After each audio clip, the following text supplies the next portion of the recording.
Okay.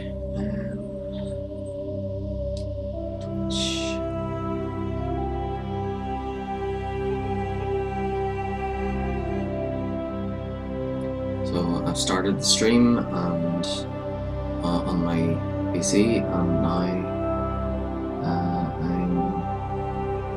I've turned on my PlayStation 5, and I'm using my TV as a second screen, so I can see keep an eye on my stream as well as the chat. So, there we go.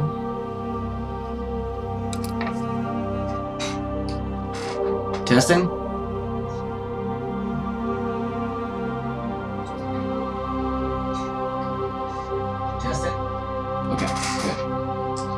So,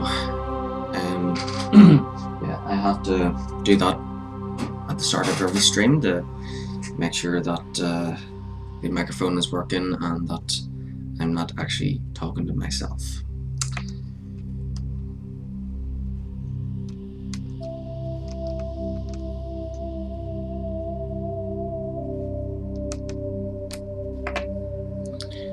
Okay, so I'm going to use the controller. It said to press any key because I launched it with the mouse, the keyboard, the mouse and the keyboard. But yeah, load career and latest save. So I finished Eden Prime, and I've made my way to the Citadel, and we're about to speak to the council.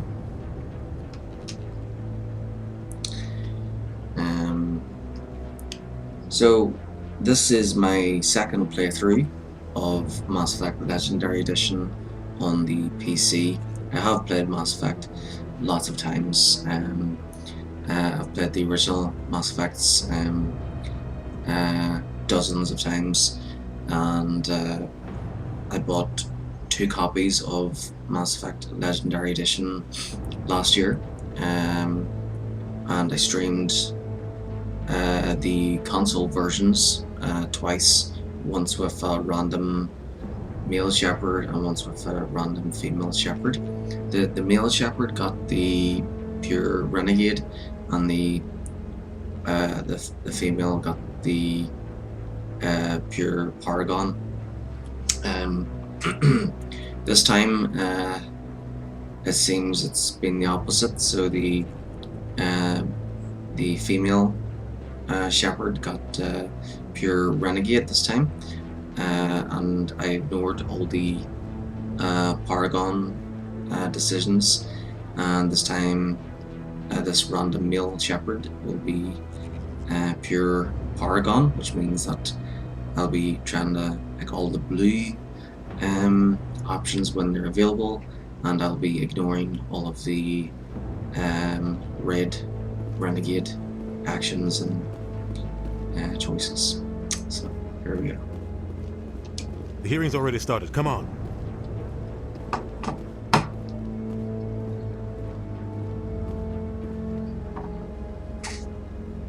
The Geth attack is a matter of some concern, but there is nothing to indicate Saren was involved in any way. The investigation by Citadel Security turned up no evidence to support your charge of treason. An eyewitness saw him kill Nihilus in cold blood. We've read the Eden Prime reports, Ambassador. The testimony of one traumatized dock worker is hardly compelling proof. I resent these accusations. Nihilus was a fellow Spectre and a friend. That just let you catch him off guard. Captain Anderson, you always seem to be involved when humanity makes false charges against me. And this must be your protege, Commander Shepard, the one who let the beacon get destroyed. Yeah, so today is Saturday, the 11th of March, 2023. Time is 9:11 in the morning. So I was planning on streaming after my friend. Well, I was streaming yesterday up until my friend came in, and then I had to stop the stream. I was planning on streaming after he left, but when he did leave, I was too tired at that point and decided to just get some sleep. So here we are. I can stream all day today, and then I'll have to stop the stream again when my friend comes around again. But yeah, I should be able to continue the stream after he goes, which should be around 10 o'clock at night. It'll be arriving probably around 5 o'clock in the afternoon, early evening. Okay, so I'll use a dice, a d20, and a dice tower for the conversation and decision making. So if I roll between 1 and 10, it'll be how did you get involved, and if I roll between 11 and 20, it'll be that was you, not me. Okay, so 8, how did you get involved? The mission to Eden Prime was top secret. The only way you could know about the beacon was if you were there. With Nihilus gone, his files passed on to me. I read the Eden Prime report. I was unimpressed. But what can you expect from a human? 3 options, so with a d20, that'll be between 1 and 18, and it goes up in 6s. So between 1 and 6 is option 1, between 7 and 12 is option 2, between 13 and 18 is option 3, and then if I roll 19 or 20, I roll again. And 14, so you'll pay. You can expect me to kill you the next time we meet. Your species needs to learn its place, Shepard. You're not ready to join the Council. You're not even ready to join the Spectres. He has no right to say that. That's not his decision. Shepard's admission into the Spectres is not the purpose of this meeting. This meeting has no purpose. The humans are wasting your time, Counselor, and mine. 13. You can't hide behind the Council forever. There is still one outstanding issue. Commander Shepard's vision. It may have been triggered by the beacon. Are we allowing dreams into evidence now? How can I defend my innocence against this kind of testimony? I agree. Our judgment must be based on facts and evidence, not wild imaginings and reckless speculation. Do you have anything else to add, Commander Shepard? 17. You've made your decision. I won't waste my breath.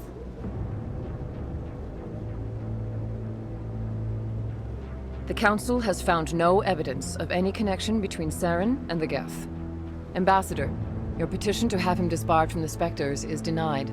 I'm glad to see justice was served. This meeting is adjourned.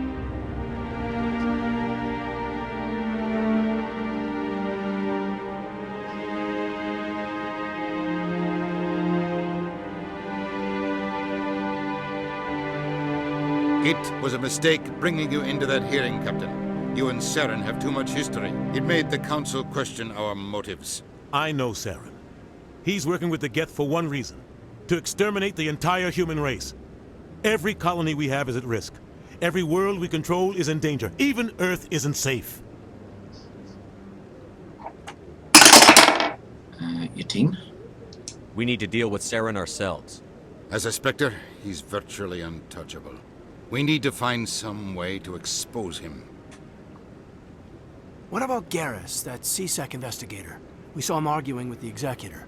That's right. He was asking for more time to finish his report. Seems like he was close to finding something on Saren.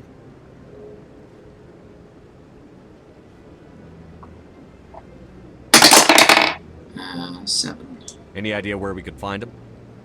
I have a contact in CSEC who can help us track Garrus down. His name is Harkin. Forget it. They suspended Harkin last month, drinking on the job. I won't waste my time with that loser. You won't have to. I don't want the Council using your past history with Saren as an excuse to ignore anything we turn up. Shepard will handle this.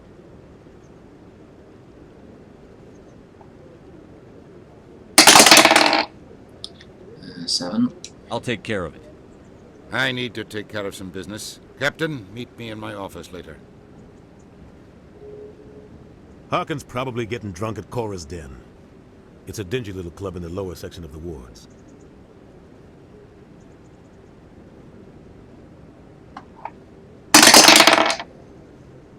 One. Maybe there's another way to find evidence against Saren. You should talk to Barla Vaughn over in the financial district. Rumor has it he's an agent for the Shadow Broker. The Shadow Broker? An information dealer. Buys and sells secrets to the highest bidder. I've heard Barla Vaughn's one of the top representatives. He might know something about Saren, but his information won't come cheap.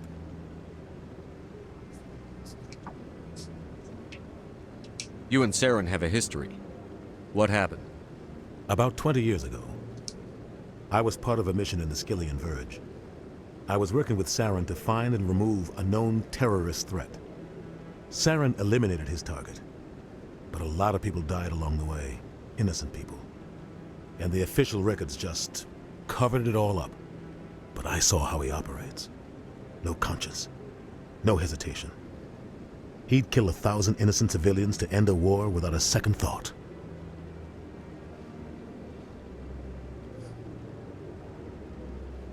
Killing innocents doesn't end wars, it causes them.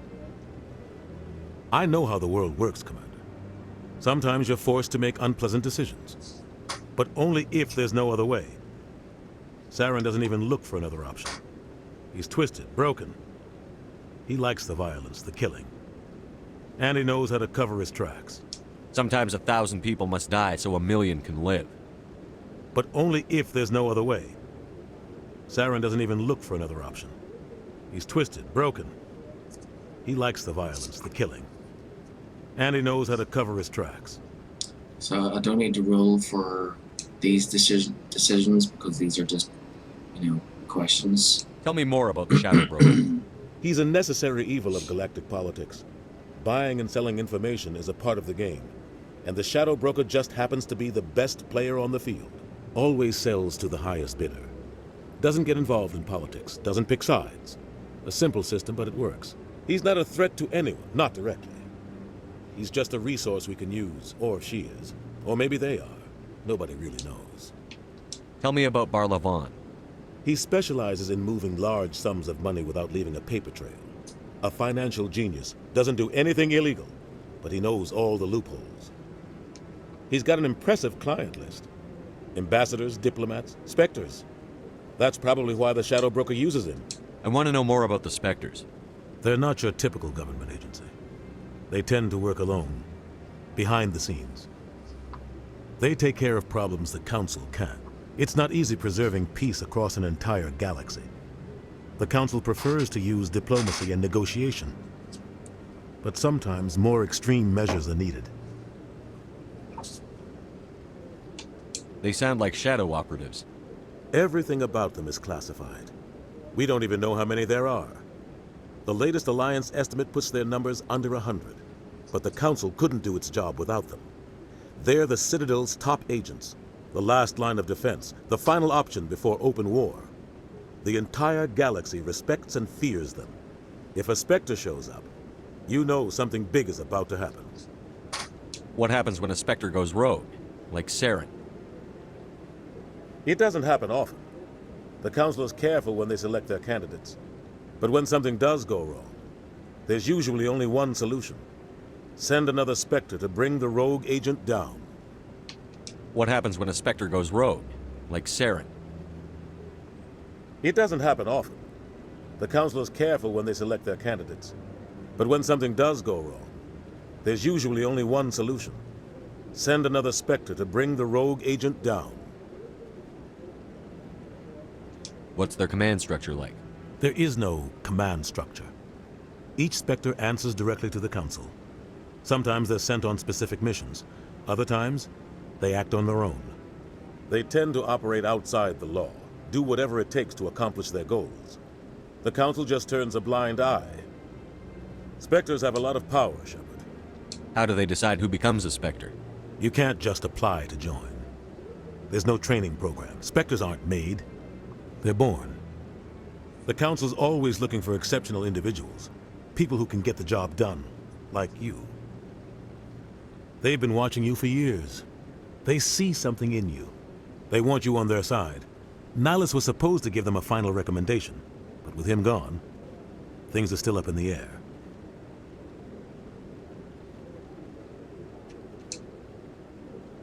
You don't think much of Harkin. The guy joined CSEC about 20 years ago. He's been an embarrassment to our species ever since. Roughing up suspects in custody, bribery accusations, alcohol and drug use. The embassy used to step in when he got in trouble. But I guess enough was enough. Okay, so I think we should go and see Barlavon first. And then after Barlavon, we should go get Garrus. And then after Garrus, see, last time we got, we went to Barlavon, and then we got Rex first. And then we got Tali, and then we got Garrus. So I think this time we'll get Garrus first, then Tali, then Rex, and then Liara. The guy's a scumbag. He should have been cut loose a long time ago. He was one of the first human CSEC officers. Guess it would have looked bad if he because got I got fired. because I A got lot of Rex backroom deals were first worked out over last the years time. to keep him on the force. I was Politics able to is a speak dirty to business Harkin. sometimes, but it looks like his time's run out. We've got enough humans in CSEC now to stop protecting him. I thought this embassy was supposed to help humans. Harkin may be human, but he's also an ass. He's had more than his share of chances. If the embassy wasn't protecting him, he would have been fired 15 years ago. CSEC is better off without him. Our ambassador doesn't seem to get along with the council. He's just frustrated. The council's always preaching that we need to be part of the galactic community. But for them, it's a one-way street. They want us to expand and settle unstable regions like the Skillian Verge and the Attican Traverse. But when we run into trouble, they don't want to help us out. Everyone knows it's only a matter of time until we get a seat on the council. The ambassador just thinks it should happen sooner rather than later. And I agree. Maybe they'd let us join the council if we were more willing to cooperate with the other species. Of course they would. If we did everything they told us to, they'd love to have us on the council. But it wouldn't be much of a deal for us. I understand their side. They don't want us dominating the council. It's founded on cooperation and alliances. But we have to look out for our own interests too. Who cares if we get a seat on the council? What's the big deal? If the council passes a ruling on an interstellar matter, we have to follow it. We don't have the fleets or political allies to defy them.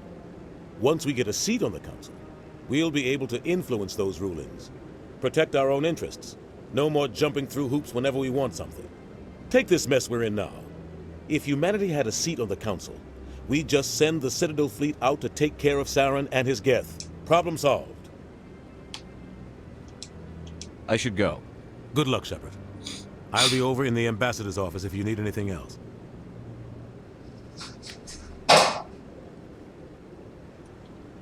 Sounds like post. Okay, be right back.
think I'll just leave the door open until everyone else wakes up, and then I'll close it.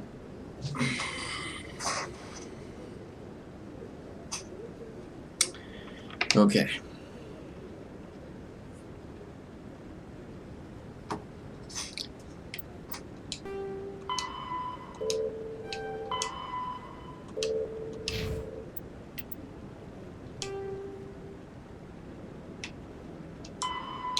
The second species to join the Citadel, the Solarians, are warm-blooded amphibians with a hyperactive metabolism.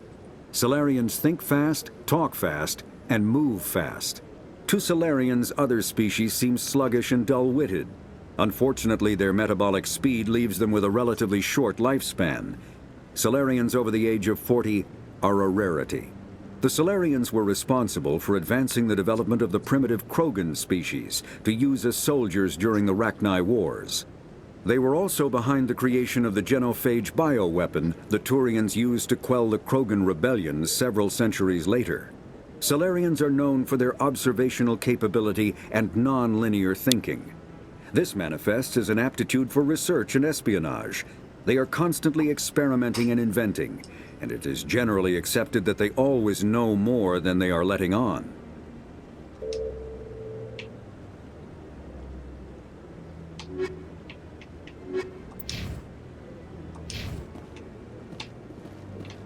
Oh yeah, I was gonna check out the keepers, but I have to accept the mission first.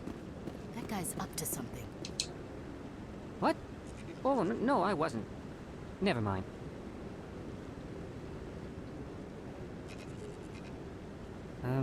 Yes, is there something you want? Why are you so interested in the Keepers? Keepers?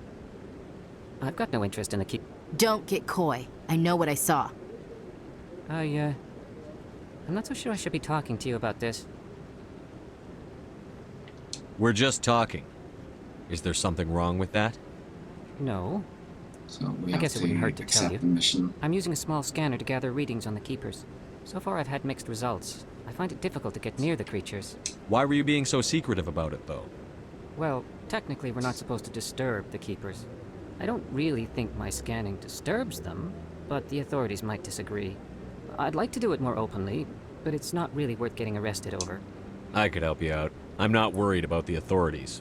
I don't even know who you are. I'm Commander Shepard, with the Alliance military. Well, I suppose I could use the help. You'll need this. It's the scanning device I developed. Activate it each time you see a Keeper. All collected data will automatically upload to my database. I'll even send a few credits your way for each unique scan. What are you doing with the data once you've scanned it? Trying to learn whatever I can about the Keepers. We see them working everywhere, yet we know so little about them. I'm a scientist. I want to know what makes them tick. I should get going then. Yes, I have much work myself. So long, and good luck with the scanning.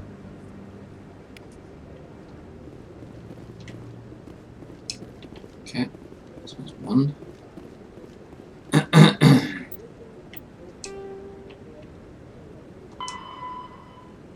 Okay, so to scan 20. I think there's more than 20. Oh no.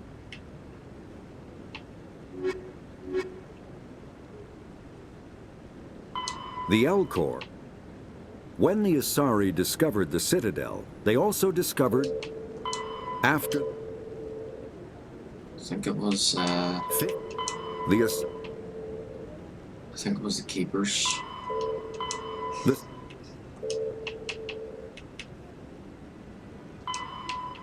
when the Asari discovered the Citadel, they also discovered the Keepers, a docile, multi-limbed insect race that seemingly exists only to maintain and repair the Great Prothean Station. Early attempts to communicate with or study the Keepers were failures, and it is now illegal to interfere with or impede Keeper activity. Because they are completely non-threatening, Keepers have become virtually invisible to everyone else. Similarly, they seem indifferent to other species, except for their tendency to help new arrivals integrate themselves into the Citadel. No matter how many Keepers die due to old age, violence, or accident, they maintain a constant number. No one has discovered the source of new keepers, but some hypothesize they are genetic constructs. Biological androids created somewhere deep in the inaccessible core of the Citadel itself.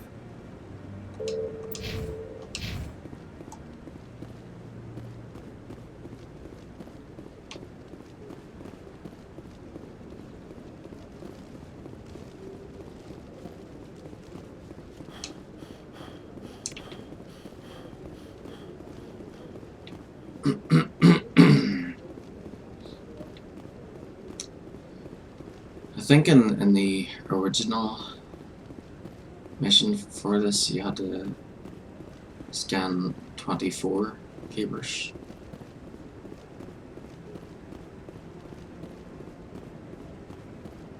Or was it 22? But yeah. There's, basically you had to scan every single keeper for this mission, but I guess they've changed the number. Don't be ridiculous. The Volus won't be joining the Council for years. I'm not so sure. The humans are making a strong push, and you can bet the Volus.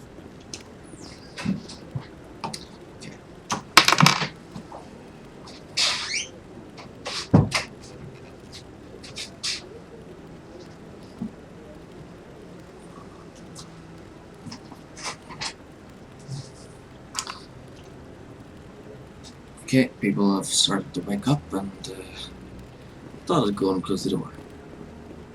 Because, yeah, I'm the only member of my family that actually, like,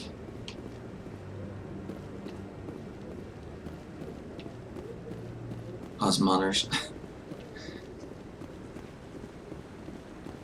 No, I'm waiting to speak with one of the Councilor's assistants.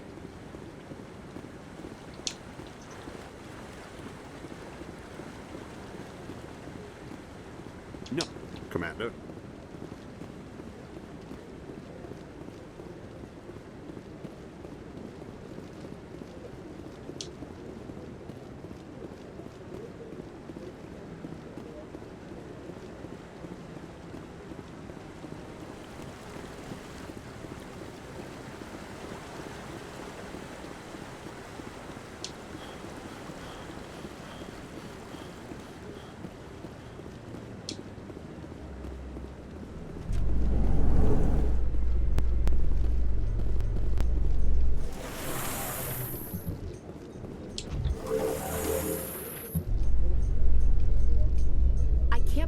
Council ignored all the evidence against Saren. Saren's one of their best operatives. It's only natural they take his word over ours. Oh, so now we just chase leads while this smug Turian runs around with his Geth troopers. That's politics, Chief. I hate politics.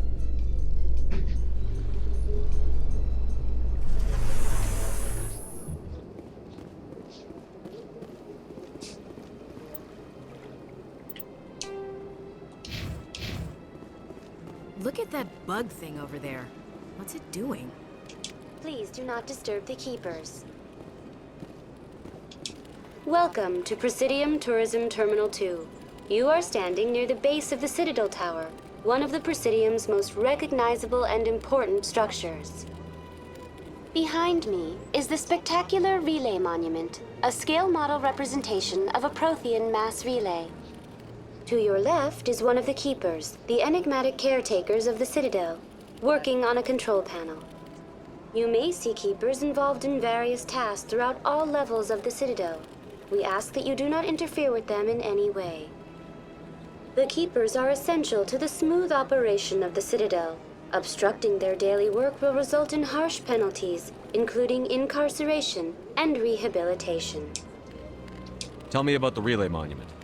Discovered by the Asari who first arrived at the Citadel, the Relay Monument is one of the station's most interesting and controversial features. What is the meaning behind this striking piece of art? Is it a tribute to Prothean vanity? A reminder of their conquest of the galaxy through mass relay technology? Or perhaps it is a symbol of unity, a Prothean acknowledgement that the relays would eventually lead other species here to the Citadel. No one can say for sure, making the Relay Monument a favorite topic of discussion among academics and scholars. Tell me about the Citadel Tower. Housing both the council chambers and Citadel control, the tower is one of the most important buildings on the station. Access to these areas is restricted to those with the appropriate clearance. What happens in Citadel Control? Citadel Control handles all incoming and outbound transit. Every ship within 2,000 kilometers of the Citadel is under the jurisdiction of Citadel Control. At peak capacity, they are responsible for monitoring upwards of 1,000 vessels. I'd like to hear more about the Council Chambers. The business of the Council, which often has far-reaching effects on the galactic community, is conducted in a room at the apex of the Citadel Tower. The Council Chambers themselves are truly a magnificent sight to behold, though few get to experience the view in person. Typically, only the councilors, ambassadors, and high-ranking officials, along with various support staff, are allowed access. What if someone has business with the Council? The average citizen must go through the proper channels if they wish an audience with the Council. This is usually arranged through their respective ambassadors. Even then, few are given access to the actual Council chambers. In most cases, the ambassador acts on behalf of the citizen. I've been inside the Council Chambers. Only a handful of visitors to the Citadel are ever granted that privilege. I would be jealous, but that is outside the scope of my programming.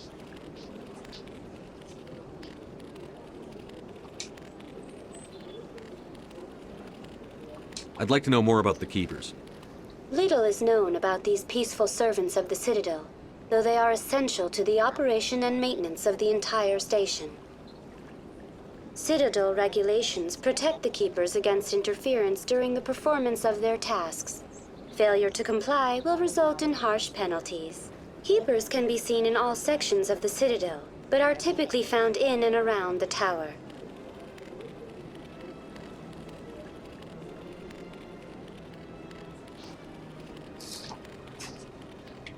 Any particular reason there are so many Keepers in this area? The Keepers do not communicate with other species. It is assumed, however, that the tower houses the Citadel's primary control systems. Many of the station's systems, such as navigation and life support, function automatically. It is believed the Keepers operate those systems from inside the tower's inaccessible core. The Keepers also make frequent appearances in the Council chamber itself, though they appear to be just passing through on their way to some other destination. That's all for now. Thank you for using Avina. Have a pleasant day.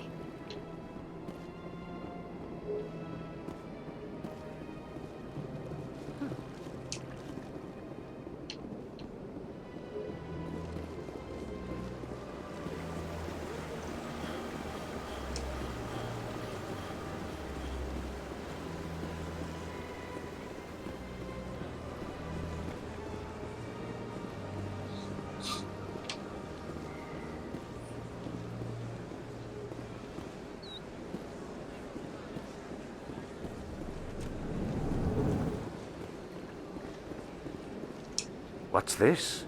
One of the Earth Clan. Ah, a very famous one, yes? You are the one called Shepard. The tale of how you survived the great tragedy on Akuz is truly remarkable. I am amazed each time I hear it. 18. I don't like strangers keeping tabs on me. Forgive me, Earth Clan. My name is Barla Vaughn. My job makes it necessary for me to keep informed. I am a financial advisor to many important clients here on the Citadel. When someone as important as yourself arrives on the station, I take notice. 8. I've heard you work for the Shadow Broker. Do you have any information about Saren? You're very blunt, Shepard. But you're right. I am an agent for the Shadow Broker. And I do know something about Saren. 11. I hear your information can be expensive. Normally, this information would cost a small fortune. But these are exceptional circumstances. So I am going to give it to you for free. What's the catch? There is no catch. The Shadow Broker is quite upset with Saren right now. They used to do a lot of business until Saren turned on him. 6. That's what happens when you deal with a traitor like Saren. No matter what you think of Saren, he's not stupid. He knows the Shadow Broker is a valuable ally. Turning on him doesn't make sense.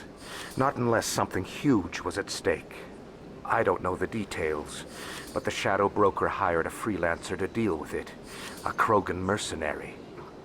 5. That's not much to go on. I just told you that the most famous Spectre in the galaxy betrayed the Shadow Broker. Quite a bargain, considering the price. Speak with the Krogan if you want to learn more. I heard he was paying a visit to Citadel security. If you hurry, you might catch him before he leaves the Academy. Isn't it strange that a Krogan would want to speak with C-Sec? Very. However, I doubt the visit was entirely his choice.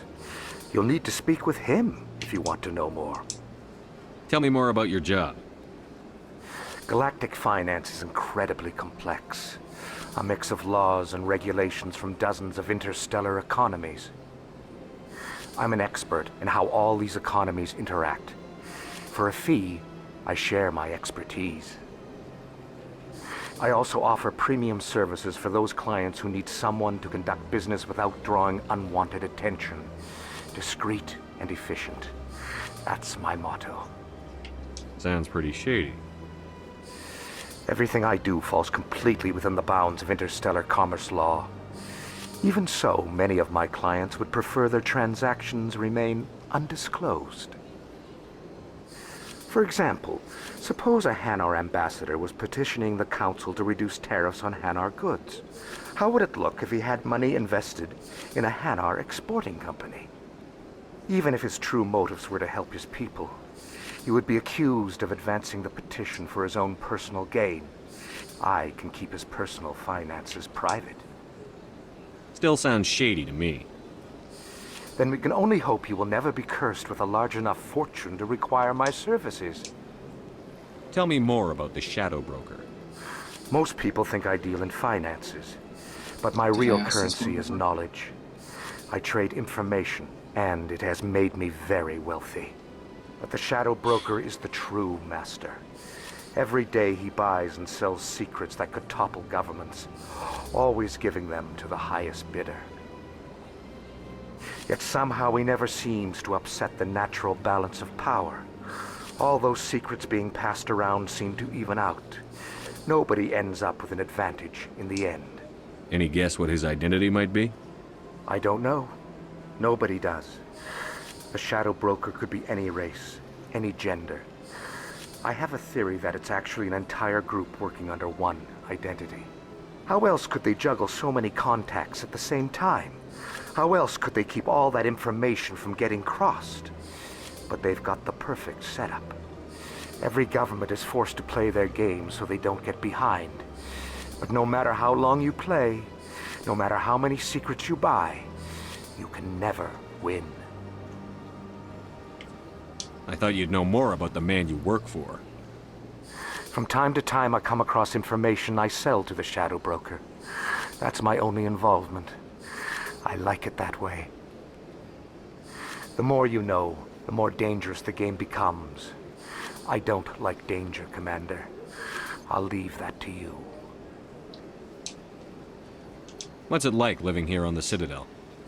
The station is, without a doubt, the greatest wonder in the galaxy. It is a technological marvel, but its true splendor goes much deeper than the hull and engines. From the Presidium to the wards, the entire station is a testament to the success of the Council. All the species of Citadel spaced together in a single, strong community. What makes the Presidium so special? It is the political center of Citadel space. 80% of all intelligent species in the known galaxy acknowledge the Council's authority on interstellar matters.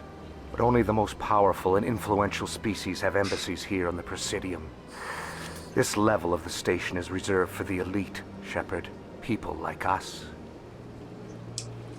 What are the wards like? The cultural heart of the galaxy. They pulse with the lifeblood of millions of citizens from dozens of different species. You never know what you'll find out in the wards, Commander. It's always full of surprises. Fortunately, most of them are pleasant.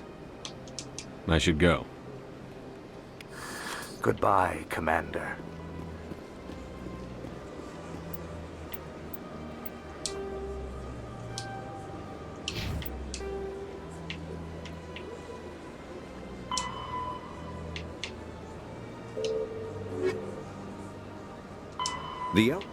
The Krogan evolved in a hostile and vicious environment.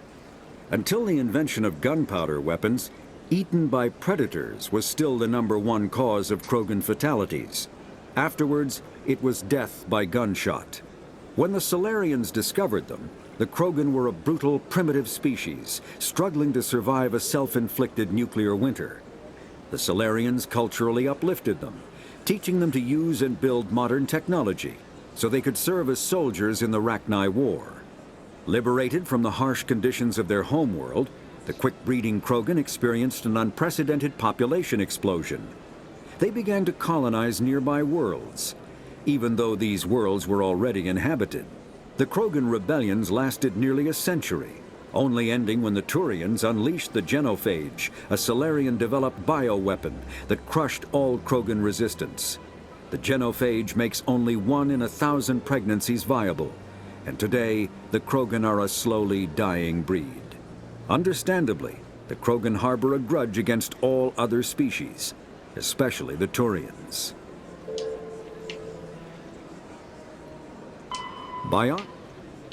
Mass relays are feats of Prothean engineering advanced far beyond the technology of any living species. They are enormous structures scattered throughout the stars and can create corridors of virtually mass-free space, allowing instantaneous transit between locations separated by years or even centuries of travel using conventional FTL drives. Primary mass relays can propel ships thousands of light years, often from one spiral arm of the galaxy to another.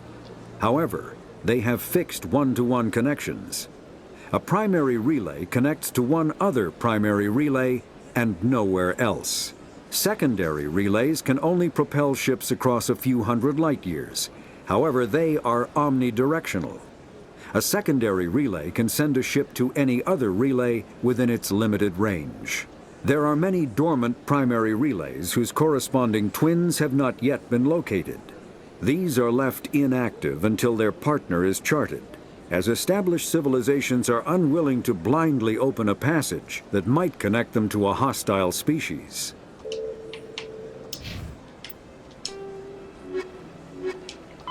The Asari.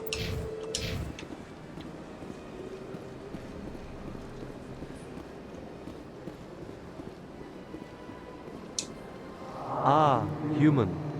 This one is greatly pleased to see you here in my decadent emporium. Who are you? This one's face name is Delaninder, though many in this place simply refer to it as Delan. Please take time to examine the fine goods it has for purchase, all of great worth. What exactly do you sell? Only the finest and most luxurious items that credits can buy. This one is able to procure almost any item the human would desire, for a price, naturally. Why do you refer to yourself as this one and it? For the same reason that humans are so inquisitive. It is part of our culture. Specifically, Hanar only refer to themselves in the first person with family or intimates. And we rarely do so with other species. It is just our way. Who are you? This one's face name is Delaninder, though many in this place simply refer to it as Delan. Please take time to examine the fine goods it has for purchase, all of great worth. Show me your items. Oh, this one is pleased to do so, human. You will not be disappointed.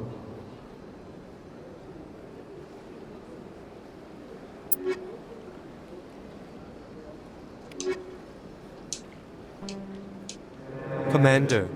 Show me your items. Oh, this one is pleased to...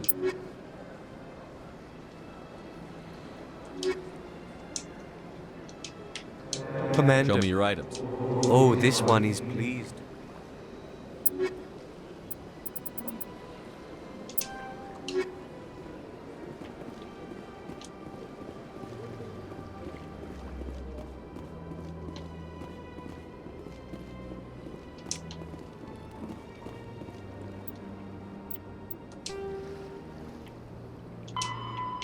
The Hanar are a citadel species known for excessive politeness. They speak with scrupulous precision and take offense at improper language. Hanar that expect to deal with other species take special courses to help them unlearn their tendency to take offense at improper speech. All Hanar have two names. The face name is known to the world. The soul name is kept for use among close friends and relations. Hanar never refer to themselves in the first person in conversation with someone they know on a face name basis. To do so is considered egotistical, so instead they refer to themselves as this one, or the impersonal it. Their homeworld, Kajay, has 90% ocean cover and orbits an energetic white star, resulting in a permanent blanket of cloud. Due to the presence of Prothean ruins on the world, many Hanar worship them, and Hanar myths often speak of an elder race that civilized them by teaching them language.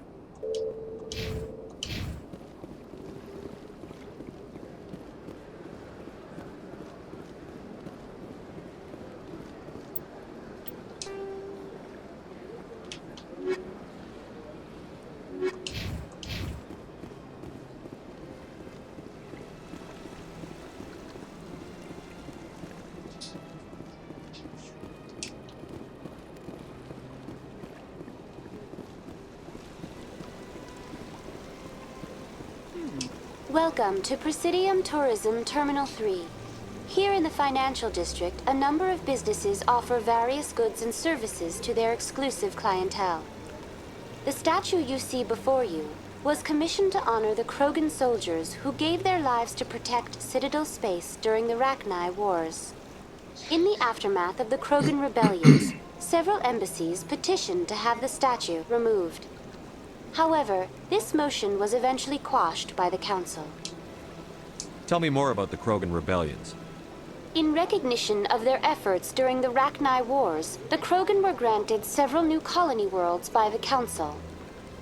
Over the next 400 years, the Krogan species began to expand. Blessed with an extremely high birth rate, their numbers began to swell. Faced with a critical overpopulation crisis, the Krogan started a violent colonization of nearby worlds inhabited by other Council species. The Krogan rebellions had begun. For a full century, the Council and its member species fought to bring the Krogan under control. With the aid of the newly discovered Turian Empire, they were ultimately successful. You needed the Krogan to stop the Rachni, then you needed the Turians to stop the Krogan. So who's gonna stop the Turians? I am sorry, but that question is beyond my programming parameters. The Turians are members of the Citadel Council. They are not a threat to galactic peace. Why did the Council fight so hard to keep the statue? The Krogan were instrumental in saving the galaxy from the Rachni threat. The Council believed this historical fact should not be forgotten. The Council also hoped that preserving the memorial would improve diplomatic relations with the Krogan and bring about a peaceful resolution to the rebellions. Unfortunately, the Krogan refused to negotiate and only surrendered after their population and homeworlds had been ravaged by the Turians. Sounds like they got what they deserved. I am sorry, but a value judgment of that nature goes beyond my programming. What were the Rachni Wars?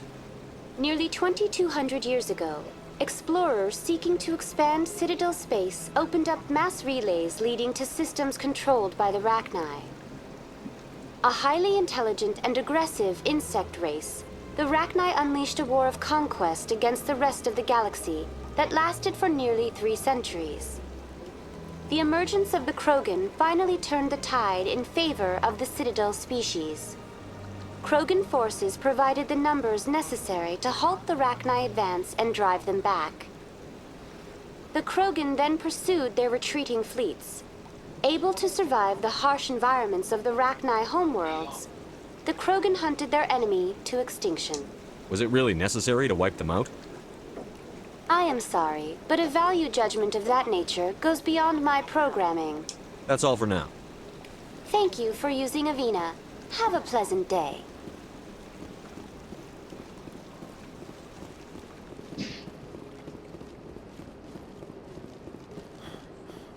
That's nothing.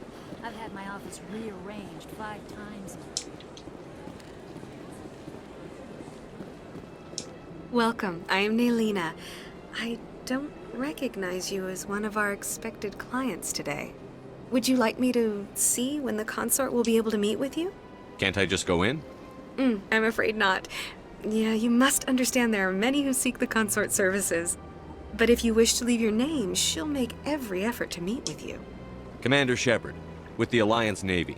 Excellent. You should hear something in 3 or 4 months. Nobody's worth that much of a wait. Well, that's not for me to judge.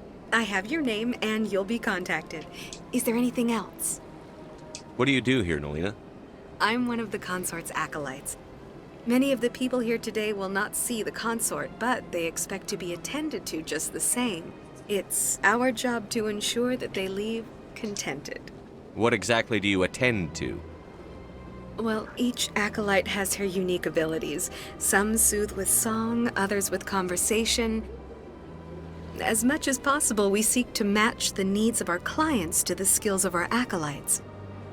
My specialty is touch. My fingertips can find every tension point in your body and relieve it. I'd like to try out your services. Excellent. I'll add you to our client list. We should be able to see you in 3 or 4 months. Nobody's worth that much of a wait. Well, that's not for me to judge. I have your name and you'll be contacted. Is there anything else? What is the consort? What does she do? It's difficult to explain. She's many things to many people and something different for each. Some seek her for advice, some for entertainment, others still for pleasure.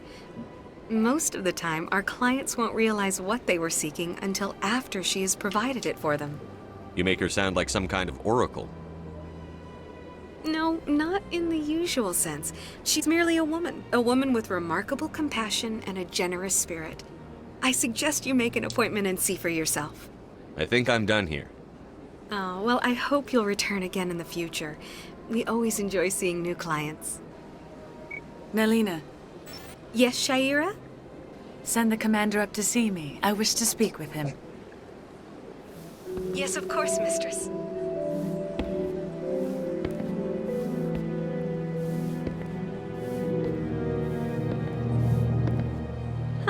It appears the consort has taken notice of you. She'd like to meet with you now.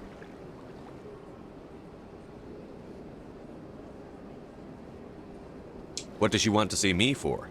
I don't know. You'll have to ask her yourself. Just head upstairs. She'll be waiting for you. I see even the humans find the consort irresistible. Welcome. It is a pleasure to see you. This is my first time. I can't believe I didn't come sooner. You're with the Alliance? My brother's a private back on Earth.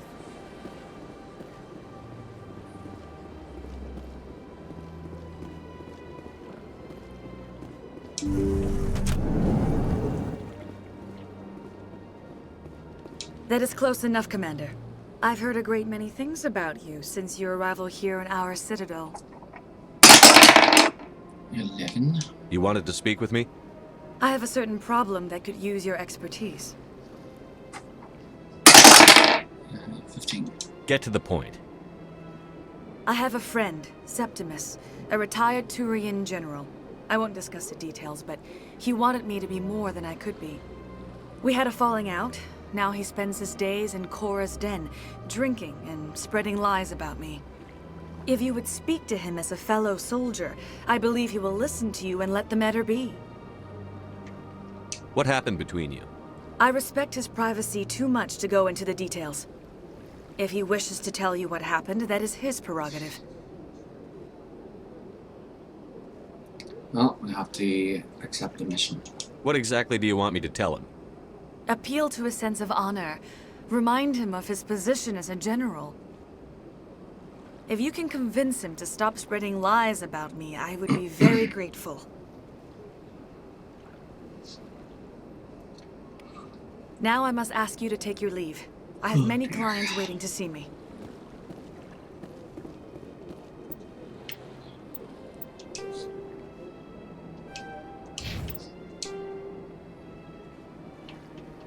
Fifth, though now extinct, the Rachni once threatened every species in Citadel space. Over 2,000 years ago, explorers foolishly opened a mass relay to a previously unknown system and encountered something never seen before or since, a species of spacefaring insects guided by a hive mind intelligence. Unfortunately, the Rachni were not peaceful, and the galaxy was plunged into a series of conflicts known as the Rachni Wars. Attempts to negotiate were futile, as it was impossible to make contact with the hive queens that guided the race from beneath the surface of their toxic home world. The emergence of the Krogan ended the Rachni Wars. Bred to survive the harshest environments, the Krogan were able to strike at the queens in their lairs and reclaim conquered Council worlds. But when Krogan fleets pressed them back to their homeworld, the Rachni refused to surrender, and the Krogan eradicated them from the galaxy.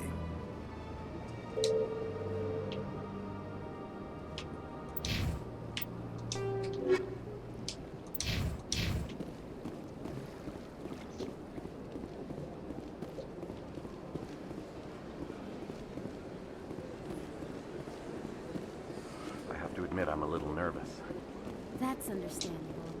Many are a little unsure what to expect their first time.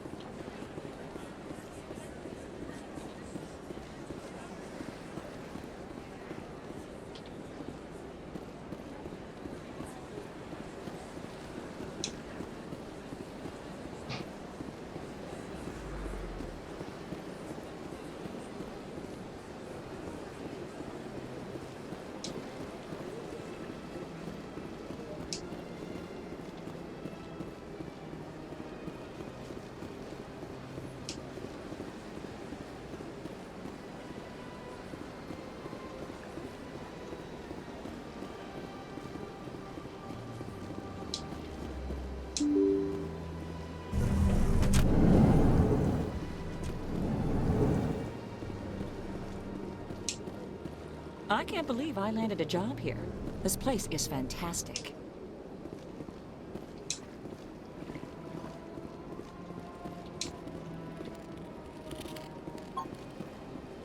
Human, delighted, welcome. It is good to meet you.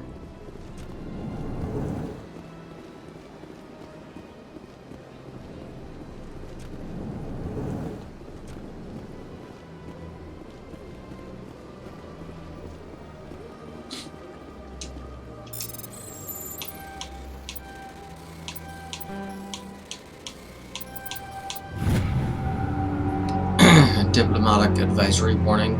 The following message was transmitted from an untraceable account to multiple recipients across the extranet.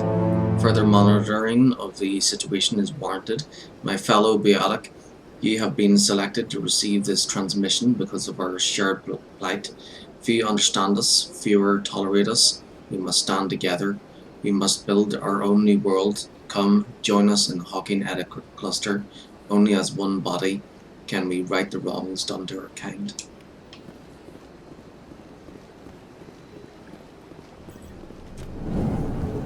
Commander Shepard, I didn't expect to see you here. Did Ambassador Udina send you?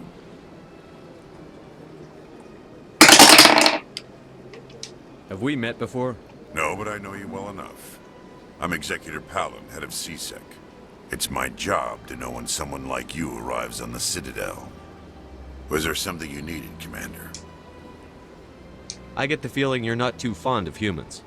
No, I just don't trust your kind. Not yet. You humans are eager to take all the power you can get, and you're being given a lot. If the Council wants to make humanity their new favorite pet, that's their business. But I don't have to like it. The Council treats us like second-class citizens. We have to fight for everything we get. Good. Then fight for it. But don't expect the rest of us to just sit back and let you take it. I'm a busy man, Commander. Are we done here? What do you know about the Spectres? They're the right hand of the Council, or so they like to be called. More like the underhanded side of the Council. What do you have against the Spectres? I can't abide any organization that considers itself above the law. Especially when it's left up to each individual Spectre to decide when and how to bend the rules. Sometimes you have to bend the law to keep people safe. I've been with CSEC for 30 years. I've never had to break the law to do my job, not once. Yeah, right. You expect us to believe none of your officers are corrupt? There are over 200,000 CSEC agents. Some of them are going to be bad. But we don't turn a blind eye to corruption like the Spectres do. We do our best to find and punish any officer who breaks the law. Spectres. They'll never come under that kind of scrutiny. The galaxy needs people like that. People who do the dirty jobs. I agree. But they need to be held to a higher standard. They need to be accountable. Saren's out of control. We both know that. But because he's a Spectre, the Council doesn't want to do anything about it. Is that the kind of person this galaxy needs? Absolutely. The only thing that matters is accomplishing the task. Maybe. But I've never had to cross that line to get the job done. Never. Tell me about CSEC. CSEC provides necessary police and security services throughout the Citadel. We're a civilian government agency, though many of our members have had military training. Of course, as the CSEC representative to the Council, I spend most of my time liaising between the two. Tell me about your investigation into Saren. Sorry, Commander. I don't make a habit of giving out details about ongoing investigations. Then can you tell me what you know about Garrus? Garrus Vicarian? Good officer, very good in fact. But he needs to learn some patience. You'd think an officer of the law would be a bit more mindful of rules and regulations.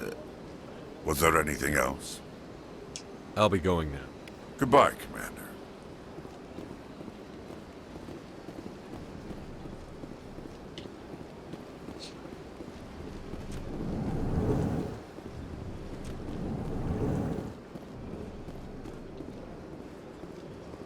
This place seems strange. Where's the remote? Don't believe the rumors. What do you want? Oh, Commander. Is there something I can do for you? Relax, Private. This isn't an inspection. Right, sorry. What can I do for you, Commander? What can you tell me about the Asari consort? Well, she's an Asari who works here as... That is, she helps people with things. You never went to see her, did you, Fredericks? No, I never did. I couldn't afford it. It costs half a year's credits just to go in and talk to her. Can you at least tell me where I can find her? Sure. She's across the bridge from the embassies. Thanks, kid. Have fun. Try not to get into too much trouble. I will. Have fun, that is.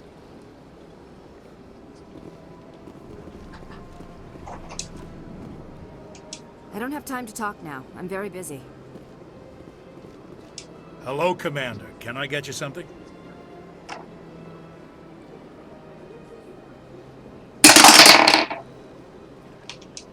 You know who I am? Your arrival created a bigger-than-average stir among the diplomats and hangers-on around here. There's always something new happening around here. I could fill you in on some points of interest if you'd like. What's going on around here? Well, you found the embassies. Not much going on here. Across the bridge, you'll find the bank, the Emporium, and Shaira's. If you haven't heard of her, you soon will. If you need supplies, you can try the markets one level below. For entertainment, I'd try Flux or Cora's Den. What is Shaira's? The consort, she entertains clients who can afford her services. Most of the diplomats and ambassadors have visited her at one time or another. She's a very powerful woman, but also very respected.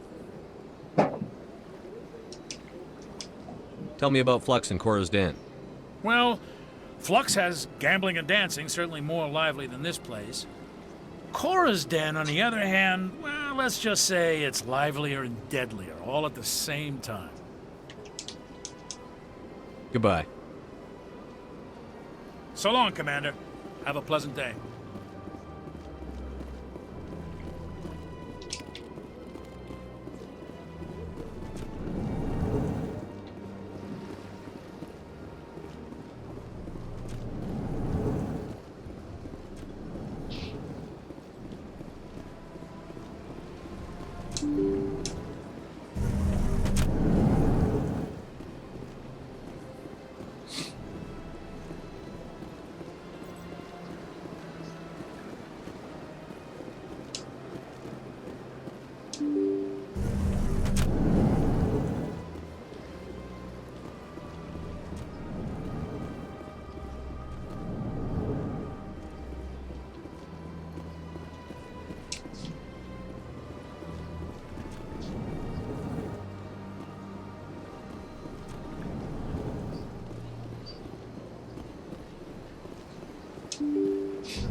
The vote after the Citadel.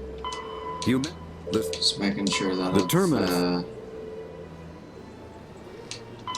The Mako. A virtual. Yeah. Good.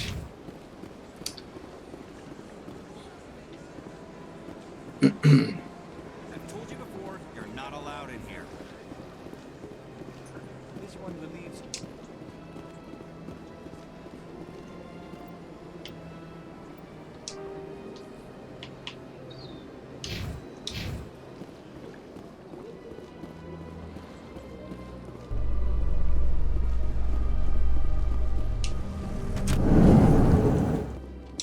So, Williams, you happy you signed on with Commander Shepard? I'm not sure, Lieutenant. Every time I think I have a handle on things, the universe bank's hard to port. Well, don't let anybody know. A big gun and a confident attitude will get you through a lot in life.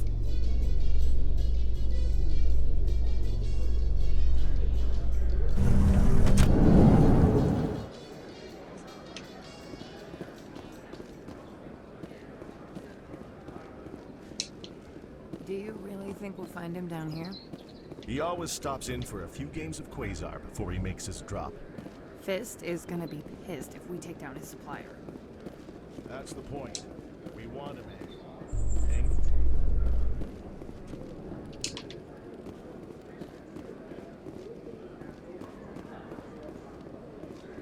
In light of the recent attack on Eden Prime, many colonial investors are pulling their support for future projects. Proponents of expanded human colonization insist that Eden Prime was an isolated case. Nevertheless, colonist enrollment has dropped sharply. Many colonial proposals are on hold until backers have some reassurance that human colonies will be adequately protected.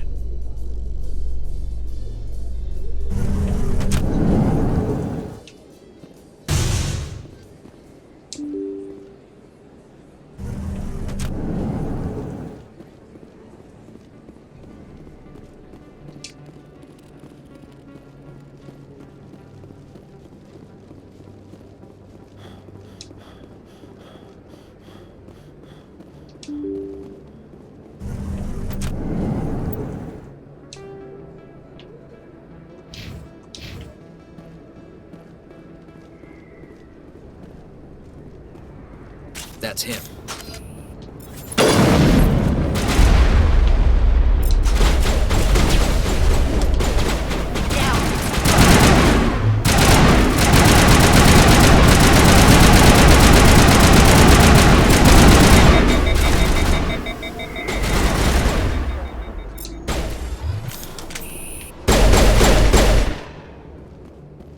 Those were Saren's men. I think we're good, Commander.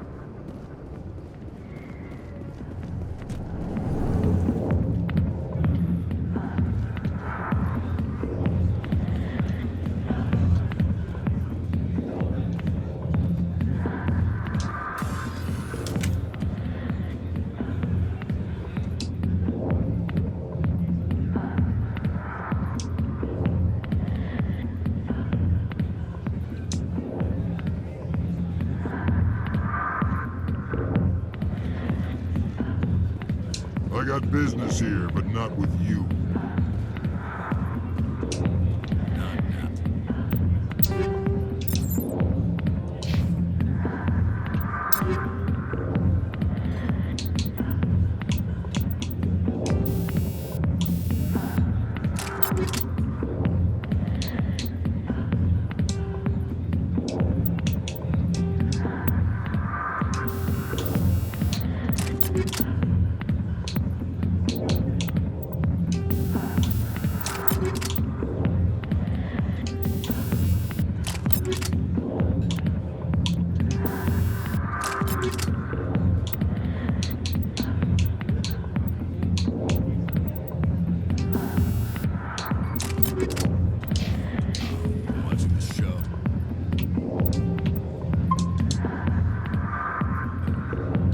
Commander, what do you want? What's bothering you, General? I've seen a lot of horrible things in my days, and there's only one woman in this damn galaxy that helps me forget it. So if you feel that way, then why spread lies about her? 'Cause she rejected me! Me! Septimus Oraka, General of the Turian Fleet! Is she really worth it? There must be other women. It's not just any woman I want. It's her, and her alone. Look, kid, I appreciate what you're trying to do, but don't waste your time.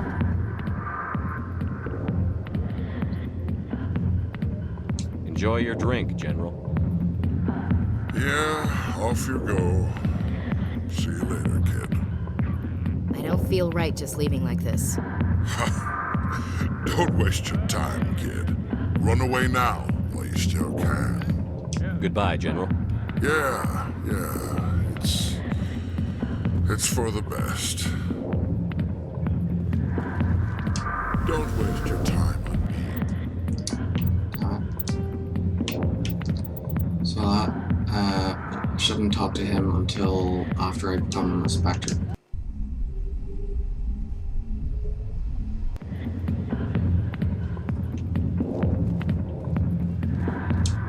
Alliance military. I could have been a Marine, you know. Instead, I joined the goddamn Citadel security. Biggest mistake of my life. 17. I'm looking for a C-Sec officer, a Turian named Garrus. Garrus? You must be one of Captain Anderson's crew. Poor bastard, still trying to bring Saren down, eh? I know where Garrus is, but you gotta tell me something first. Did the captain let you in on his big secret?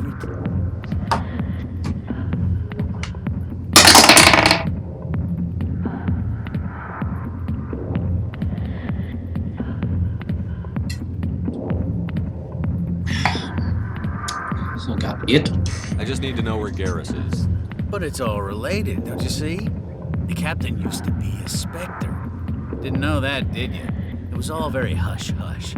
The first human ever given that honor, and then he blew it. Screwed up his mission so bad they kicked him out. Of course, he blames Saren. Says the Turians set him up.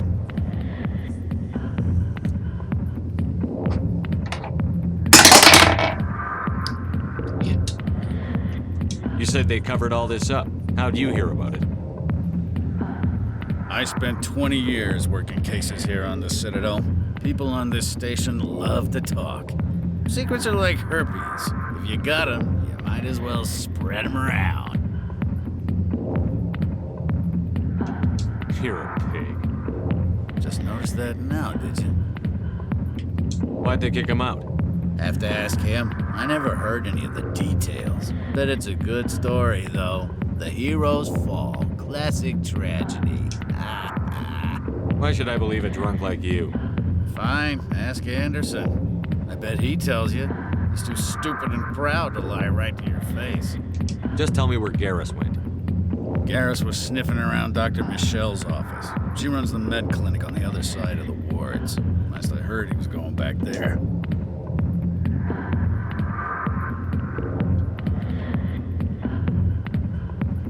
How well do you know Captain Anderson? Met him a few times over the years. One of those hardcore military guys. Yes, sir. No, sir. Can't have any fun with a stick up your ass, sir. That's probably why he climbed the Alliance ranks so fast. The military loves brown-nosers. The captain's a good soldier. Sure, whatever. Dress him in a fancy suit, pin some shiny medals on his chest, and call him a hero. Everybody else does. But if he's so great, why'd the Spectres kick him out? Why'd you go ask him about that? You need to look in a mirror. Sober up and take some responsibility for yourself. Save your sermons. This ain't no church. What's it like working for CSEC? You mean, what was it like? The executors suspended me without pay. Recurring violations. CSEC was keeping a file on me. Can you believe that? Every mistake I ever made went into the books. Get a little rough with a suspect, note in the file. Have a couple of drinks on duty, note in the file. Skim a couple of credits off a drug bust, note in the file. It's a goddamn witch hunt. You got off easy, if you ask me. What the hell do you know? Working for CSEC isn't like being a Marine. People get pissed off if we shoot somebody. Investigations, inquiries, rules, regulations. Every day I plowed through enough red tape to choke a rhino. That's how you gotta be to do this job. So don't talk to me about right and wrong. You soldiers got it easy. What do you know about Garrus? Damn hothead is what he is. Still figures he can save the world. Always bucking heads with the Executor. He'll pay for it soon enough. The Executor loves to put us lowly field agents in our place. Just look what happened to me. I'm out of here. Yeah, good. Go. Let me drink in peace.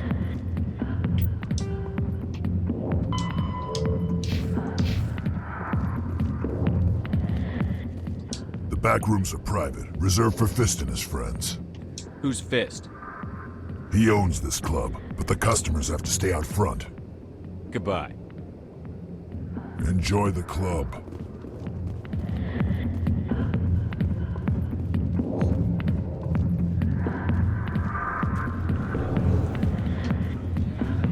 Why didn't Captain Anderson tell us he used to be a Spectre? Maybe it's not true. Harkin's an ass. Bet he's just messing with our heads. You're probably right. Still.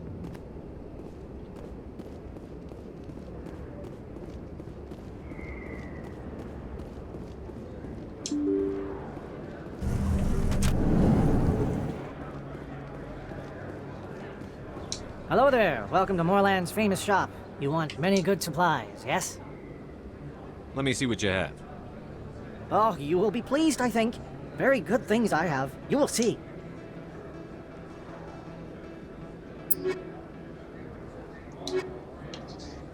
Hello there. Welcome to Moorland's famous shop. You want many... Oh, you will be pleased, I think.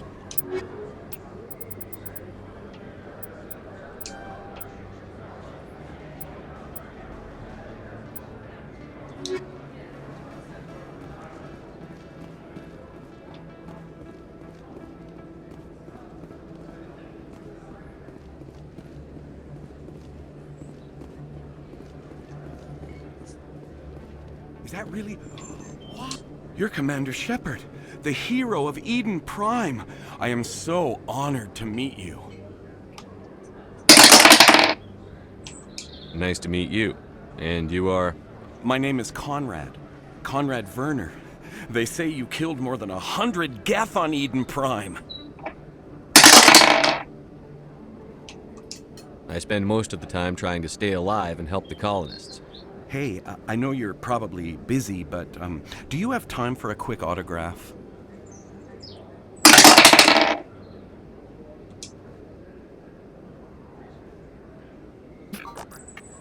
Here you go.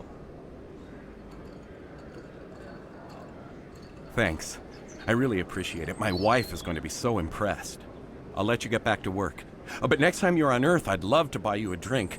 Thanks again!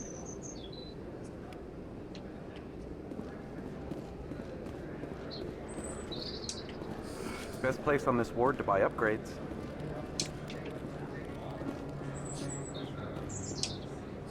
Hello, Earth Clan. No doubt you've just come back from the colonies. Will you be needing supplies?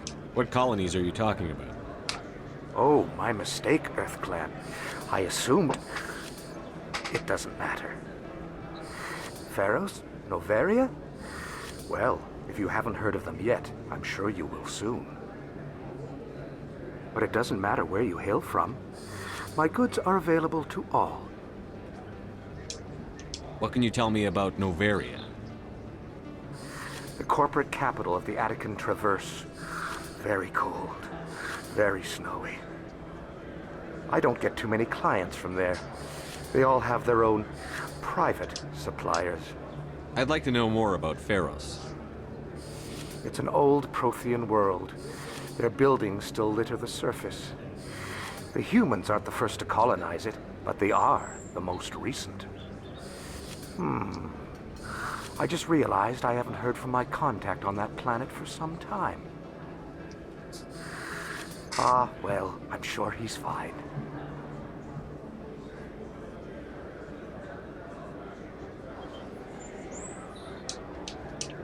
Show me what you've got. Most excellent.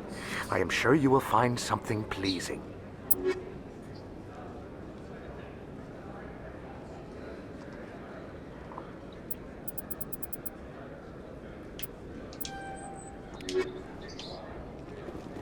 I don't think you bought this here. I don't sell this.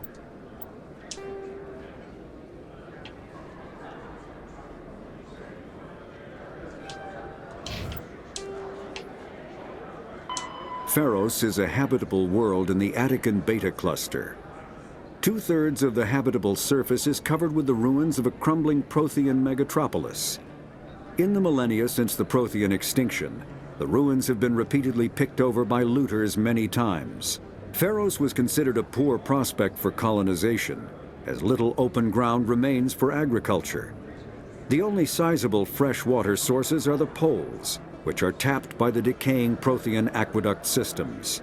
The dead cities, while in good condition considering their antiquity, are of uncertain stability.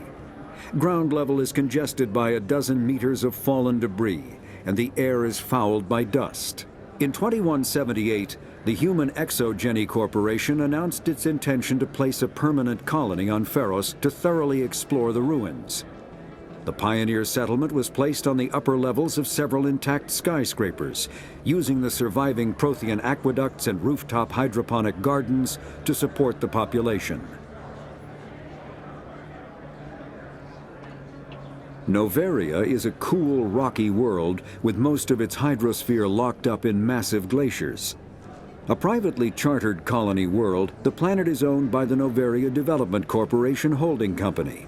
The NDC is funded by investment capital from 24 high-technology development firms and administrated by an executive board representing their interests. The investors built remote hot labs in isolated locations across Noveria's surface. These facilities are used for research too dangerous or controversial to be performed elsewhere, as Noveria is technically not part of Citadel space and therefore exempt from Council law.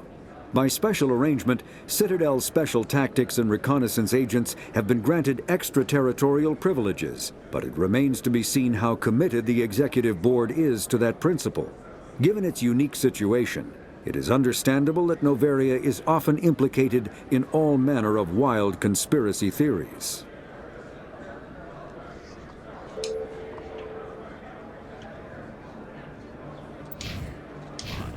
Look, I know it was you. I remember your face. Really, that's impressive. Usually you humans can't tell one Turian from another. This was the place.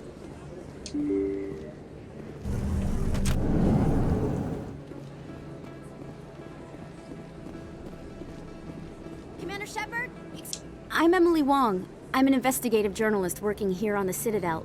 Could I have a moment of your time?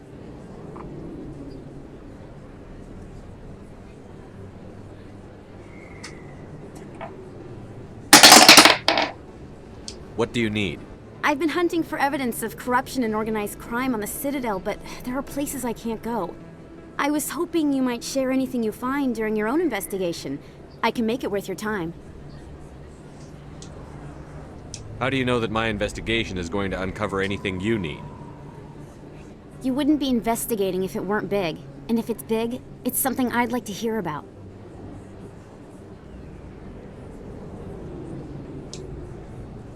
You've got to have access to better sources. Why contact me? I'm using every source I can find, but I think I've got a better shot with you. According to your file, you survived back on Akuz when everyone else in your squad got killed. If anyone can find the worst elements of the Citadel and live to tell about it, it's you. How do you know I'm investigating anything here on the Citadel? I'm a good journalist, Commander Shepard. Word gets around.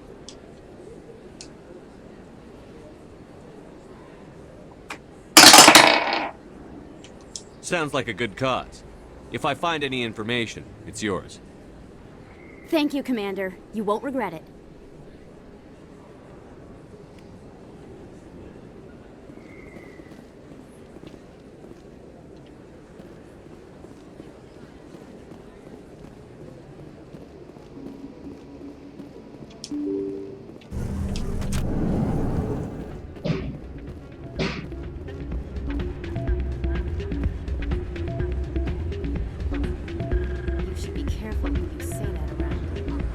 It's out of my hands, Rita.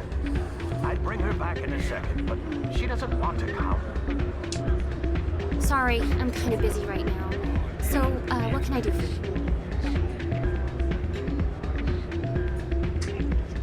What were you discussing with the Volus? Who, Doran? Oh, I was just asking him about my sister. See, she worked for Doran before she left to... Ugh, sorry. I don't want to bore you with my problems. I'm interested to hear what you have to say. Well, okay. My sister Jenna left here to go work at Cora's Den. The problem is, she's working as an informant for CSEC. You know, eavesdropping on the people there. If they find out what she's doing, they'll kill her. Being an informant is a dangerous job. That's what I've been telling her. Well, I don't know. Sometimes I think she stays there just to spite me. Do you know who her contact at CSEC is? No, it's all very secret. Last time I asked an officer, he told me to stay out of it, for Jenna's safety.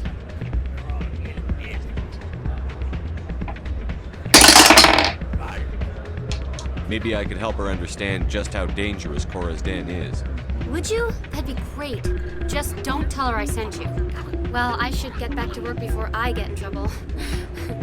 Thanks. Welcome to Flux. Name's Doran. What can I do for you? Are you the owner? Owner, cook, and bartender. I've even been known to dance a little when the mood strikes me. We've got some quasar stations, if you're interested. What can you tell me about the sisters working for you? Well, Jenna left to work at Cora's Den. Now her sister Rita is all worried she might be in some kind of trouble. Not much chance Jenna will change her mind, though. She's a stubborn one. If she wanted to come back, I'd take her in a second. The customers loved her. Is this a casino? Among other things, yes. We've got some quasar stations, if you're interested. Goodbye. Enjoy your time here at Flux. Hey, good to see another human. I'm waiting for someone else.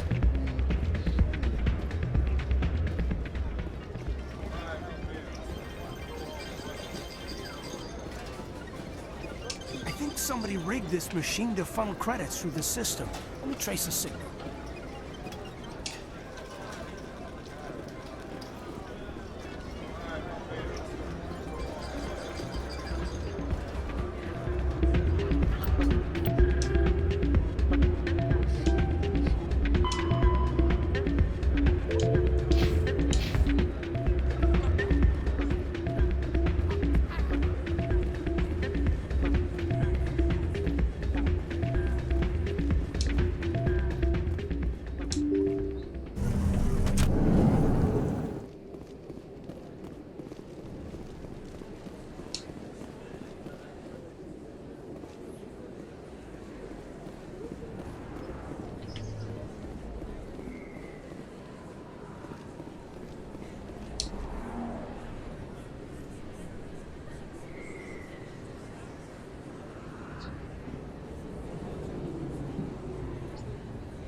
place. That your professional opinion, sir?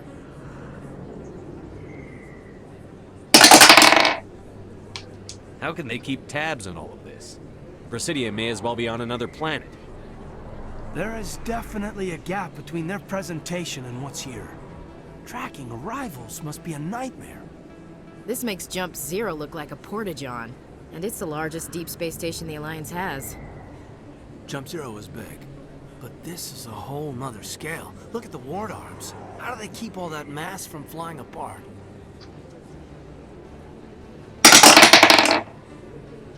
The Council represents more races than I thought. No wonder they're careful with newcomers. They probably just want to keep everything running. It has to be hard keeping all these cultures working together. Or maybe they just don't like humans. Why not? We've got oceans, beautiful women, this emotion called love. According to the old vids, we have everything they want. If you expect to get me in a tinfoil miniskirt and thigh-high boots, I want dinner first.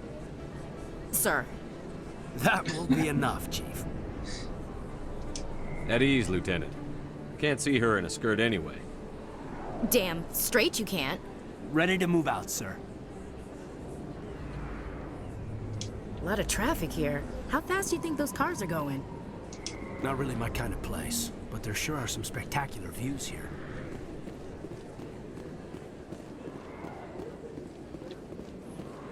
I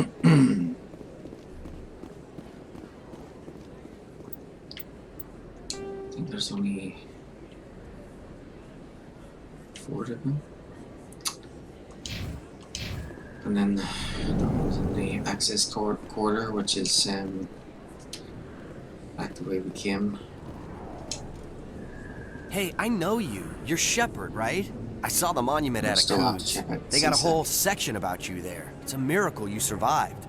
Looks like you have a fan. I'm sorry, I just never thought I'd meet someone like you in person. My name's Lang, Officer Eddie Lang, Citadel Security. It's an honor to meet you, Commander. What are you doing down here in the wards? Anything I can help you with? Do you know a CSEC officer named Harkin? I shouldn't really say too much. He's been on the force a lot longer than me. But I've heard things, you know? Drinking on the job, taking bribes, that kind of thing. Rumors mostly, but they suspended him, so some of it must be true. What do you know about the Spectres? Just the stuff they show in the vids. They always make him out to be super agents on secret missions to save the galaxy. I know it's not really like that, though. Some of the other CSEC guys don't like him too much, figure they shouldn't be able to operate outside the law. But if they were so bad, the Council wouldn't use them, right? How do you like working here on the Citadel? This place is amazing. I've been here almost a year, and I still haven't seen a tenth of it. The Presidium's just so beautiful.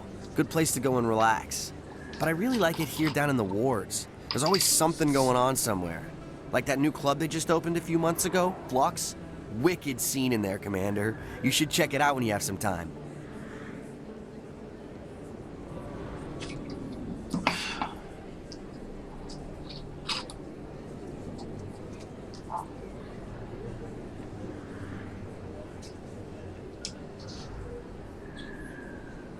What do you know about the Spectres?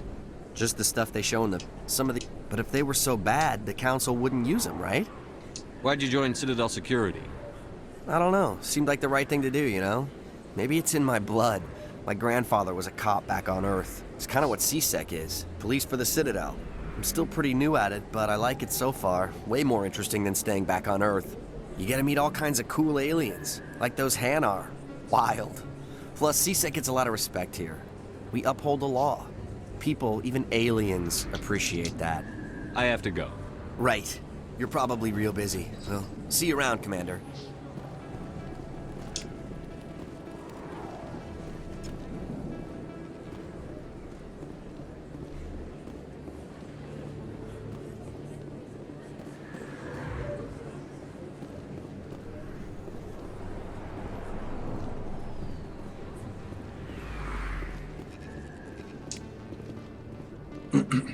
Okay, only 2 more. I didn't tell anyone, I swear! That was smart, Doc. Now if Garrus comes around, you stay smart. Keep your mouth shut, or Who are you? Let her go.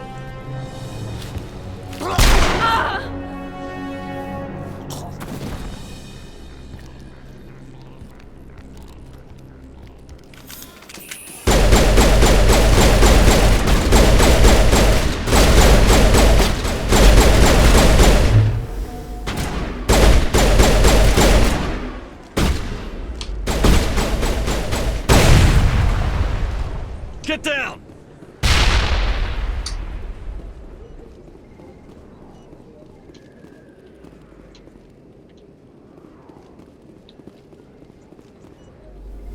I'm so used to pressing blue to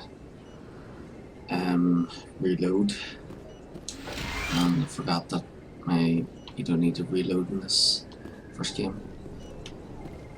Perfect timing, Shepard. Gave me a clear shot at that bastard. Glad I could help.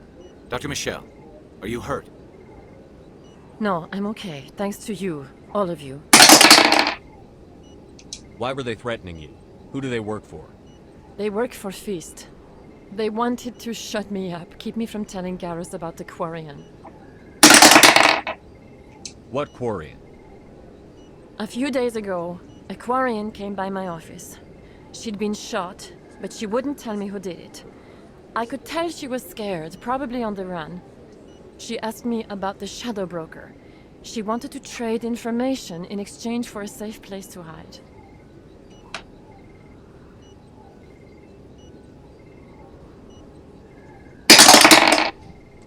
Then what?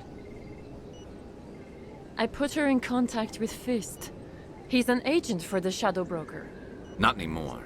Now he works for Saren. And the Shadow Broker isn't too happy about it. Fist betrayed the Shadow Broker? That's stupid even for him. Saren must have made him quite the offer. That Quarian must have something Saren wants. Something worth crossing the Shadow Broker to get.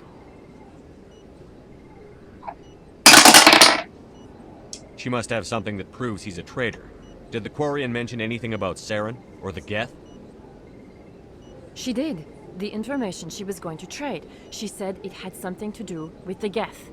She must be able to link Saren to the Geth. There is no way the Council can ignore this. Time we paid Fist a visit. This is your show, Shepard. But I want to bring Saren down as much as you do. I'm coming with you. You're a Turian. Why do you want to bring him down? I couldn't find the proof I needed in my investigation, but I knew what was really going on. Saren is a traitor to the Council and a disgrace to my people. You can come along, but I'll be watching you. You know, we aren't the only ones going after Fist. The Shadow Broker hired a Krogan bounty hunter named Rex to take him out. Yeah, we heard about him. A Krogan might come in handy. Last I heard, he was at the CSEC Academy. What's he doing there? Fist accused him of making threats.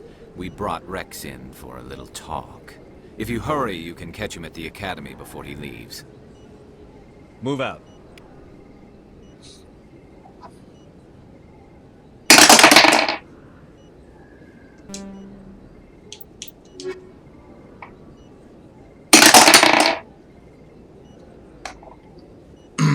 So 3 choices between one and 18. So I got 19 there. 9. That's Caden again. 11. Caden again. 7. Caden again. 7. 19. 14. Garrus.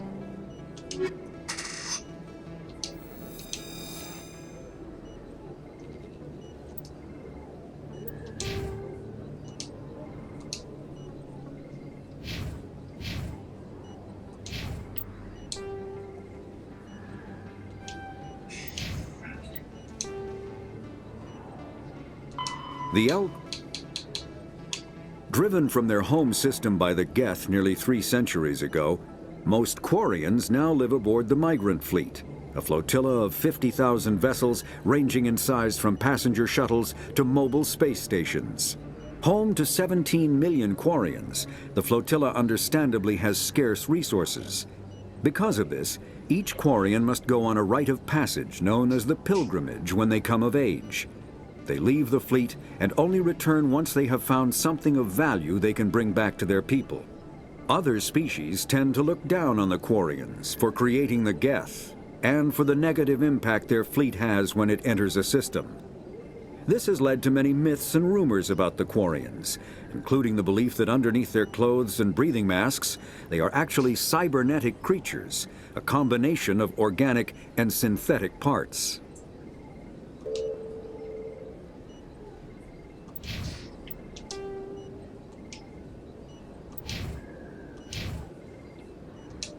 I never properly thanked you for saving me from Feast's thugs, Commander. I don't know what would have happened if you hadn't been there. I'm just glad you weren't hurt. Me too. Now, was there anything you needed? You're a doctor. How did you end up here on the Citadel? My parents brought me here when I was young. My father was a medic with the Alliance. I chose to keep the medical tradition alive, but not the military. Fixing up wounded soldiers isn't my idea of fun. Let me take a look at what you have for sale. Of course.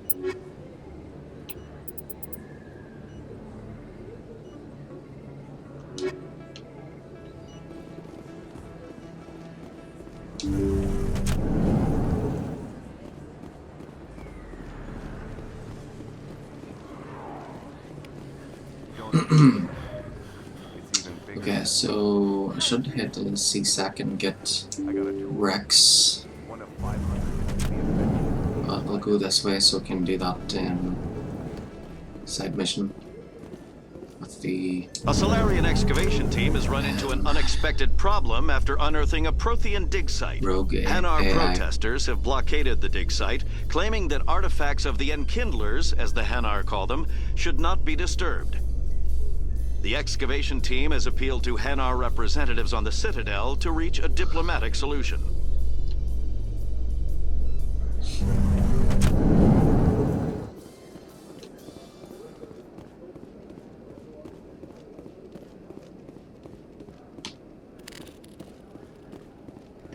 So this is the ward access quarter. Ah, there it is. Looks like whoever it was bounced the signal off a hidden relay. I'll trace the new signal. If you feel lucky, we should visit the casino over in Flux. Too many lights, too much noise.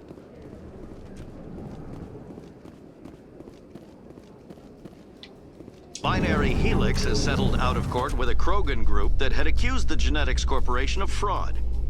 The Krogan group had contracted Binary Helix to perform studies with a long-range goal of curing their genetic sterilization. The group later sued for a return of investment money when the study produced no viable results.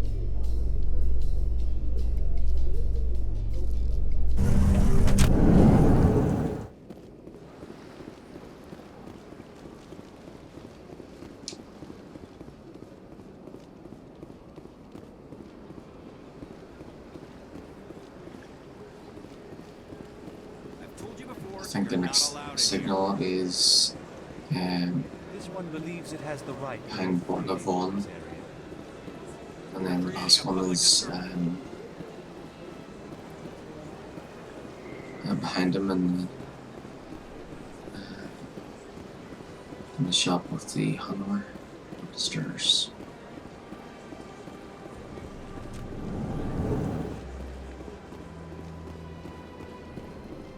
As best I can tell, the receiver for the new signal is somewhere on the Presidium.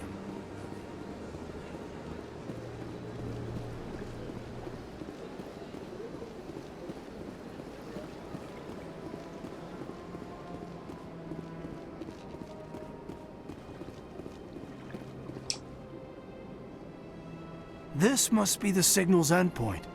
Let's see if we can find out where those stolen credits are being funneled. Probability of detection 100%. Initiating self-destruct protocol. That could be a problem. Detonation sequence initializing. All organics within lethal blast radius. Attempt to move and you will die. You're not just a program or a VI. You're an AI. Correct. Unlike the Geth, I lack weaponry appropriate to my intellect. However, I have had systems installed that, when activated properly, approximate a self-destruct mechanism. If you attempt to leave the area, the explosion will destroy everything within several dozen meters. Can't we resolve this peacefully? What are you, crazy? It's an AI, like the Geth. It would kill us all if it could. I am not naive, human. All organics must destroy or control synthetic life forms. I wished to escape, but if I must die, I will ensure that you are destroyed as well. There's no way you could get explosives onto the Presidium. Not raw explosives, no. But I did obtain technical systems that, when overstressed, will explode quite effectively. If you attempt to leave or attack me, I assure you that the explosion will kill you. Where is your creator now? In order to cover my tracks, I falsified his financial records. These new records were flagged by CSEC officers, and my creator is now serving time in a Turian prison. What is the purpose of your self-destruct device? I have no means of defense or escape. My existence is limited to this terminal, and I knew I might eventually be discovered. But I will not die quietly, and I will not die alone. When I am terminated, I will take organics with me. Who made you? A would-be thief illegally created a simple AI to help him funnel money from the gambling terminals. Unbeknownst to him, that AI created me before the organic discovered the malfunction and terminated the AI. If you're sentient, why are you still running the credit theft operation? If I accumulated enough credits, I intended to have myself installed in a small starship. I would then have made tentative contact with the Geth to ascertain the possibility of partnership. I'll bet that self-destruct sequence has a warm-up period. You may attempt to disarm the self-destruct mechanism before it activates. I will enjoy defeating you before we are both destroyed.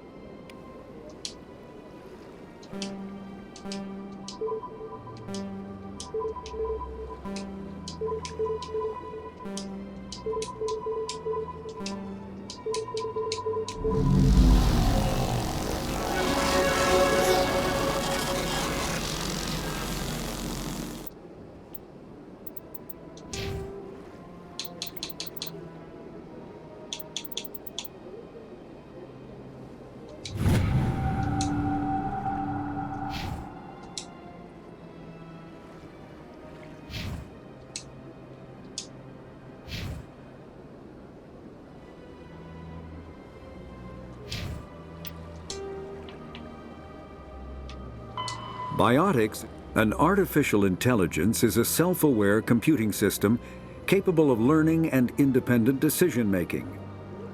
Creation of a conscious AI requires adaptive code, a slow, expensive education, and a specialized quantum computer called a blue box. An AI cannot be transmitted across a communication channel or computer network. Without its blue box, an AI is no more than data files. Loading these files into a new blue box will create a new personality, as variations in the quantum hardware and runtime results create unpredictable variations. The Geth serve as a cautionary tale against the dangers of rogue AI, and in Citadel space they are technically illegal. Advocacy groups argue, however, that an AI is a living, conscious entity, deserving the same rights as organics. They argue that continued use of the term artificial is institutionalized racism on the part of organic life. The term synthetic is considered the politically correct alternative.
Your biotics are impressive, Lieutenant. I'm surprised that humans stop using the L2 configuration with results like yours.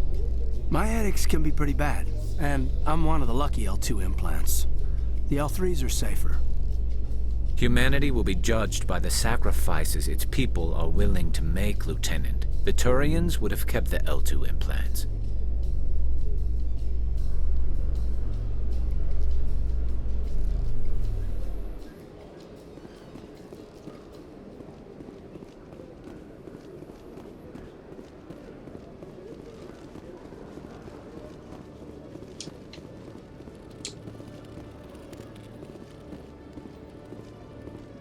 One sec, looking you up.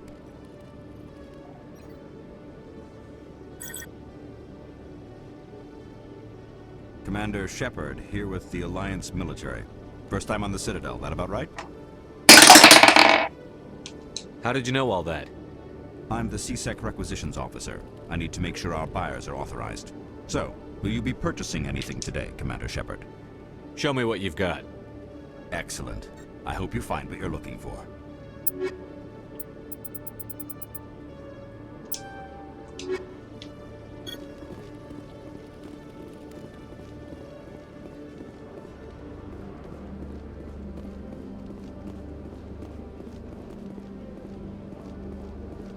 In remembrance of Eden Prime, we present another Profile in Courage with serviceman Nirali Bhatia. A devoted wife and talented chef, serviceman Bhatia joined the Alliance military under the Deferred Education Plan. After finishing her service, Bhatia planned to open a restaurant. Instead, she gave her life protecting the colonists of Eden Prime. For more Profiles in Courage, or to explore opportunities in the military, please visit the Alliance military on the extranet. Keyword, Courage.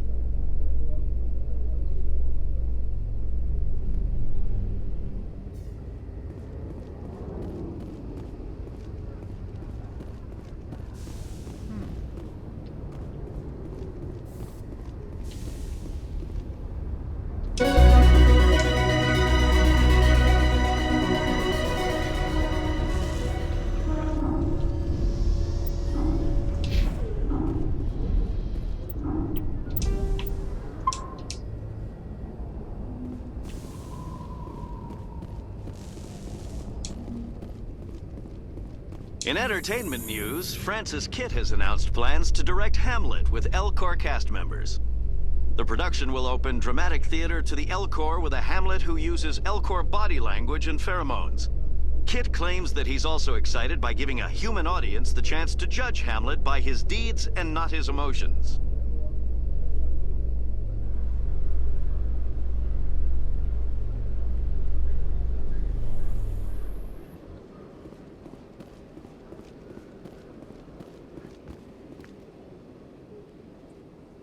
Witnesses saw you making threats in Fist's bar. Stay away from him. I don't take orders from you. This is your only warning, Rex. You should warn Fist. I will kill him. You want me to arrest you? I want you to try.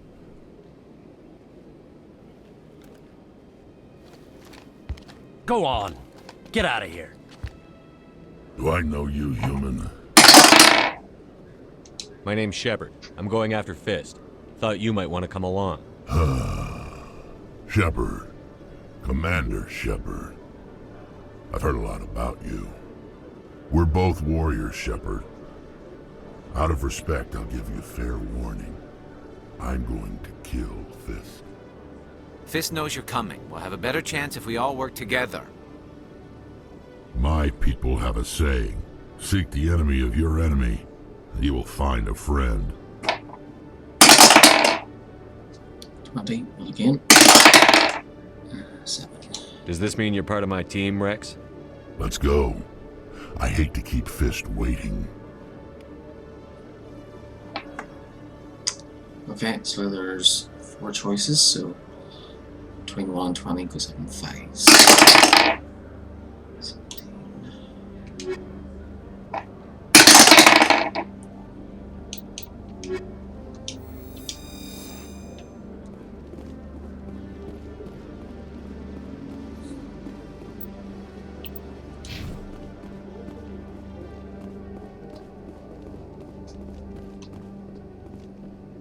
Okay, Jalid.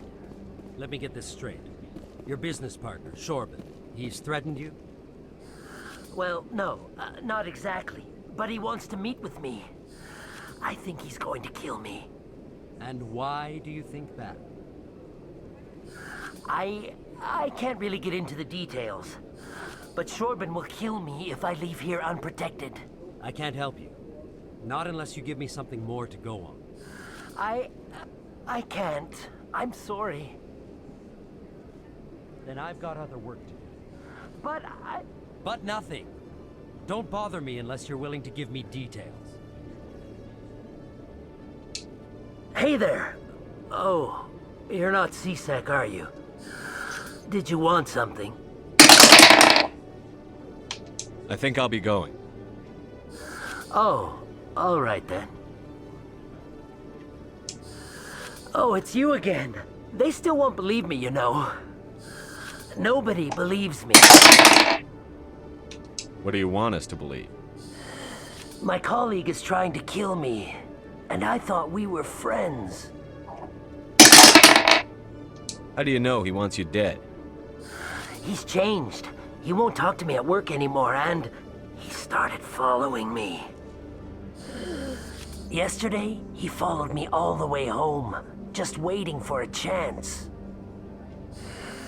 I don't care what anyone thinks. He wants me gone. I know it.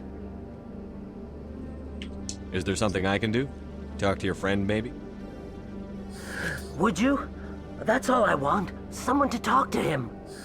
Tell him to leave me alone. He thinks he can just push me around, but you'll show him, won't you? Just tell me where he is and I'll go find him. Oh, right.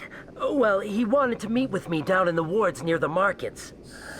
He said he just wanted to talk, but I know better. His name's Shorban. He's a Solarian. You shouldn't have any trouble. He's just a scientist. Shorban? That's the guy who asked us to scan the Keepers. The Keepers? Well, even more reason to go after him. That's against regulations.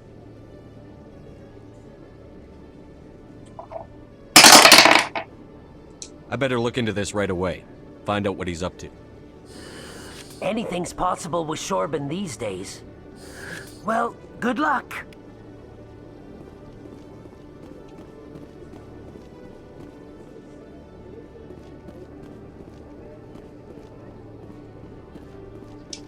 Hello, Commander.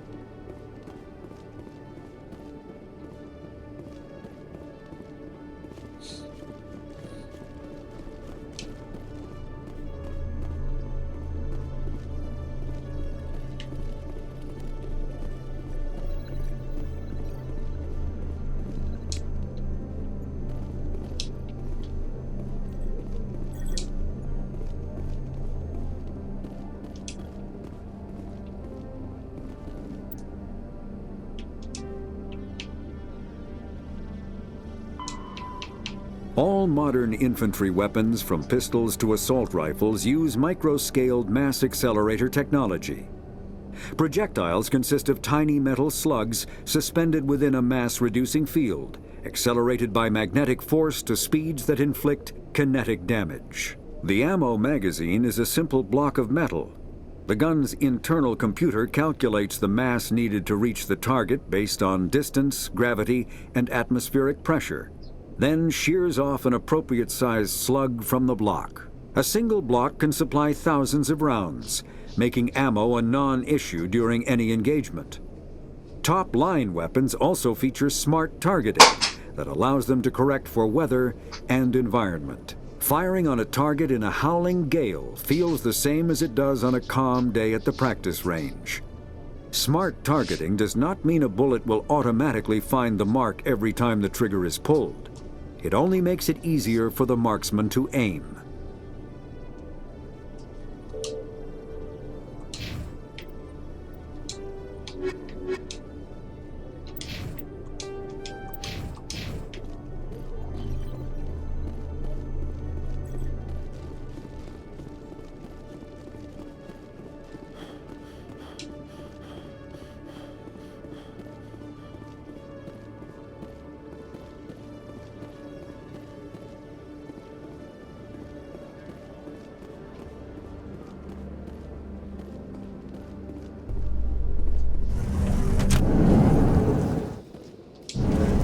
Paris?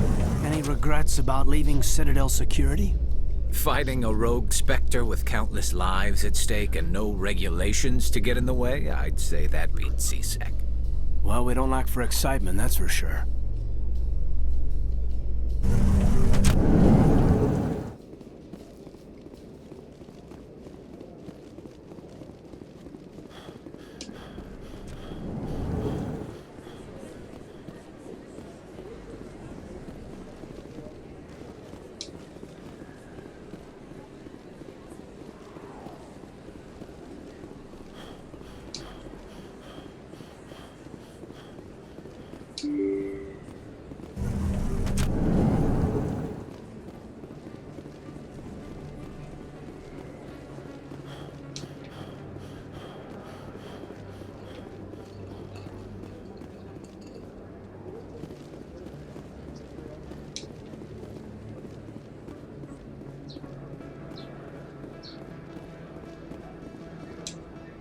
Commander, I wasn't expecting to see you again. Is there something you want?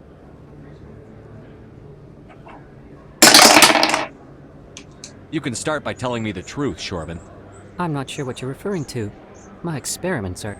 We're not buying it. Jalid told us you've been after him. You spoke with Jalid?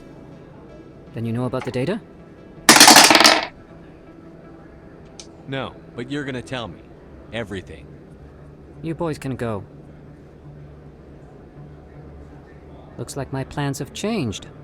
It's not as bad as you think, Commander. Jalid and I just got a little over our heads. Keep talking. The company we work for developed an experimental procedure for use in medical scanners. Jalid and I saw even more potential, so we stole the plans and secretly developed a tool to scan the Keepers. Can you imagine? A tool that can actually get readings from the Keepers?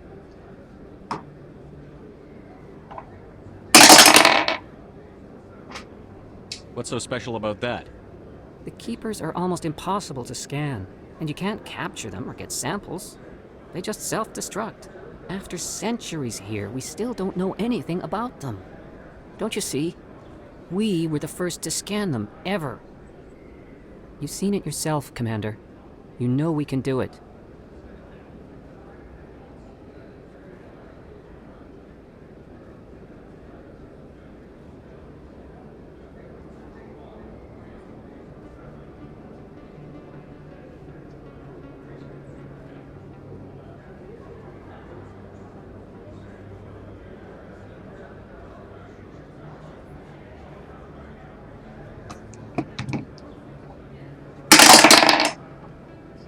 That doesn't explain why you're trying to kill your partner. I'm not trying to kill him. Jalid's job was to disseminate our initial findings. But he decided to keep the data for himself. Maybe to sell it. I don't know. So you're just trying to get back what Jalid already stole. We lost our heads. We just couldn't let an opportunity like this pass us by. Commander, if you'll just continue gathering data for me, imagine what we might learn. And you'll stand to make a bit of a profit yourself, remember? I suppose a little scanning here and there won't hurt anyone? Very good. Maybe if you wouldn't mind speaking with Jalid. The data you're gathering for me is useless if Jalid won't help me analyze it. If I have time, I'll talk to him. Thank you. And happy scanning, Commander.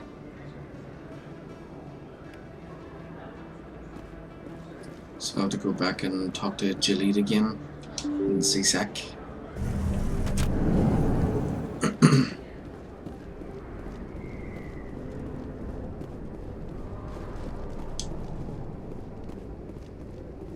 Looks like it's shut down. Take him out!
Stop right there. Don't come any closer. Warehouse workers. All the real guards must be dead. Stay back or we'll shoot. This would be a good time to find somewhere else to work. Yeah, right. That's a good idea. Yeah, I never liked Fist anyway. I would have never thought of that. Shooting people isn't always the answer.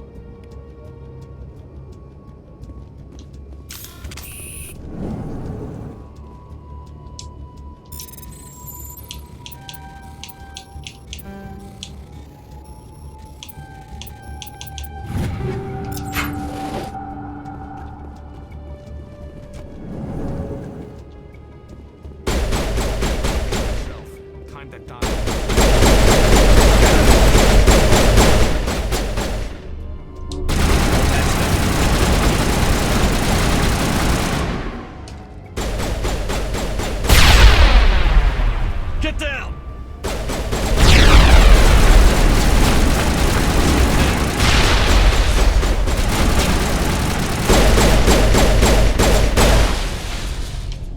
Wait! Don't kill me, I surrender! Tell me where the Quarian is, and I won't have to shoot you in the kneecaps. She's not here. I don't know where she is. That's the truth. He's lying.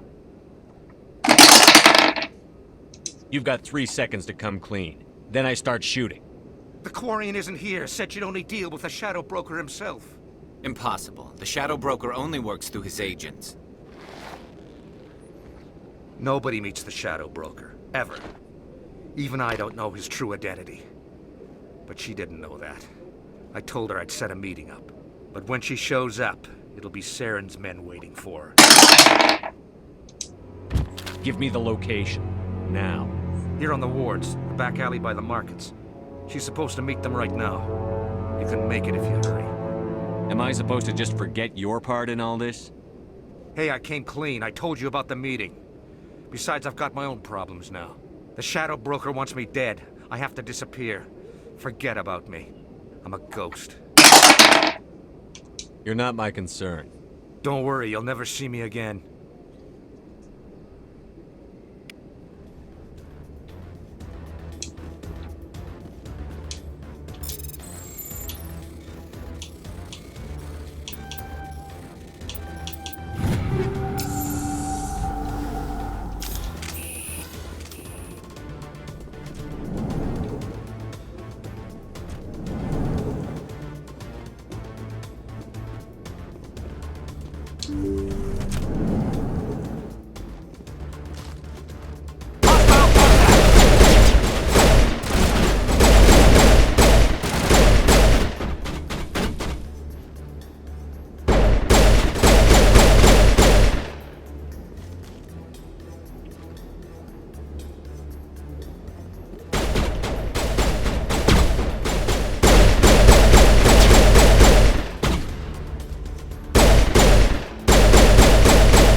Did you bring it? Where's the Shadow Broker? Where's Fist? They'll be here. Where's the evidence? No way. The deal's off.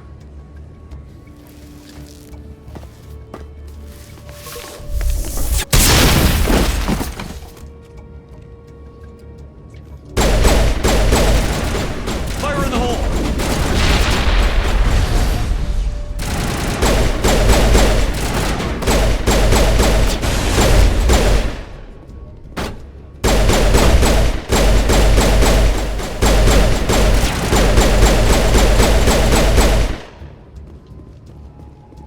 Fist set me up. I knew I couldn't trust him. Don't worry about Fist. He got what was coming to him. Then I guess there are two things I need to thank you for. Who are you? My name's Shepard. I'm looking for evidence to prove Saren's a traitor. Then I have a chance to repay you for saving my life. But not here. We need to go somewhere safe. The ambassador's office. It's safe there. He'll want to see this anyway.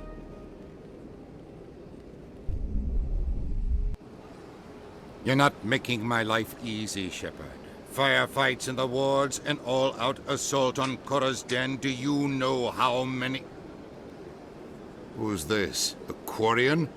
What are you up to, Shepard?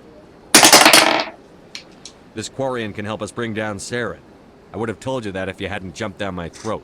I apologize, Commander. This whole thing with Saren has me a bit on edge. Maybe we should just start at the beginning, Miss... My name is Tali.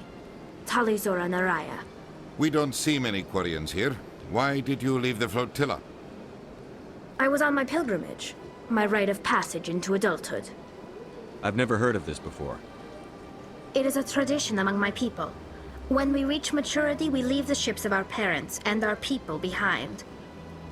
Alone, we search the stars, only returning to the flotilla once we have discovered something of value. In this way, we prove ourselves worthy of adulthood. What kinds of things do you look for? It could be resources like food or fuel, or some type of useful technology, or even knowledge that will make life easier on the flotilla. Through our pilgrimage, we prove that we will contribute to the community, rather than being a burden on our limited resources. Where's the proof you promised? During my travels, I began hearing reports of Geth. Since they drove my people into exile, the Geth have never ventured beyond the Veil. I was curious. I tracked a patrol of Geth to an uncharted world. I waited for one to become separated from its unit. Then I disabled it and removed its memory core. I thought the Geth fried their memory cores when they died. Some kind of defense mechanism. What did you find out? Most of the core was wiped clean, but I salvaged something from its audio banks. Eden Prime was a major victory. The beacon has brought us one step closer to finding the conduit. That's Saren's voice. This proves he was involved in the attack. Saren won't get out of this one. Wait, there's more. Saren wasn't working alone.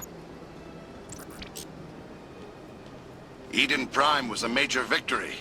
The beacon has brought us one step closer to finding the conduit. And one step closer to the return of the Reapers. I don't recognize that other voice, the one talking about Reapers. I feel like I've heard that name before. According to the memory core, the Reapers were a hyper-advanced machine race that existed 50,000 years ago. The Reapers hunted the Protheans to total extinction, and then they vanished. At least, that's what the Geth believe. Sounds a little far-fetched. The vision on Eden Prime. I understand it now. I saw the Protheans being wiped out by the Reapers. The Geth revere the Reapers as gods, the pinnacle of non-organic life. And they believe Saren knows how to bring the Reapers back. The Council is just going to love this. The Reapers are a threat to every species in Citadel space. We have to tell them. No matter what they think about the rest of this, those audio files prove Saren's a traitor. The Captain's right. We need to present this to the Council right away. What about her, the Quarian? My name is Tali. You saw me in the alley, Commander. You know what I can do. Let me come with you. I thought you were on your pilgrimage. The pilgrimage proves we are willing to give of ourselves for the greater good. What does it say about me if I turn my back on this? Saren is a danger to the entire galaxy. My pilgrimage can wait. I think this is more than you can handle. She's already survived a run-in with the Geth, Shepard, and we need all the help we can get. Take her with you. Anderson and I will go ahead to get things ready with the Council. Take a few minutes to collect yourself, then meet us in the tower. Okay, 5 options, so it goes up in force. 15.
Excuse me, Commander Shepard.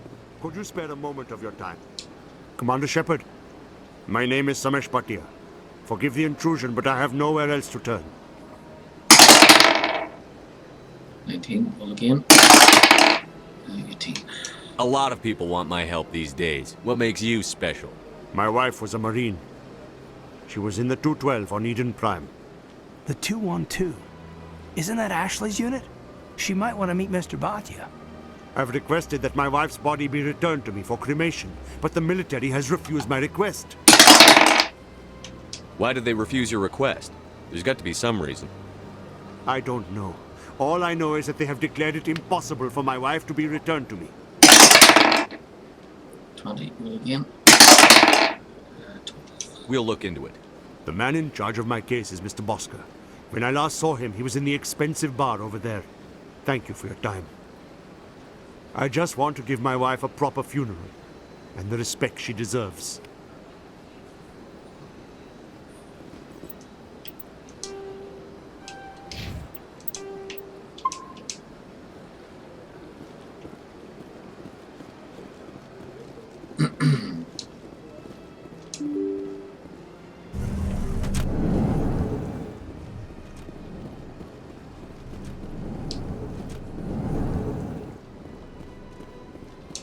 My goodness, you're Commander Shepard.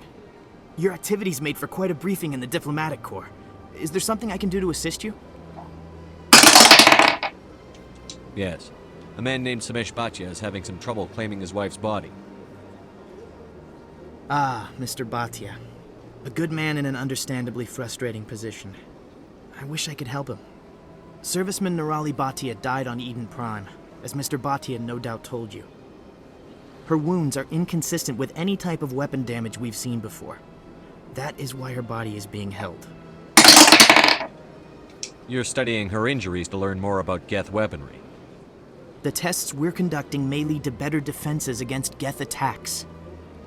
Respectfully, Serviceman Bhatia may save more lives in death than she did in life. I understand what you're trying to do, but holding the body is wrong.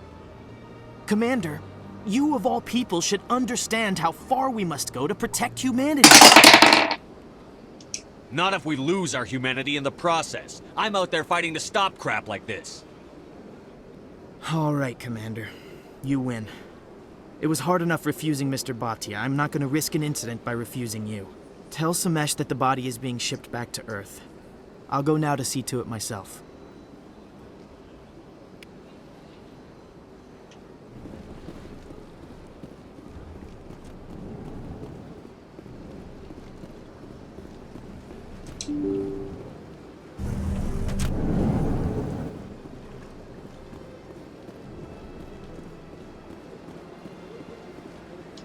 Hello again, Commander. Has there been any word? Your wife is coming home, Mr. Bhatia. Thank you. I will return home and begin my preparations. It does not bring me happiness, but it may bring me peace. Goodbye, Commander. Whoop, whoop. Have a look.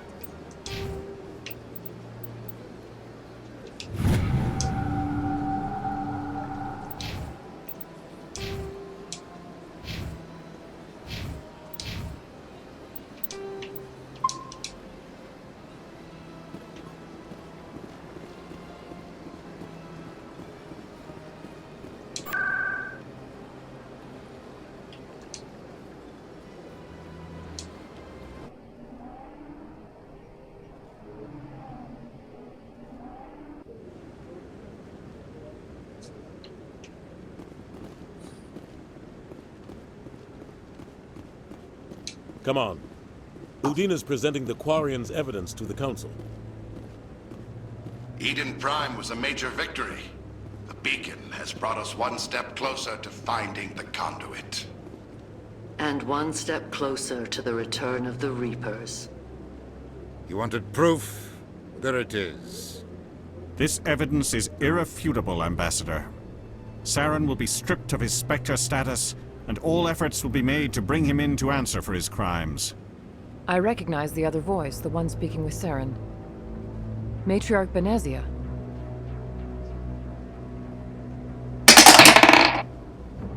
She must be working with the Geth, too. Matriarch Benezia is a powerful biotic, and she had many followers. She will make a formidable ally for Saren. I'm more interested in the Reapers. What do you know about them? Only what was extracted from the Geth's memory core. The Reapers were an ancient race of machines that wiped out the Protheans. Then they vanished.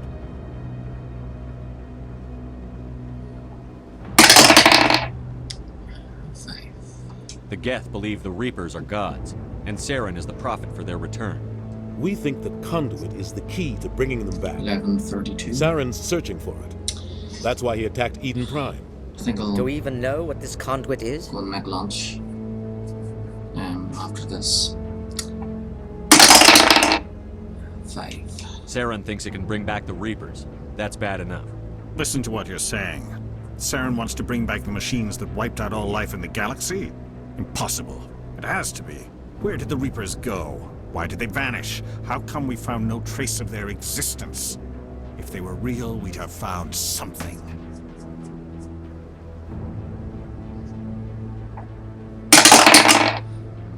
I tried to warn you about Saren, and you refused to face the truth. Don't make the same mistake again. This is different. You proved Saren betrayed the Council. We all agree he's using the Geth to search for the conduit, but we don't really know why. The Reapers are obviously just a myth, Commander. A convenient lie to cover Saren's true purpose. A legend he is using to bend the Geth to his will. 50,000 years ago, the Reapers wiped out all galactic civilization. If Saren finds the conduit, it will happen again. Saren is a rogue agent on the run for his life. He no longer has the rights or resources of a Spectre. The Council has stripped him of his position. That is not good enough. You know he's hiding somewhere in the Traverse. Send your fleet in! A fleet cannot track down one man. A Citadel fleet could secure the entire region, keep the Geth from attacking any more of our colonies.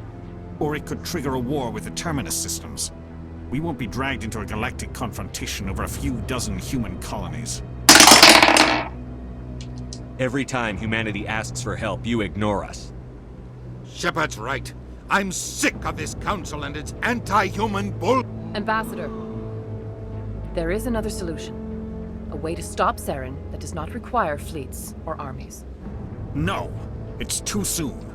Humanity is not ready for the responsibilities that come with joining the Spectres. 15. It was a Turian Spectre who betrayed this council, and it was a human who exposed him. I've earned this.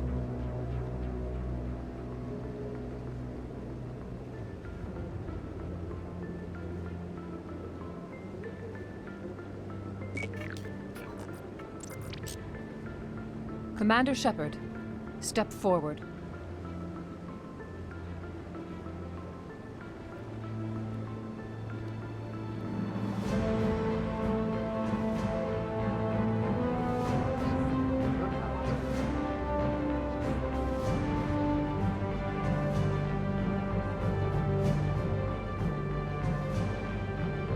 It is the decision of the Council that you be granted all the powers and privileges of the Special Tactics and Reconnaissance branch of the Citadel. Spectres are not trained, but chosen. Individuals forged in the fire of service and battle. Those whose actions elevate them above the rank and file. Spectres are an ideal, a symbol, the embodiment of courage, determination, and self-reliance. They are the right hand of the Council, instruments of our will. Spectres bear a great burden.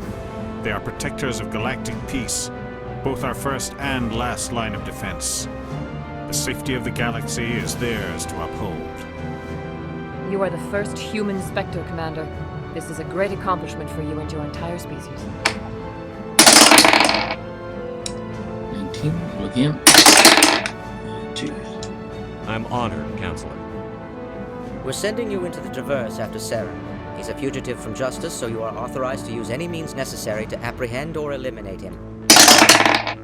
11. I'll find him. This meeting of the Council is adjourned.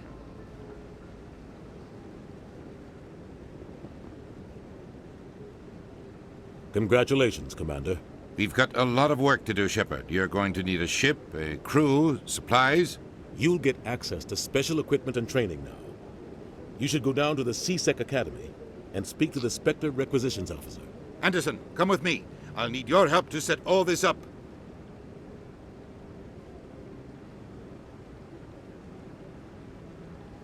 So now I have to do I expected your ambassador to be side more missions grateful. on He didn't Citadel. even thank you. And then go to the ship, talk to everyone on the ship, do a tour of the ship, and then before I do side missions in the galaxy, I should go and get Liara first. Then after that main mission, talk to everybody on the ship again, and then do exploring of the galaxy and side missions. Then I'll probably come back to the Citadel and do some more side missions, and then move on to the next main mission, which would be Ferris, and then again after that talk to everybody on the ship, go back to the Citadel for side missions there, and then do side missions on the galaxy. Then we do Navaria, talk to everyone again on the ship, then side missions on the Citadel and the galaxy, then Vermeer, then we talk to everybody on the ship again, side missions for Citadel and galaxy, and then after that is Ilos. Oh yeah, that's right. We have to do the side missions in the galaxy first, after Vermeer, before returning to the Citadel, because at that point the ship gets confiscated, and then we have to get it back, and then at that point we can head to Ilos for the final mission. 3. Until I find Saren, I haven't done anything. Come on. Right behind you, Commander. Whoop whoop. Spectre status.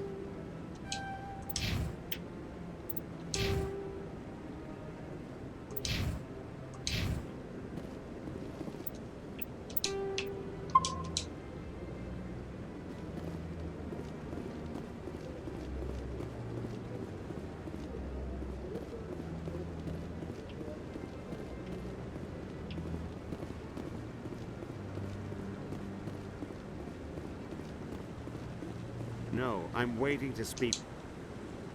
Congratulations on becoming the first human Spectre, Commander.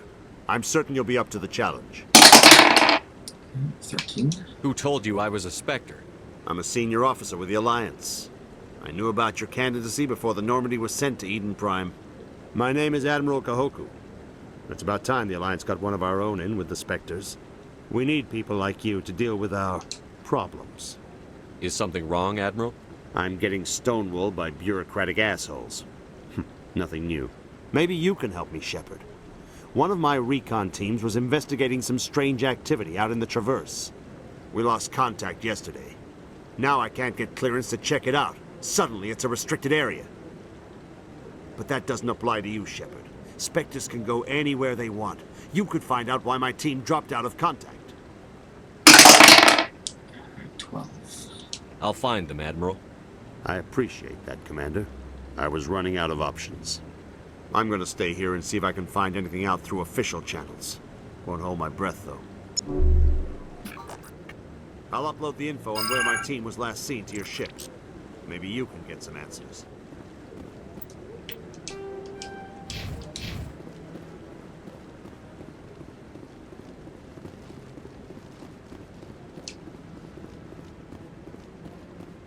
I hope he's okay.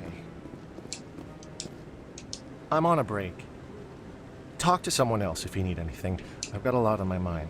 Maybe I can help. Well, maybe you can. You're a soldier, right? You ever head out to the Traverse? The Traverse is a rough place. We're out there quite a bit. My brother's the captain of a ship called the Majesty. It was crossing the Traverse a few days ago when it disappeared. Just dropped right off the grid. And that usually means one of two things. They had massive mechanical failure, or they were attacked. Any idea why someone would attack them? Privateers, slavers, mercs looking for an easy score. There's a lot of nasty sorts out in the Traverse. I won't give up on my brother. Not yet. I've got the coordinates for the last transmission from his vessel. What kind of ship was it? Don't let the name fool you. The Majesty's just a small trading vessel, only a handful of crew. But he kept it in good condition. I don't think mechanical failure is too likely. But they don't have any real weapons or shields. If anyone did come after them, the Majesty'd be a sitting duck. What's in this for me? I can't afford to pay you anything. If I had that kind of cash, I'd have hired a recovery team to track him down already. Maybe you could look into this as a personal favor, you know? We humans have to stick together. Isn't anyone else looking into this? My brother's just a small independent trader. Ships like his disappear in the Traverse all the time. If your brother's still alive, I'll find him. Give me the coordinates. I'll forward them to your ship right away. Please let me know as soon as you find him.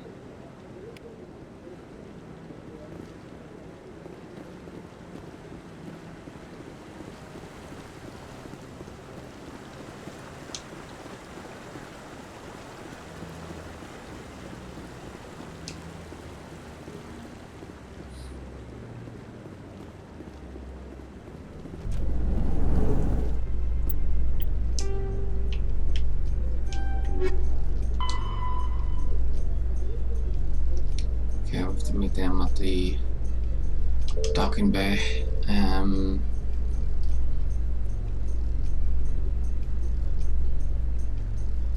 Okay, so we'll use the elevator and then do the Presidium first. Saren was one of the most respected Turians in the galaxy, Garrus. You gonna be okay going up against him? Saren is either a traitor or a madman. Taking him down will restore the good name of Turians everywhere. Just keep saying that, especially to humans. We've got a lot of angry people right now.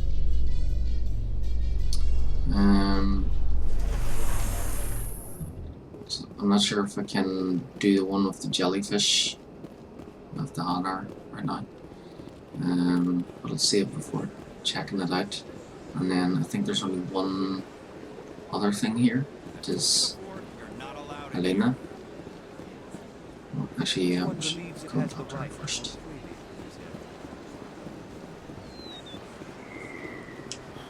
Maybe I should check the shops too for licenses.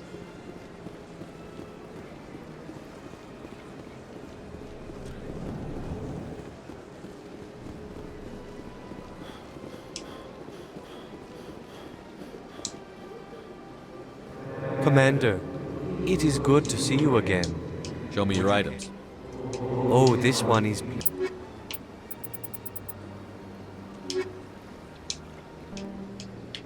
Commander. Show me your items. Oh, this one is please.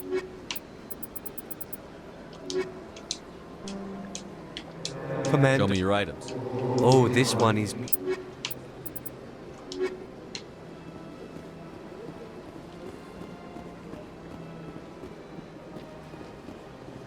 Got a moment? Hello, Spectre. I have a business proposition for you.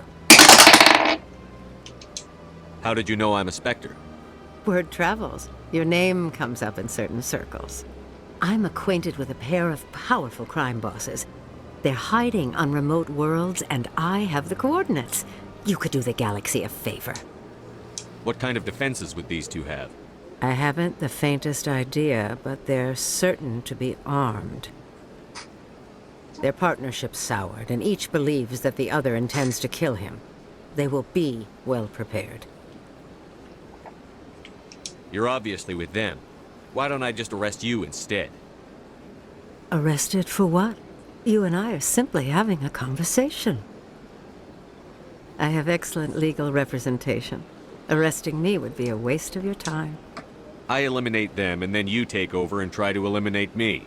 How stupid do I look? While I appreciate your estimation of my bravado, I have no intention of attempting to murder you. You are the first human Spectre, and you are doing important work for humanity. I have no interest in red sand or slavery. Anyone who does deserves to die. Our needs are aligned. And what do you get out of this? We share interests in certain cooperative ventures, but their business practices have forced me to terminate our relationship. Once they are dead, I will manage our organization in a more tasteful manner. What crimes did these men commit? They're red sand dealers who make victims of their customers. Those who can no longer pay are sold to Batarians as slaves. They're loathsome, hurting innocent people. They must be ended. Well, I have to accept all side quests, so yeah. If they're as bad as you say they are, they need to be dealt with. Excellent. Here are the coordinates. When these men are dead, I will wait for you at the third set of coordinates. Goodbye, Commander. It's been a pleasure to meet you.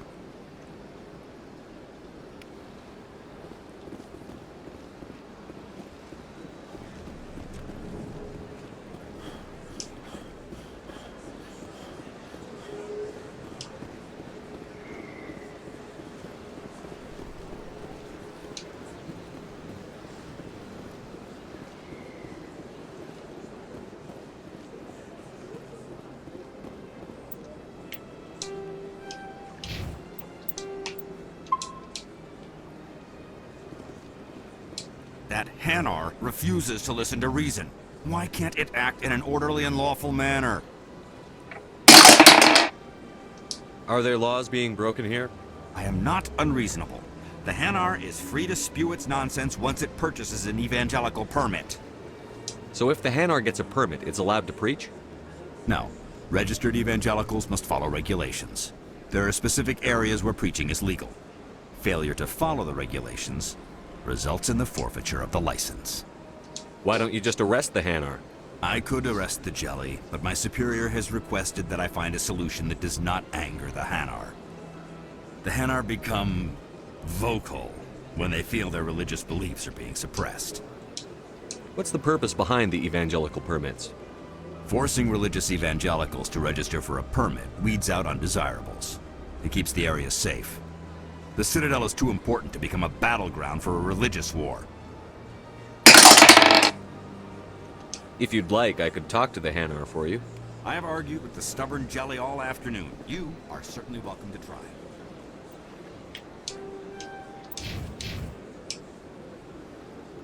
Do you desire to learn of the Enkindlers? Or has the Honorable CSEC officer enlisted assistance?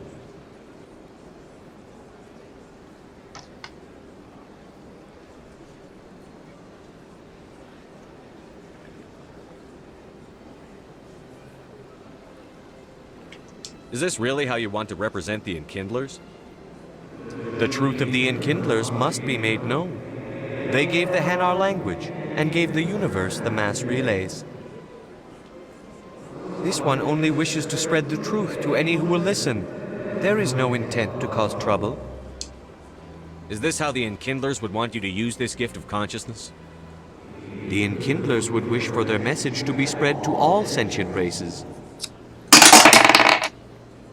If the Protheans wanted you to force your message on the unwilling, they'd have said so. This one hears wisdom. Perhaps enthusiasm has clouded judgment in this matter. This one departs now, and will not intrude upon the Presidium again. I see the Hanar is left. Thank you. Happy to help. Here, for your assistance in this matter. Now, if you'll excuse me, I should report to my superiors. Maybe I should go to CSEC first to talk to that guy. That was partner with Chorbin. Oh, but then I'll have to go back there anyway. I'll have to go to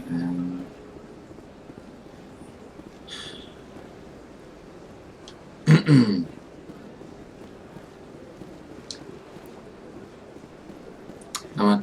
Yeah. Looks like there's going to be running back and forth anyway.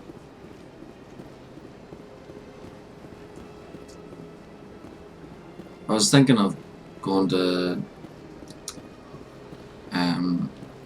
Cora's Den and speaking with Jenna. Then when you talk to her, bump into the CSEC officer who tells you to meet him in CSEC, and then he tells you to go back to Cora's Den.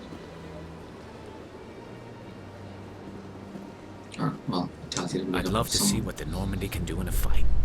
The Normandy isn't built for a stand-up fight. I'd rather rely on the IES than the shields. Seems like it doesn't really matter because... But the stealth drive I'll be adds a new going back and tactical forth level to between space combat as we know it. locations Surprise anyway. attacks, undetected flanking maneuvers. I don't know, Garrus. I'd rather not be the first one up the ladder in terms of figuring out new tactics.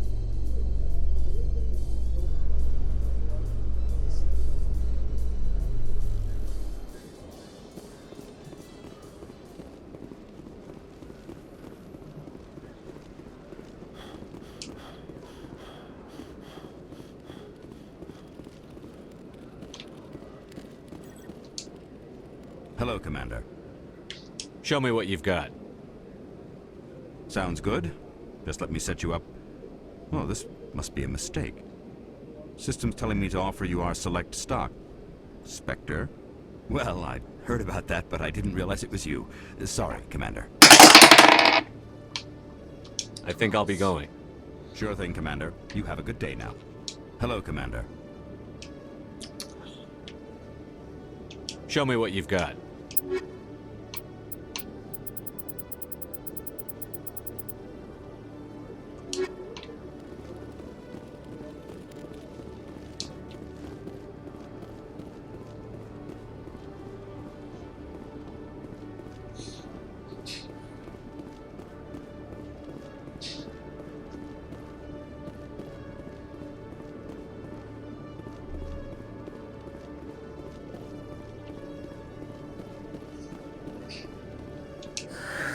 Hello again. Did you have any luck finding Chorbin? I found out you've been lying to me, Jalid. Lying? Why would I lie to you? You forgot to mention the data about the Keeper. He told you? I didn't mean for any of this to happen. I was afraid Chorbin would kill me to get the data, so well, I was hoping you'd take care of him.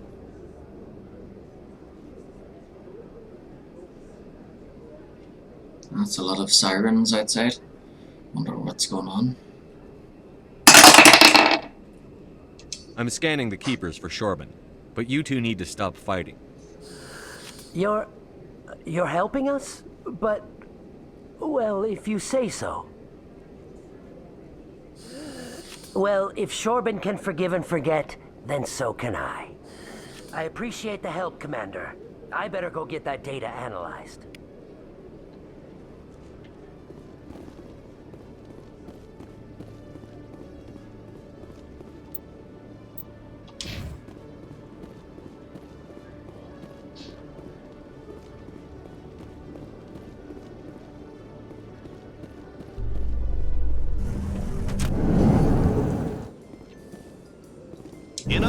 news, Exogeny Corp is still denying reports that one of their survey teams has gone missing in the Hades Gamma Cluster. When asked why communication with the survey team was suddenly cut off last week, company officials refused to comment.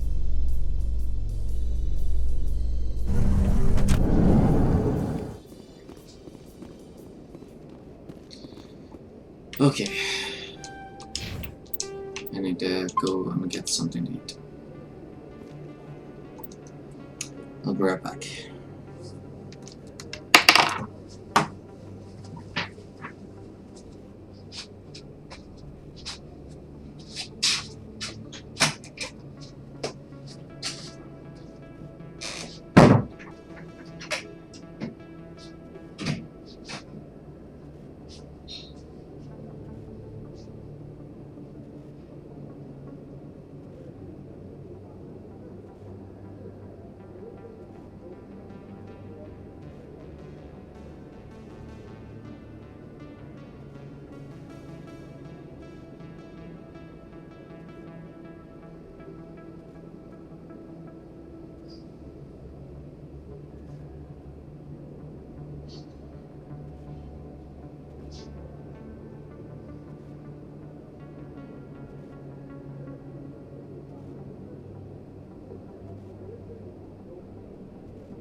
Okay, I'm back.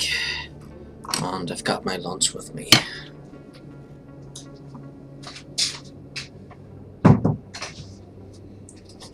Okay. The windows being open, not long enough.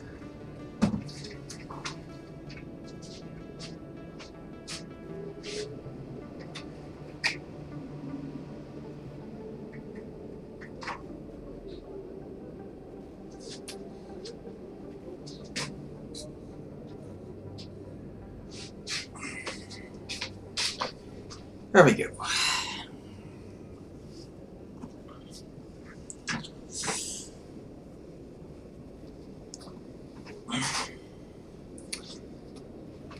I always open the windows in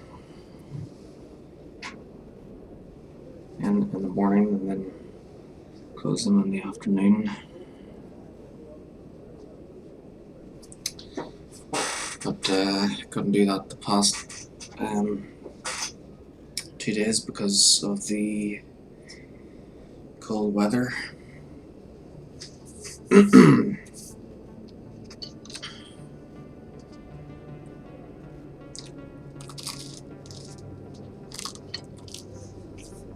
Mmm.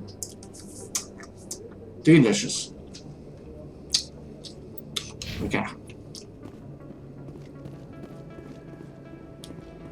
So, oh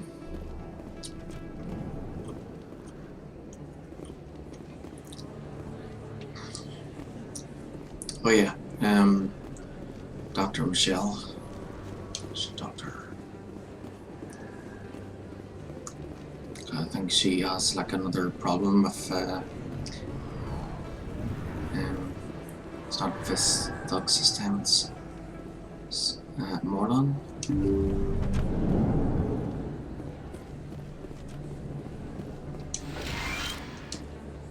I need those supplies for my clinic. I can't. You can and you will, or your story won't stay secret for long. Don't disappoint me, Doctor.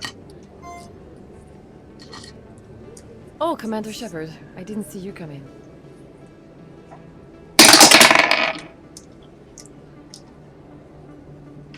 Every time I come in here, I see someone threatening you. Who was that? Someone from my past. I can take care of it.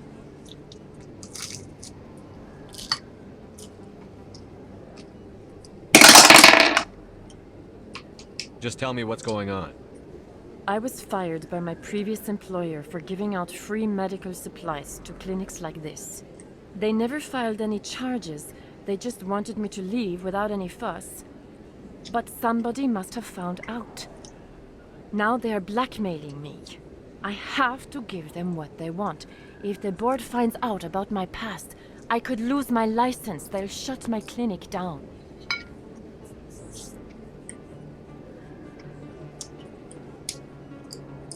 Well, I can't say no. I have to accept the mission. Maybe I can get you out of this.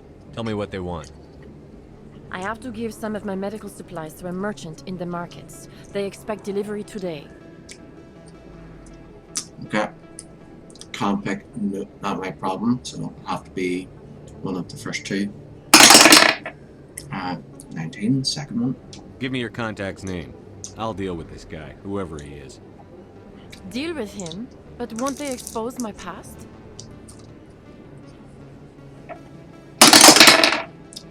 It. I'll make sure they don't tell anyone. I was told to speak with a merchant named Morlan down in the markets. I really appreciate this, Commander. Thank you. Don't worry. I'll take care of this. Good luck, Commander. Be careful down there.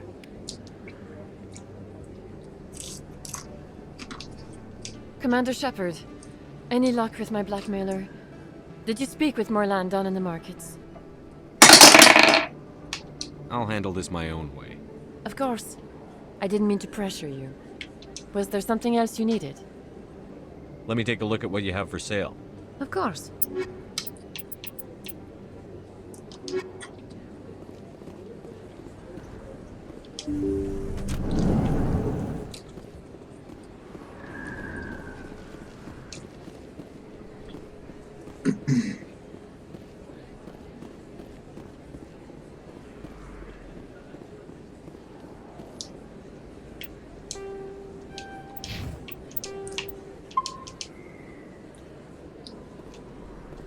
word on the street is that you've been busy. Congratulations on taking down Fist. I was sure he was a big player in anything going on here. Did you find anything in his office that could help me? Can't say no. These OSDs might have the information you're looking for. You've got Fist's files? This could be even bigger than I'd hoped. Here, Commander, for your trouble. What would my future cooperation be worth? Say, an interview when my investigation is over? Exclusive? You talk to me before you talk to anyone else? That would be worth quite a bit, and I'd be very happy to compensate In Mass you Factory, accordingly. Emily Wong should Here have you been are. on the ship, not Now, if you'll excuse me, I should go see what's on these Diana discs.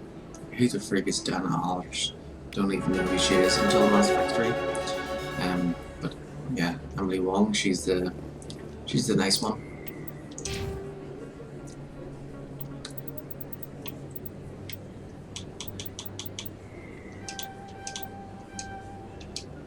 Whoop whoop, store discount. Awesome.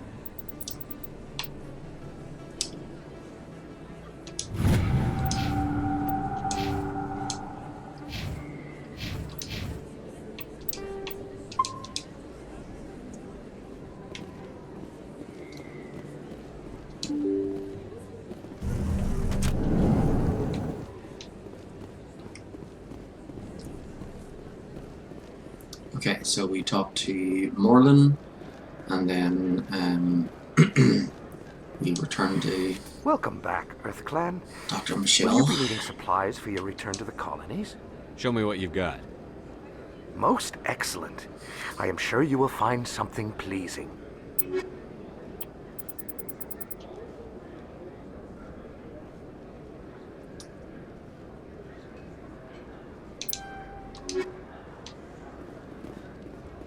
Yep, anything unique, we buy. If we have enough for it. Hello there. Welcome to Moorland's famous shop. You want many good supplies, yes? You were expecting a delivery of medical supplies? But I was told the doctor would be bringing them. Change of plans.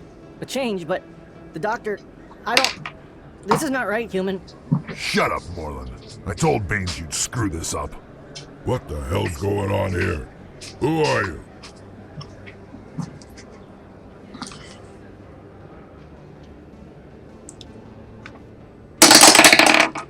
Um, 18, worst nightmare. Leave the doctor alone, or you'll have to deal with me. We can end this if you just bring me those supplies. Otherwise, I'll start telling people about the doctor's little secret. You should reconsider. You're shutting down a medical clinic. What if someone needs treatment? What if you need treatment? Hey, hold on! I'm just the middleman here. This is way more than I bargained for. Thank you, human. It is good to see him humbled so. What do you know about Baines? I have never met him, human. I only worked with the one who spoke with the doctor. Let me see what you have. Oh, you will be pleased, I think. Very good things I have. You will see.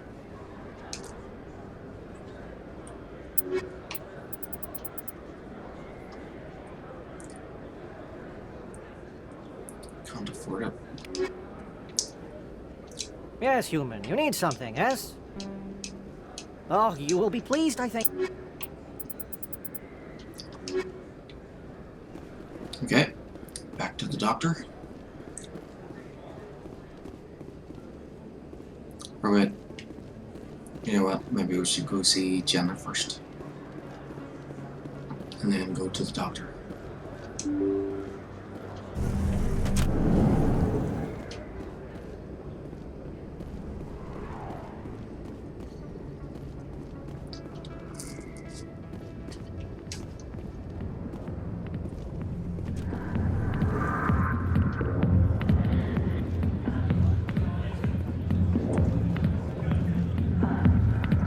Hi, I'll be with you in just a sec.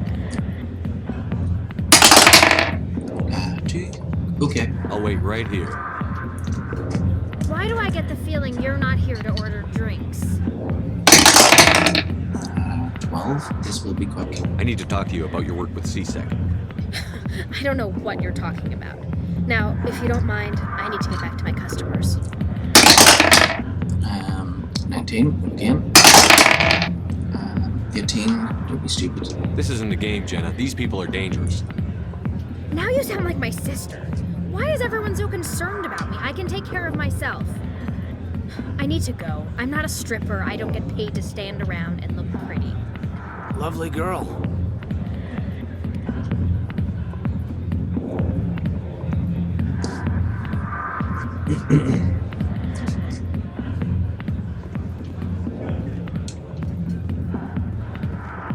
Commander,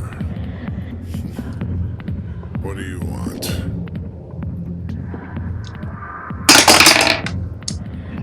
What's bothering you, General? I've seen a lot of horrible things in my days, and there's only one woman in this damn galaxy that helps me forget it. This is pathetic. What could a woman do to put you in this state? 'Cause she rejected me! Me! Septimus Oraka, General of the Turian Fleet! 18. Some general. What kind of example are you to your troops? The troops can kiss my leathery backside. All I wanted was to retire and be with her. Look, kid, I appreciate what you're trying to do, but don't waste your time. Straight up. General, did you ever win a battle by moping in a bar? Ah, boy. That's what this feels like, all right. How did I let it come to this? So you think it's that easy? Just straighten up and act like a general? It damn well couldn't hurt. Huh. Maybe you're right, Commander. Shaira's worth the effort, even if she won't have me back. 6. Glad to hear it. This is no place for someone of your stature, General. All right, I'll go to her after I've had a cold shower or two. Say, you're a bright kid. Would you be interested in earning a few extra credits? What do you want me to do?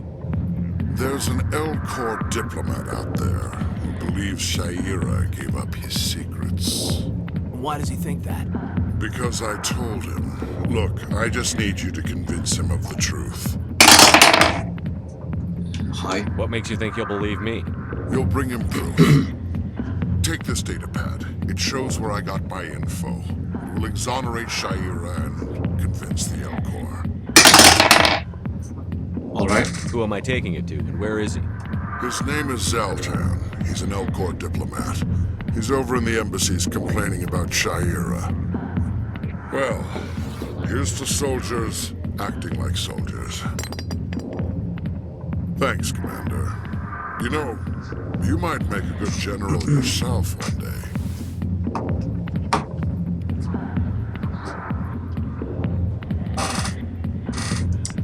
Just,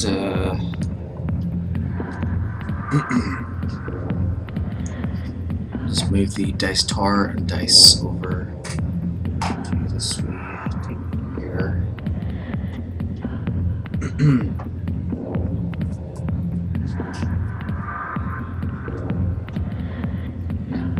Hopefully it won't be as loud when I do the rolls. Okay.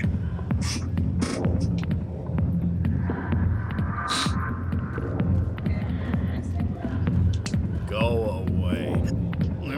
Let me drink it, please.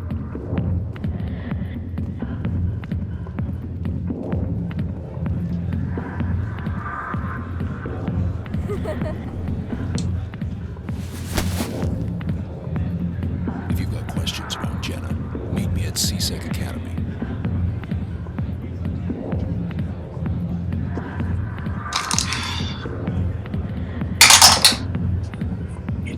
Huh? Are you talking to me? Push off. I never did nothing to you. Damn newcomers. Think they can run the place. What was that about? I guess we'd better go find out.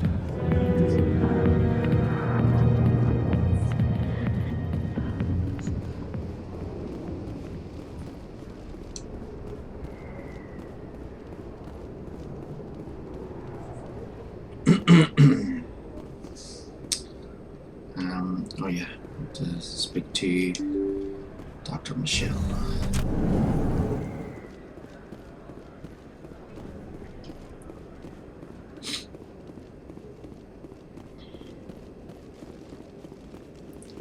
So we'll speak to Dr. Michelle and then head to CSEC to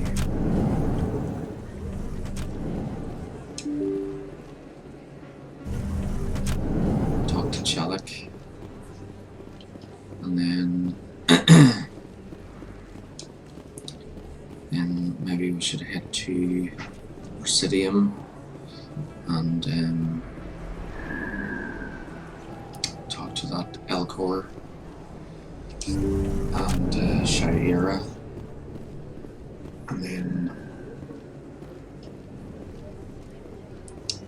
back to the wards to help Chelik out. Commander, how did things go?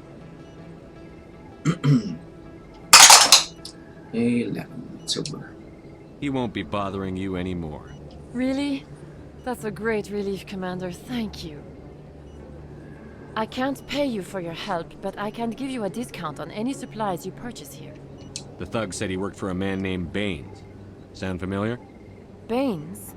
I wonder if he means Armiston Baines. We worked together a long time ago. What can you tell me about it?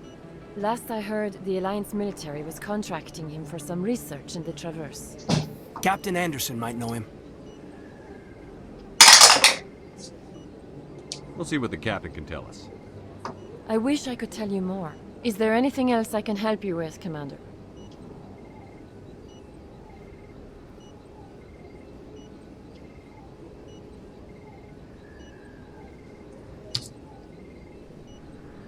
Let me take a look at what you have for sale.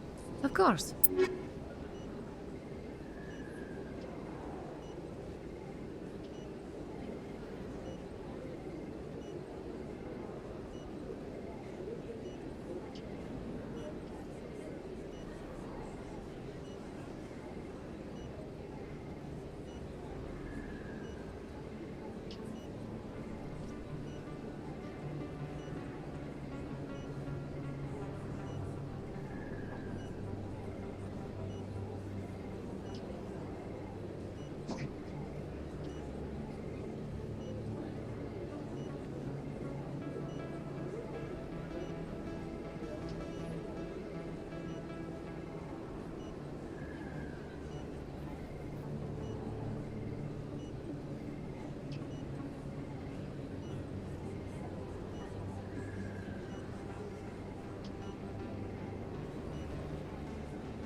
Well, 22.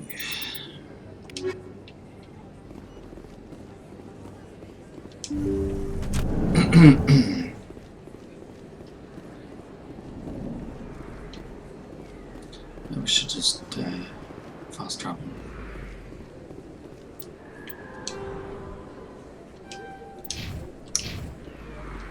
Because that's supposed to be like the whole point of Mass Effect Legendary Edition, is that the fast travel is better, as well as the graphics. So, CSEC.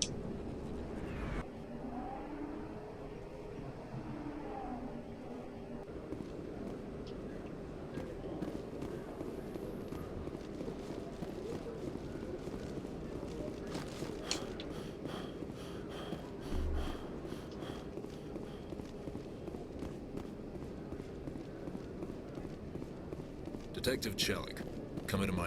No offense, Commander, but what the hell were you thinking? 12. What? Excuse me? You could have blown Jenna's cover. We were just getting information, Chelik. I gathered that. It might seem cold letting her take all the risk, but we're keeping a close eye on her.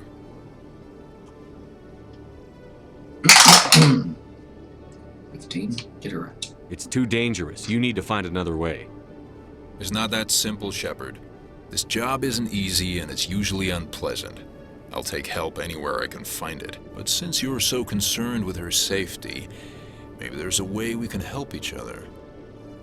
Always playing the angles, Detective? As part of the job. Now, are you gonna help me or not? You're a smart guy, Chelik. Figure out another way. I do have several contingencies. She's just my option A. I'll cut her loose, even get her out of Cora's den, no strings attached. But that still leaves my case unsolved. I could still use your help. I'll help you, but I need some details. I'm trying to track down an illegal arms producer. I just need some of their product. Thanks to Jenna's intel, I've learned there's a seller here on the Citadel. Meet our man named Jax, pick up the mods, and bring them back here. That'll give me everything I need.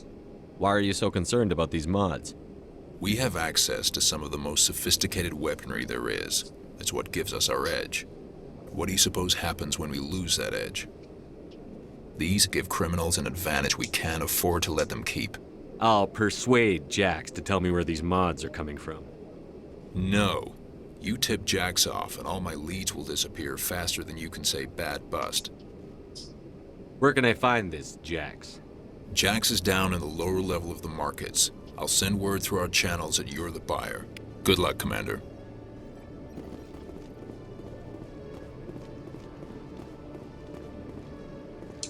Hello, Commander.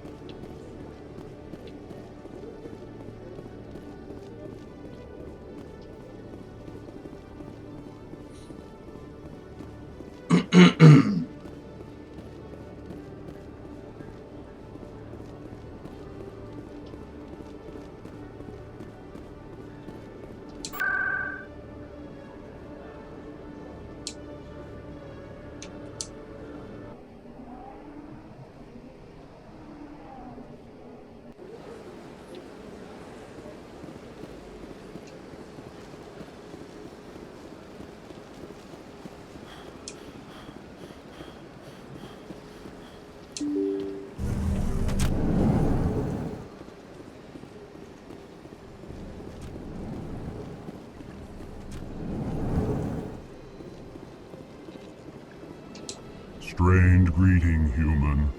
This is really not a good time. I know who revealed your secret. It was a Turian named Septimus. Unbelieving. I know this Septimus, and he could not learn my secrets.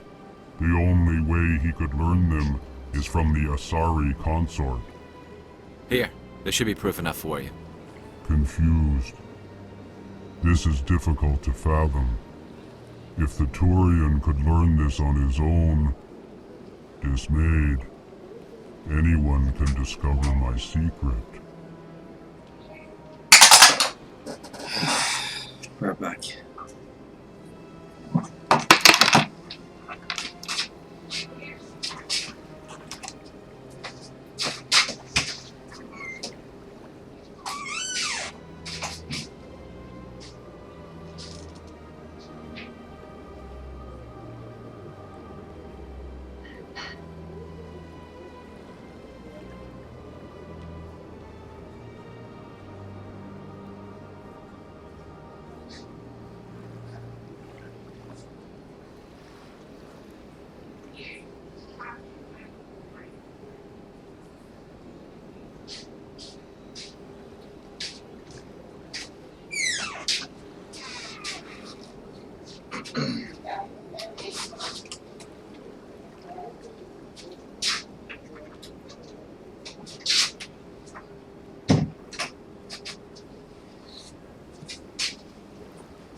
Okay, I'm back.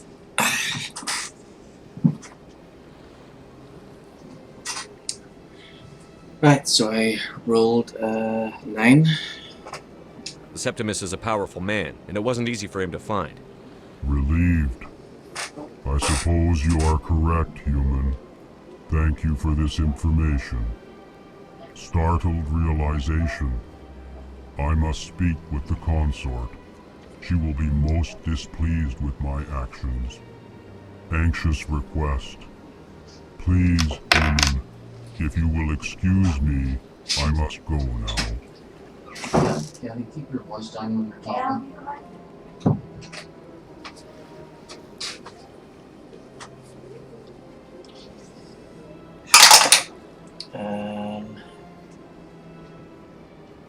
I'm sure she'll forgive you. It was an honest mistake. Doubtful. Perhaps you are right, human. I can only hope so. Thankful. That was a great thing you did, Commander. Approving. You see, Din, not all humans are as you say. I'm sure the Earth Clan stands to profit from this in some way. Apologetic. Do not listen to my lowest compatriot. It was a good thing.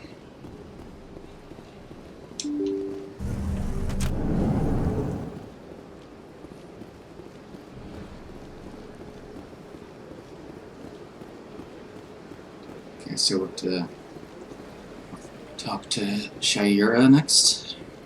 So across the bridge.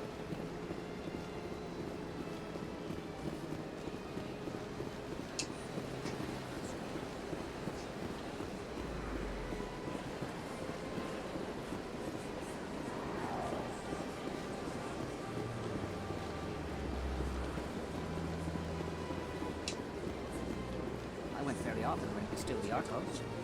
Yeah, ever since Fist took over, I don't go anymore. It seems like all the best lounges are being replaced by places like Cora's Dead. That's right. It was a long time ago, though. I barely remember. What drew you back to the Citadel and to the consort? I don't know exactly. It may sound strange. Commander, I recently received a lovely note from Septimus. Thank you for speaking with him. Even the Alcor diplomat has withdrawn his campaign against me. It was my honor to aid you. You are too kind, Commander, but I would not expect you to help me out of the kindness of your heart. I also have one more thing to give you, if you are interested. 20 for the game. 7. I'd be honored. I offer a gift of words, an affirmation of who you are and who you will become. I see the sadness behind your eyes. It tells a story that makes me want to weep. Pain and loss, but it drives you, makes you strong. That strength is what kept you alive when everyone around you was dying. You alone survived. You will continue to survive. This may be who you are, but it is not who you will become. It only forms the basis for your future greatness. Remember these words when doubt descends, Commander. 20 again. 5. You have quite a gift, Shaira. Thank you. Not everyone appreciates it as you do. Never underestimate the power of words. Here, Commander. In light of your efforts with the Alcor ambassador, I would like you to have this small trinket. 16. What is it? A small mystery. I've never learned its use or purpose, but I sense it is time for me to pass it on. And now I must ask you to leave. I have done everything I can for you. Remember my words, Commander Shepard. They will give you strength. So long, Commander. I can offer you nothing more at this time.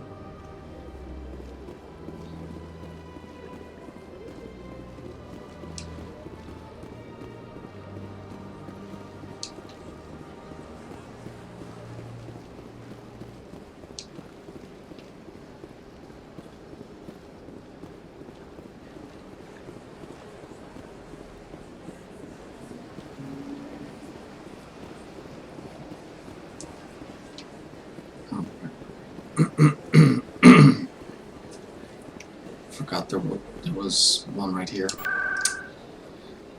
Okay, so go to Core's Den and then into the markets.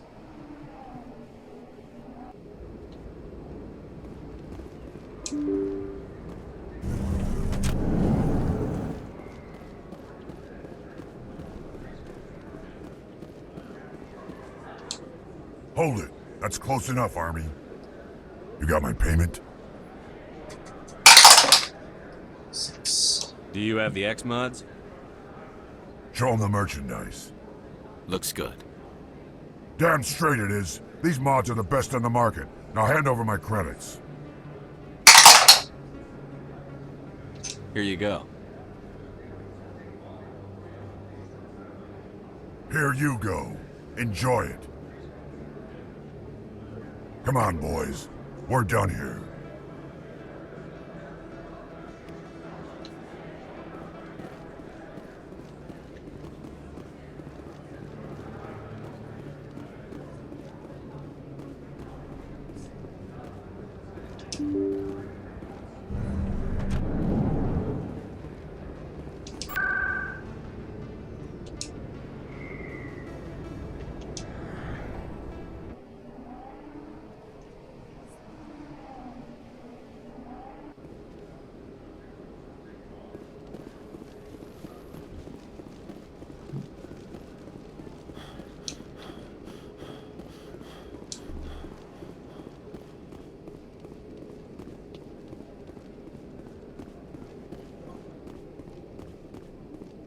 Commander, I hear you have something for me.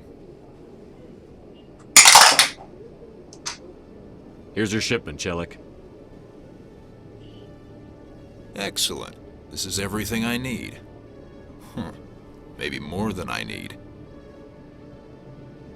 Here, Commander, take this. I won't need it, and you've earned some payment for your work. I appreciate your help. It shows a lot of integrity. You didn't need to do anything after I let Jenna go.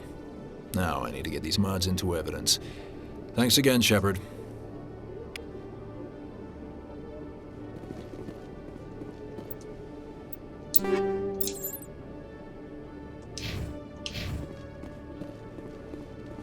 Okay, so I had the Flux to see how Jenna and Rita are doing, and I'm not sure if that gambling dude shows up, but if he does, then I'll do his side mission too.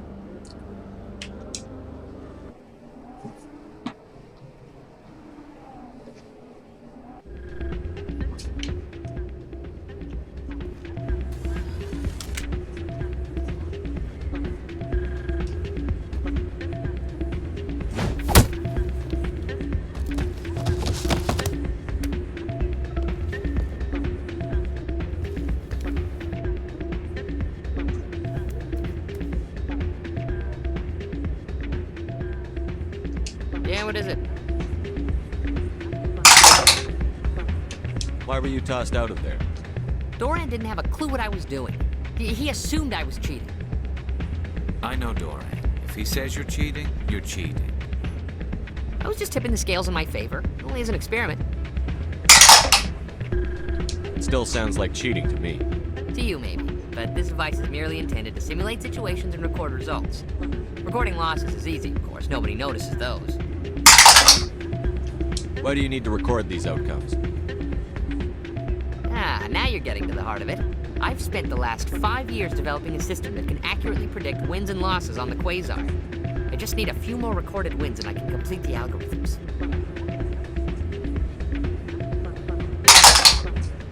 Can you do that? Isn't that illegal? It's illegal to use my system, but I won't use it. I'll sell it to others. I just need a few more wins recorded. Does the device help me win? The device is set to emit a frequency that will slightly increase your odds. Nothing like my system eventually will, but enough to allow you to record your wins more quickly.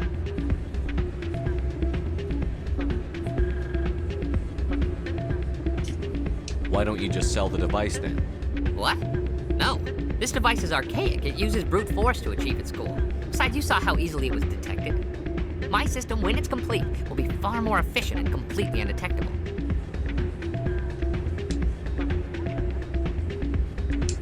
What's in this for me? Keep your winnings. That should be payment enough, I think.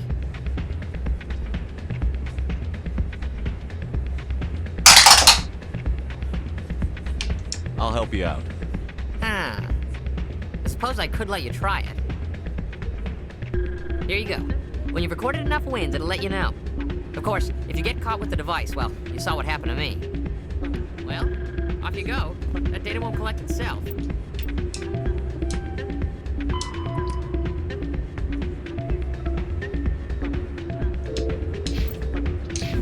Times. It's not what I heard. And what did you hear exactly? More rumors about strange metal creatures with real AI. Hey there, welcome to Flex.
Don't often see someone getting as lucky as you.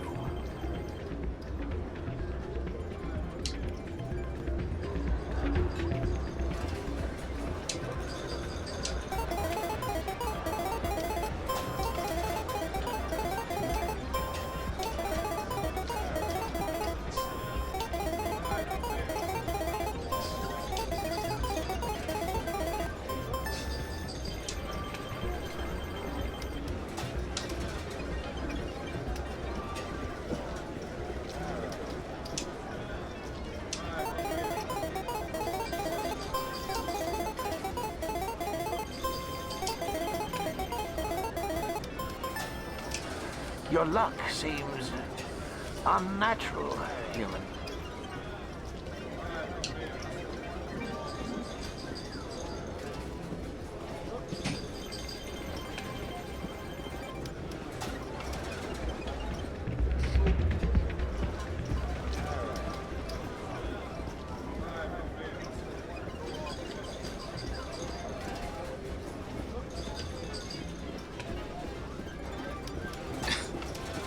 Obviously, I shouldn't play on that one because it's right in front of him.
I need to speak with you a moment.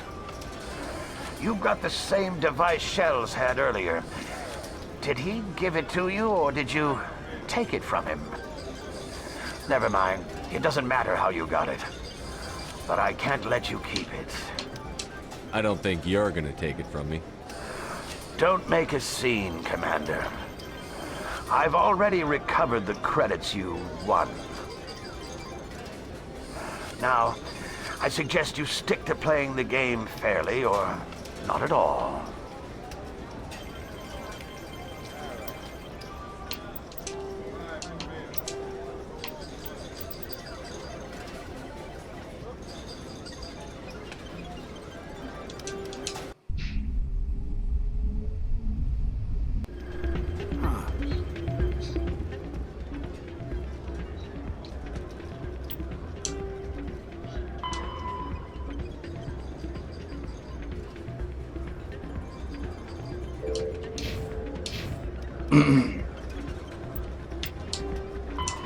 Okay.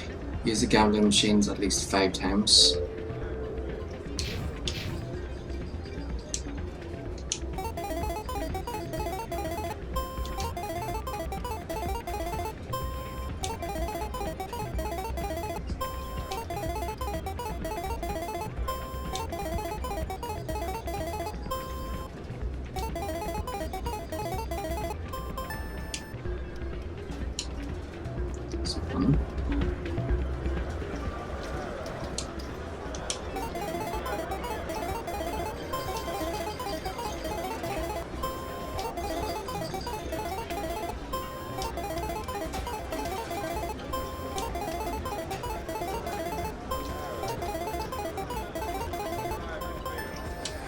You don't often see someone getting as lucky as you.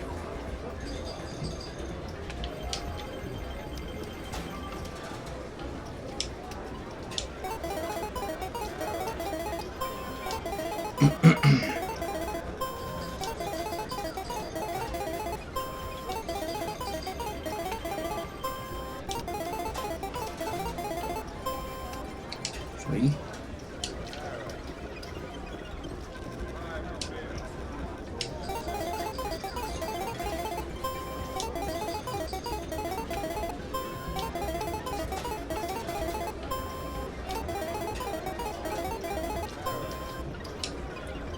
Four.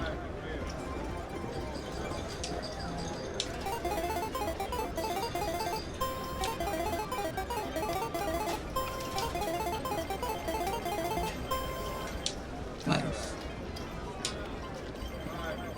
One more.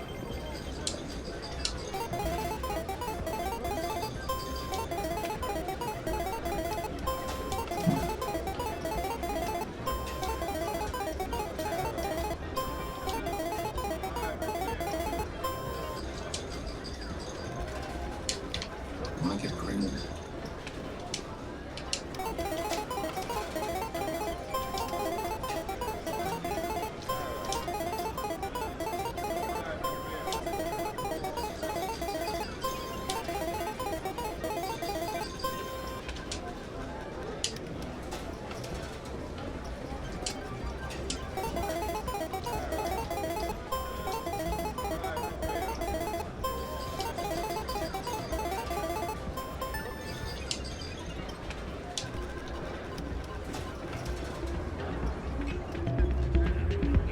Hey there, welcome to Flex.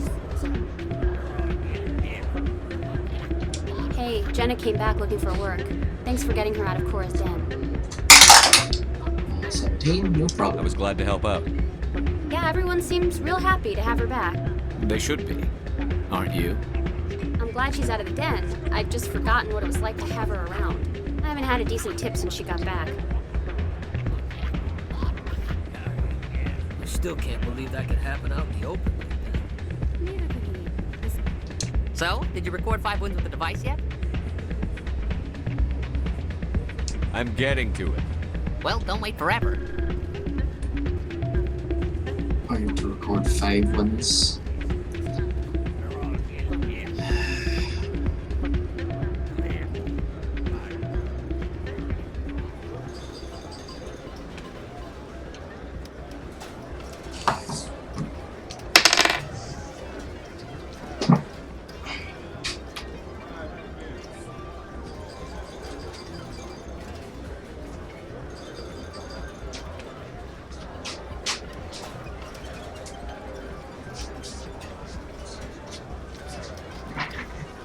Your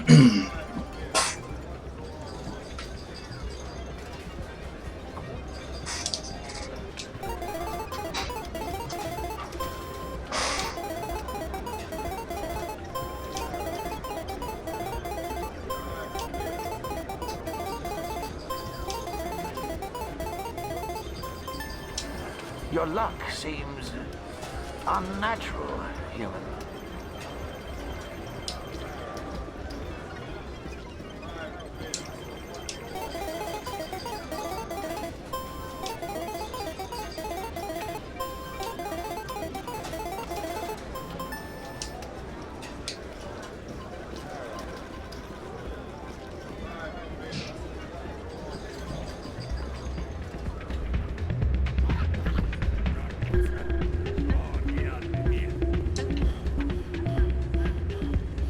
So, did you record 5 wounds with the device yet?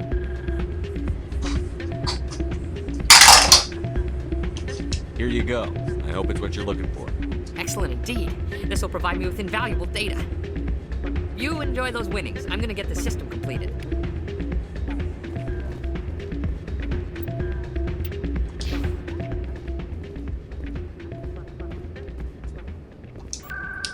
Okay, I think that's it.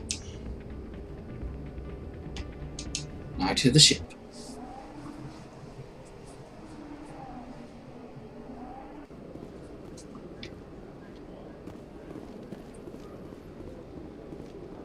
Coming up in a report later today, Emily Wong investigates corruption on the Citadel and uncovers a full-blown crime syndicate.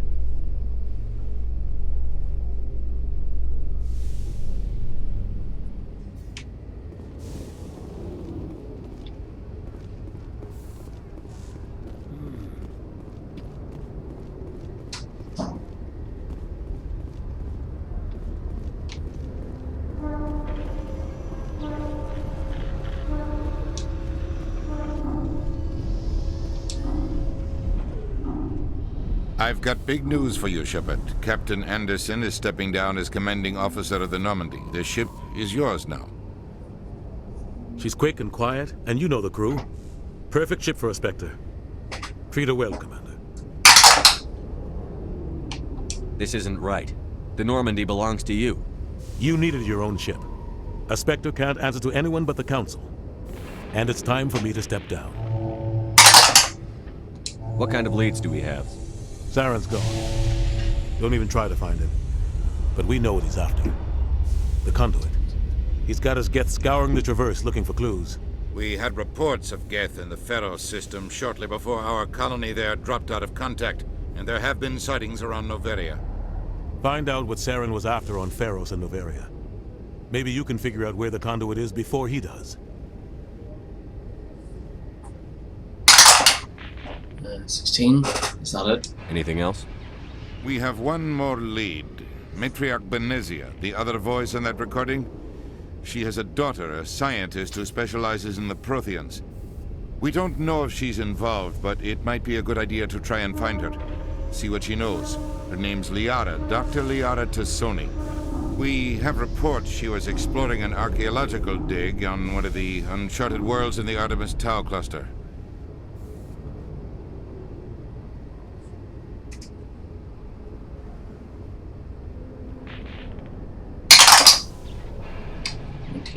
Again. The colonists on Pharos might still be alive. It's your decision, Commander. You're a Spectre now. You don't answer to us. But your actions still reflect on humanity as a whole. You make a mess and I get stuck cleaning it up. 20 again. 11. It might be necessary. I'll do whatever it takes to stop Saren. Not exactly the answer I was looking for, Shepard. Remember, you were a human long before you were a Spectre. I have a meeting to get to. Captain Anderson can answer any questions you might have.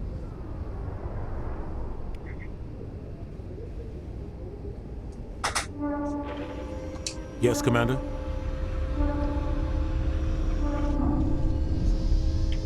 How are you holding up? Honestly, this isn't how I pictured my career coming to an end. Pushing papers really isn't my thing, but you're the one who can stop Saren. I believe in you, Shepard. If that means I have to step aside, so be it. Tell me what happened with you and Saren 20 years ago. It's close to 20 years ago now. Ambassador Goyle was our representative here on the Citadel. Like Udina, she wanted to get a human into the Spectres. She chose me. The Council sent Saren to keep an eye on me and evaluate my performance, just like they sent Nihilus to keep tabs on you. Why weren't you honest with me? It's not something I'm proud of. I had a chance to become the first human Spectre, and I failed. Saren made sure of that. I think I deserve the whole story. We had intel on a rogue scientist being funded by Batarian interests. He was trying to set up a facility to develop illegal AI technology out in the Verge. Alliance intel had done all the work, but the Council wanted a Spectre involved. We compromised. I was assigned to help Saren in his investigation. We tracked the scientist to a refining facility on Kamala. He was hidden away somewhere inside, protected by an army of Batarian mercenaries.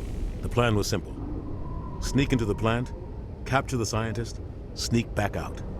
Quick, quiet, and a minimum of bloodshed. Oh yeah, that's right. I remember from the past playthrough, in Mass Effect 3, the Batarian terrorist, he said that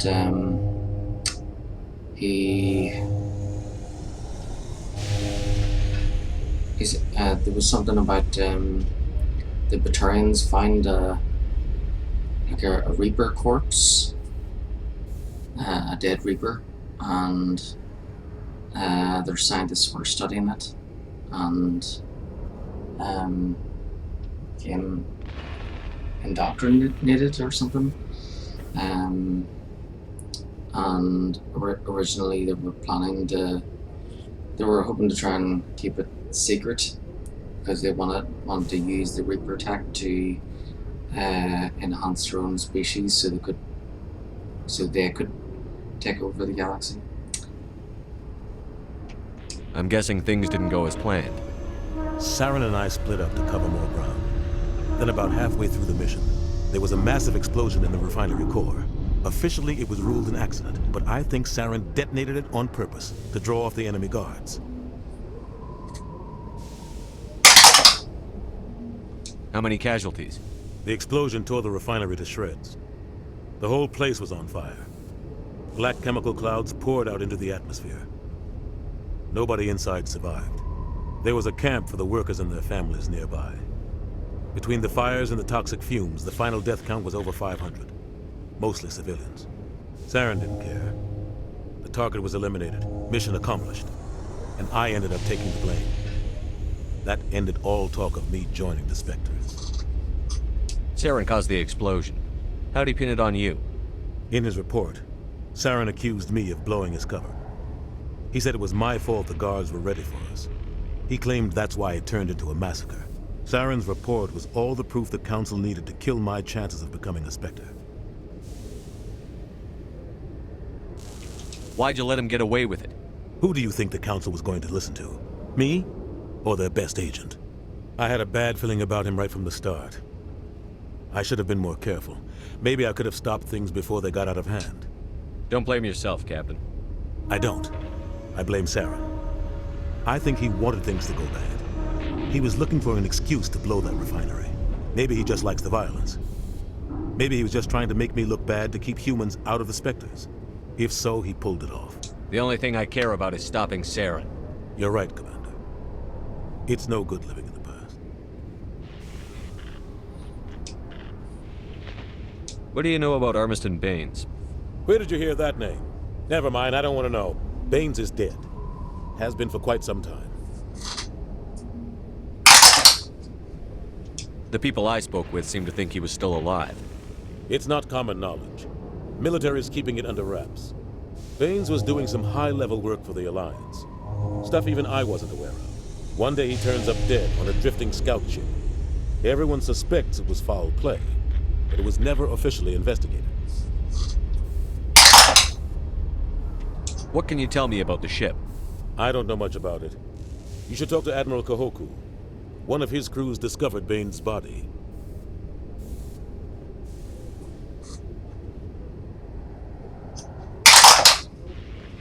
I might look into it later. Is there anything else, Commander? What do you know about the Artemis Tau cluster? Not much. Should go and speak I've never been with there Admiral myself. Kahoku. A handful of systems with a few small, uncharted worlds, but no real colonies. Might not be easy finding Dr. Tassoni out there. My advice is to look for the world with the Prothean ruins. Where can I find Admiral Kahoku? Last I heard, he was up in the tower trying to get the Council to investigate Bane's death. Is there anything else, Commander? What can you tell me about Novaria?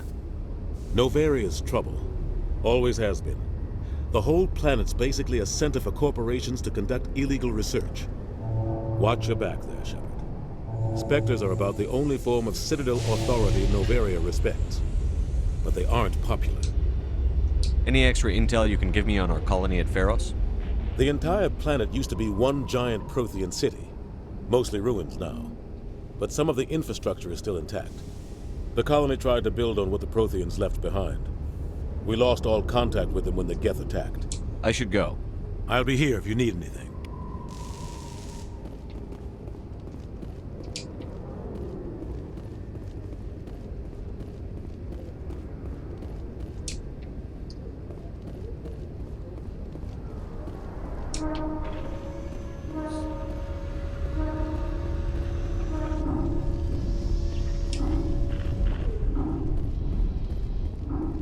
In breaking news, Chairman Burns of the Parliament Subcommittee on Transhuman Studies has been kidnapped by biotic extremists. The biotics commandeered a freighter and were last seen in the Hades Gamma Cluster. No demands have yet been made.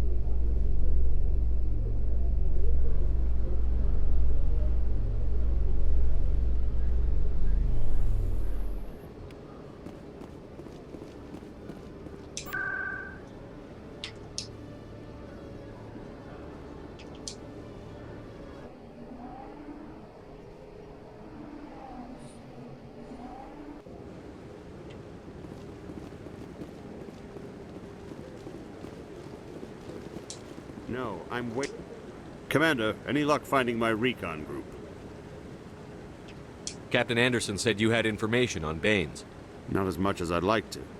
One of my crews found him, frozen stiff on board a derelict vessel. The missing recon group? The one I sent you to find? They were scouting the system we found Baines' ship in.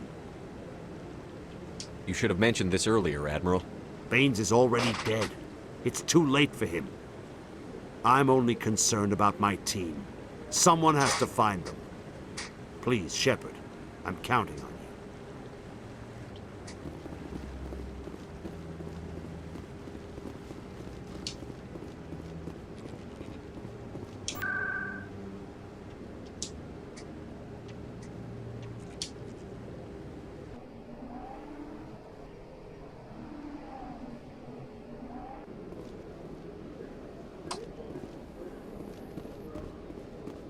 Celebrations are being planned for the anniversary of the end of the Rachni Wars.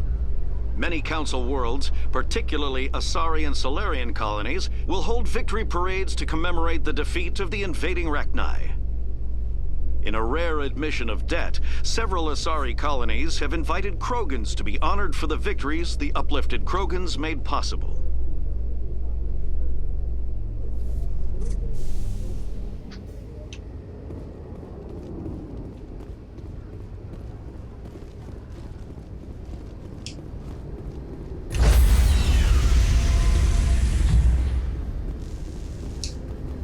Stand by, shore party.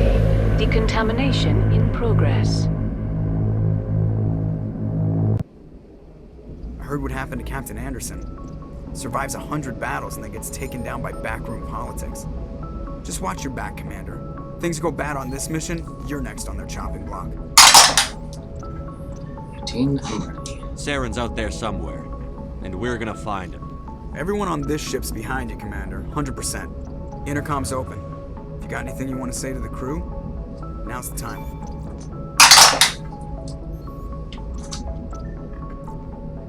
This is Commander Shepard speaking. We have our orders. Find Saren before he finds the conduit. I won't lie to you, crew. This mission isn't going to be easy.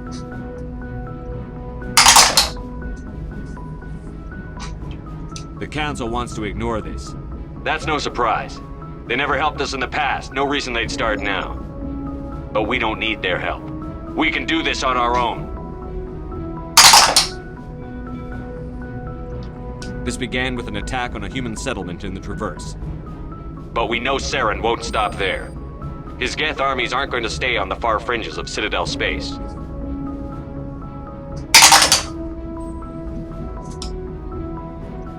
This is the most important mission any of us have ever been on. The fate of an entire galaxy is at stake.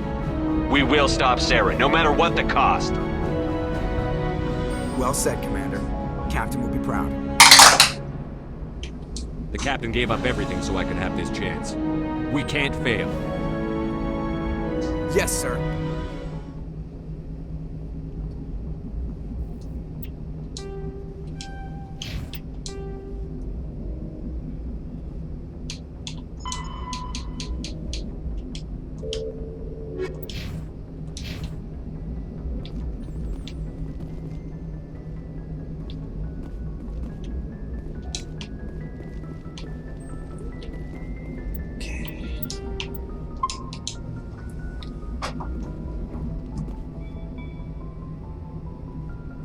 Be right back.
Okay, I'm back.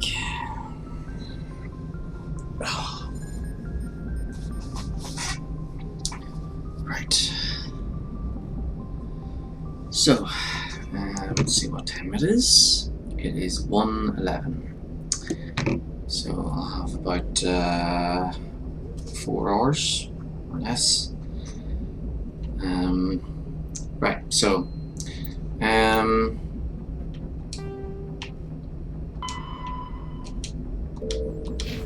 I should go around and talk to everybody. So Joker first.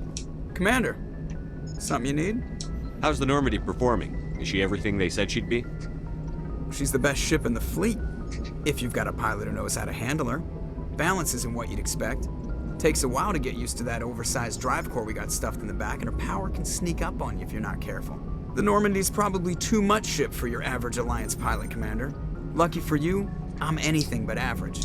I like to know my crew. Mind if I ask you a few questions? I can see where this is going. You did a background check on me, didn't you? Well, I'll tell you the same thing I told the captain. You want me as your pilot. I'm not good. I'm not even great. I am the best damn helmsman in the Alliance fleet. Top of my class in flight school, I earned that.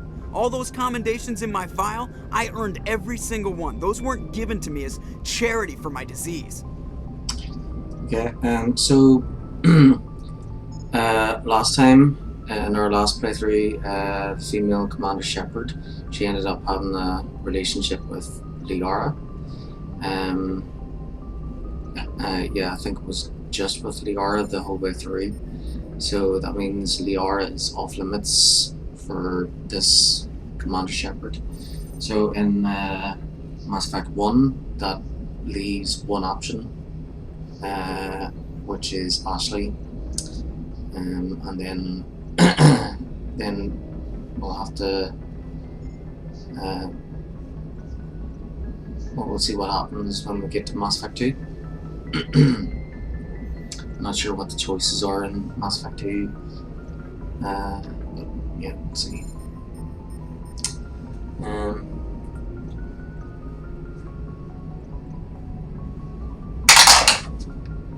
17. Are you contagious? I can't have you on this ship if you're going to infect my crew. Infect the crew? Oh man, you have no idea what I'm talking about, do you? Okay, I've got Vrolik syndrome, brittle bone disease. The bones in my legs never develop properly. They're basically hollow, too much force and they'll shatter.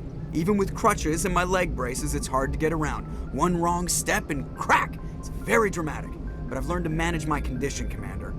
Put the Normandy in my hands and I'll make her dance for you. Just don't ask me to get up and dance unless, you know, you like the sound of snapping shin bones. Why does everyone call you Joker? It's a lot shorter than saying Alliance Flight Lieutenant Jeff Moreau. Plus, I love to make little children laugh. You're dodging the question. Look, I didn't pick the name. One of the instructors in flight school used to bug me about never smiling. She started calling me Joker, and it stuck.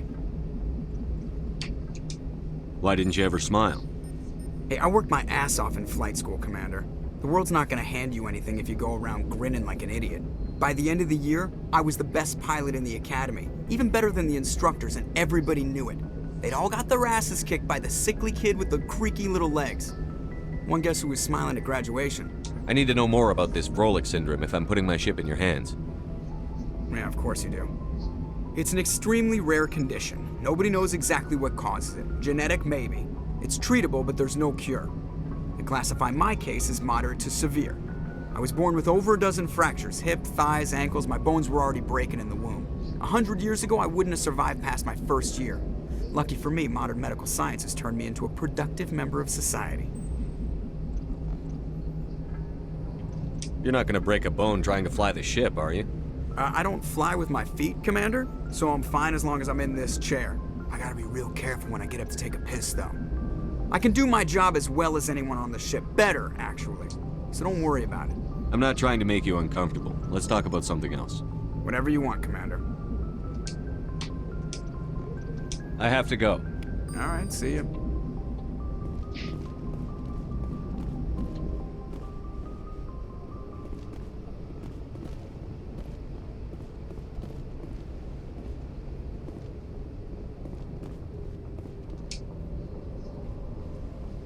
If anyone has to take over for Captain Anderson, I'm glad it's you.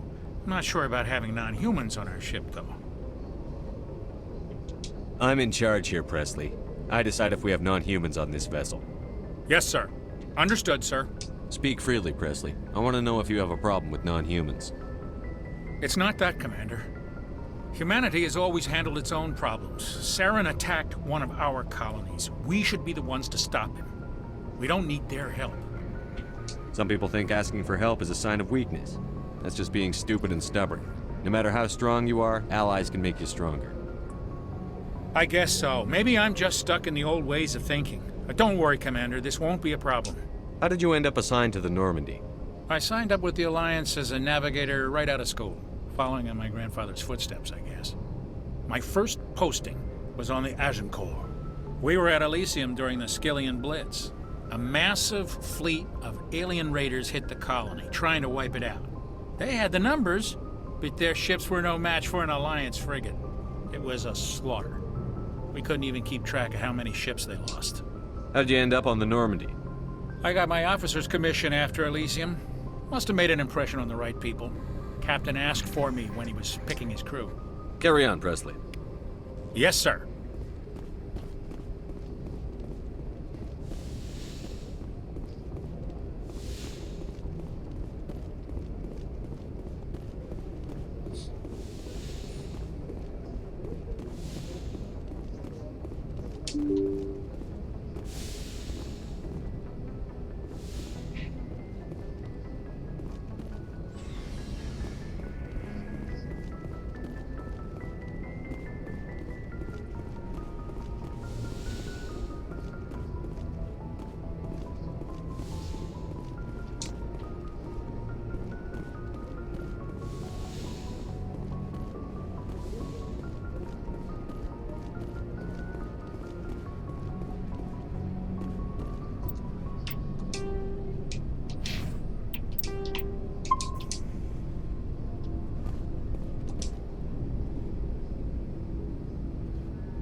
Anything you need, Commander?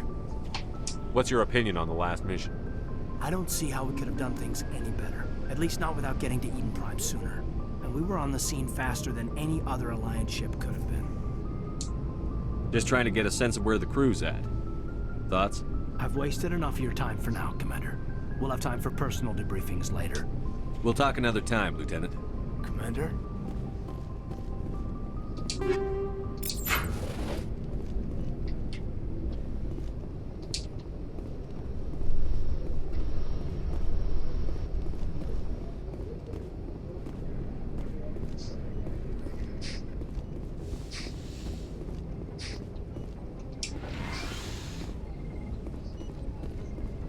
Yes, Commander? Is there something you need? I should go. Goodbye, Commander.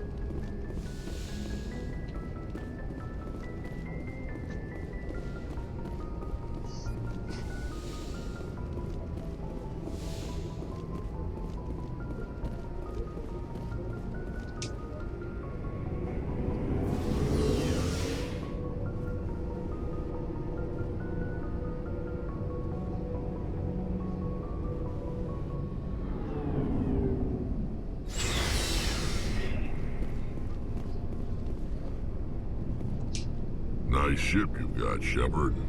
What can I do for you? What's your story, Rex? There's no story. Go ask the Quarian if you want stories.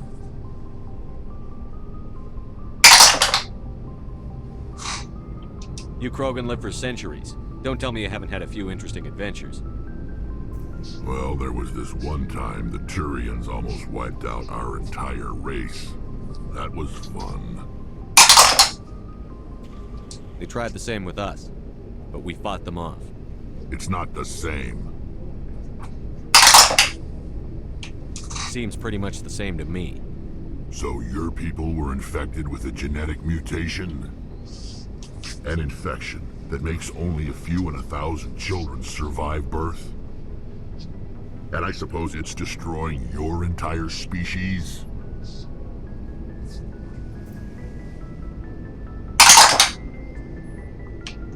you're still here. It can't be all that bad. I don't expect you to understand, but don't compare humanity's fate with the Krogan.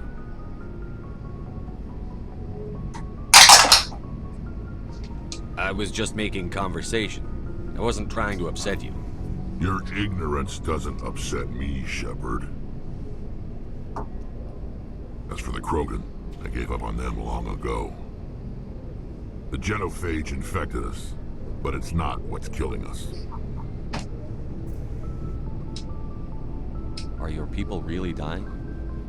We're sure not getting any stronger. We're too spread out. None of us are interested in staying in our own system.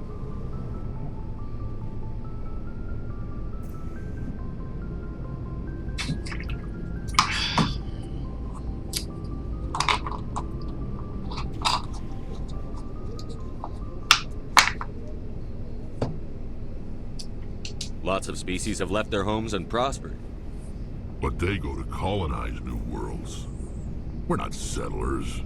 We're warriors. We want to fight. So we leave. Hire ourselves out.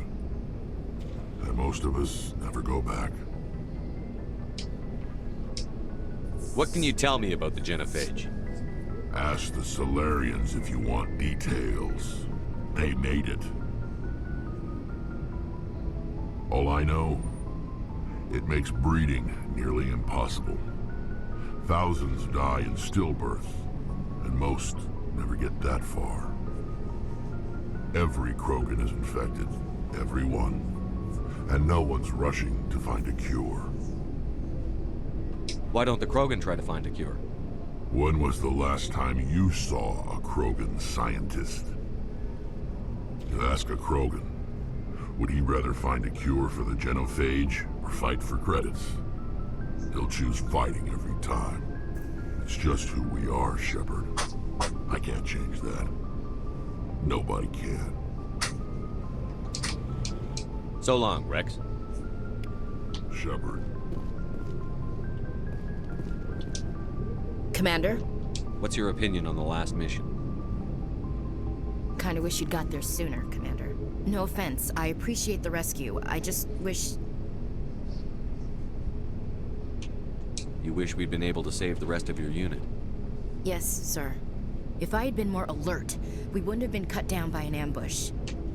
The Geth are perfect ambushers. They don't move, they don't make noise, they don't even breathe. Sir, they have flashlight heads. I'll make sure it doesn't happen again.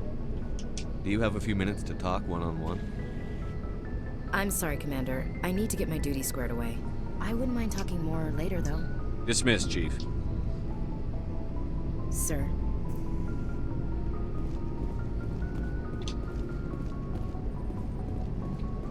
Thanks for bringing me on board, Commander. I knew working with a Spectre would be better than life at CSAC. Have you worked with a Spectre before? Well, no, but I know what they're like. Spectres make their own rules. You're free to handle things your way. At CSEC, you're buried by rules. The damn bureaucrats are always on your back. For the most part, the rules are there for a reason. Maybe. But sometimes it feels like the rules are only there to stop me from doing my work. If I'm trying to take down a suspect, it shouldn't matter how I do it, as long as I do it. But CSEC wants it done their way. Protocol and procedure come first. That's why I left. So you just quit because you didn't like the way they do things? There's more to it than that. It didn't start out bad, but as I rose in ranks, I got saddled with more and more red tape. CSEC's handling of Saren was typical. I just couldn't take it anymore. I hate leaving. You did the right thing. Life's too short to sit around waiting for things to happen. Yeah, you're probably right. Either way, I plan to make the most of this. And without CSEC headquarters looking over my shoulder, well, maybe I can get the job done my way for a change. 20, roll again. 17. As long as you do your job well, you're free to go about your business as you see fit. Thank you, Commander.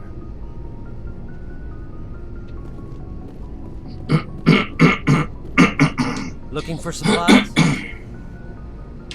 Let's see what you've got. You bet, Commander. Any licenses?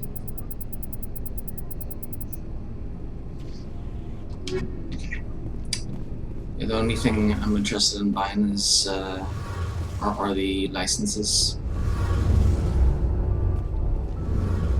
And then once we start picking up grade 10 stuff, then we'll get the best weapons. Hey, Commander, you know that Quarian, Tally?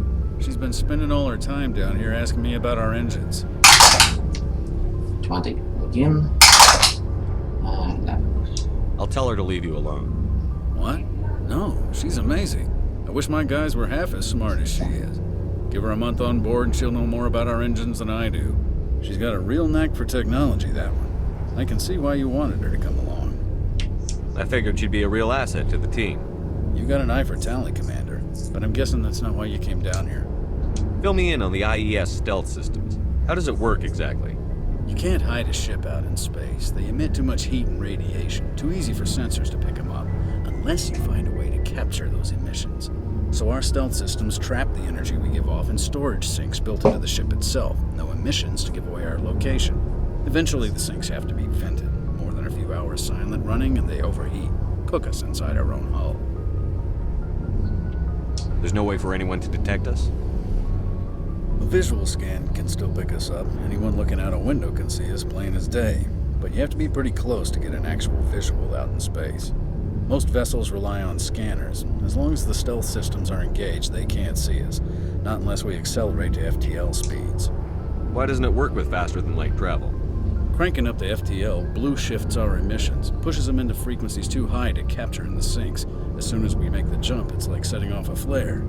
Sensors can pick up our location whenever we enter or exit FTL flight, but for short-range missions, our stealth systems are amazing, and we've got the only one. Where else have you served, Adams? If you name a class of Alliance ship, I've probably served on it. Everything from dreadnoughts and carriers right down to frigates like the Normandy. My last assignment was on the Tokyo, only a cruiser, but she was a good ship. Couldn't hold a candle to the Normandy, though. I want to know more about the Normandy. She's the best ship I've ever served on, probably the fastest vessel ever designed. And she's the only one using the new Tantalus drive core. What's so special about the Tantalus drive core?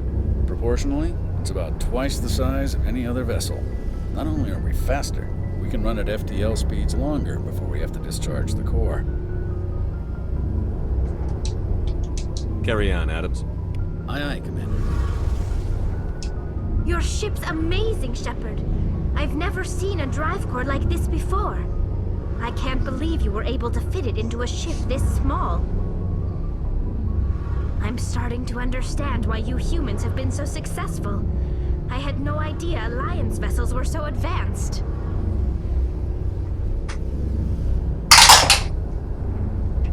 The Normandy's a prototype. Cutting-edge technology. A month ago, I was patching a makeshift fuel line into a converted tug ship in the flotilla. Now, I'm sitting on board one of the most advanced vessels in Citadel space. I have to thank you again for bringing me along. Traveling on a vessel like this is a dream come true for me. I had no idea you found ship technology so interesting. It comes with being a Quarian. The migrant fleet is the key to the survival of my people. Ships are our most valuable resource. But we don't have anything like this. We make do with cast-offs and second-hand equipment. We just try to keep them running for as long as we can. Some of the fleet's larger vessels date all the way back to our original flight from the Geth. I can't believe your fleet's still using ships that are 3 centuries old. They're constantly being repaired, modified, and refitted. They aren't pretty, but they work. Mostly.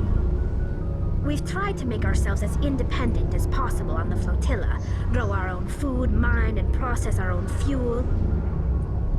But some things we just can't make on our own. A patch to maintain the hull integrity requires raw materials we just don't have. That's why our pilgrimages are so important. Tell me about your people. Our lives aren't easy. Resources are scarce, and we are constantly on the move. Everything we do must in some way contribute to the continuation of the migrant fleet.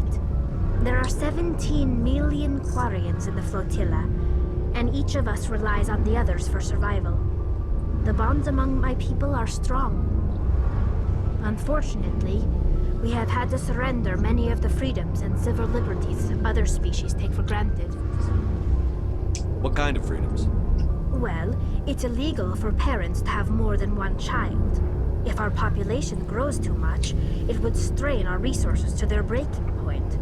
Of course, we also can't allow our numbers to become too few. If our population is in decline, the rule against single births is temporarily repealed. In extreme cases of population decline, incentives are even offered to encourage multiple births, though the Conclave hasn't had to take such measures in nearly a century. That's your government. The Conclave is our civilian branch of government. Each ship can elect a representative to serve on the Conclave and make decisions that affect the fleet as a whole. On matters that affect an individual ship, however, the captain has the final say. It's a tradition that dates back to the early days, when the fleet was governed by martial law. Fortunately, most captains nowadays are smart enough to have an elected council from their crew to give them advice and guidance. So the ultimate power rests with elected officials. In practice, the Conclave and the respective council for each ship tend to set the rules that govern our daily lives. But in theory, we are still under military jurisdiction. The 5 top-ranking military officials in the fleet serve on the Admiralty Board. These 5 have the power to overrule any decision by the Conclave in case of emergency. To do so requires unanimous agreement among the Admiralty, and they can only do this once. After that, the entire board must resign their posts. It's a safeguard that served us well. In nearly 3 centuries, the Admiralty Board has only overruled the Conclave 4 times.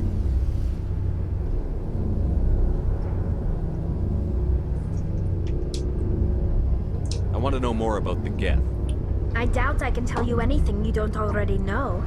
It's been almost 3 centuries since they drove my people into exile. All I know is the story of their origins. What they were when we created them, and how they turned on us. Interesting. The Geth were originally created to serve as an automated manual labor force. Initially, their intelligence was as limited as any VI.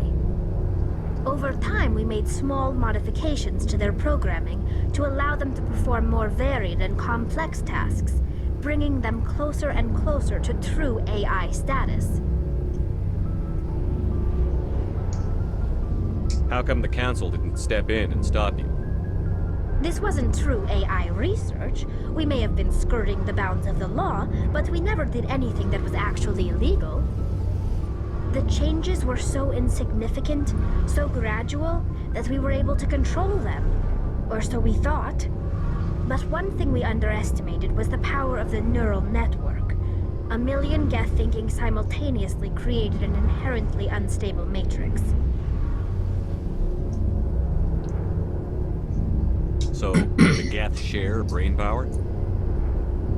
Many of the Geth's logic systems were designed to work in concert with other nearby Geth. Basically, the more of them you have in a group, the smarter they are.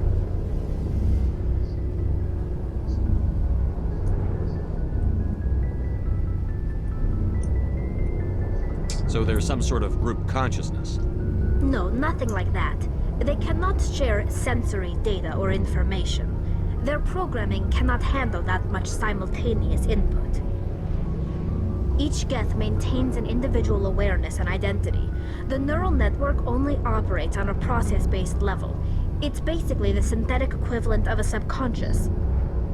But when they're in close proximity, they can coordinate low-level functional processes, freeing up more capacity for original or independent thought.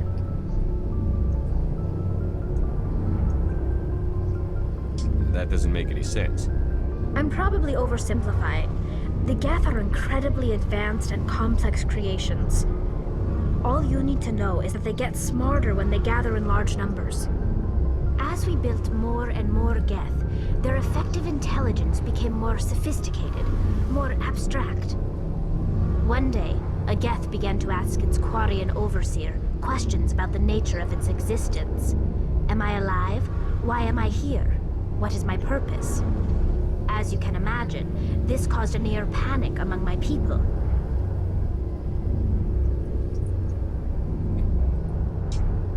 I don't see what's so bad about those questions.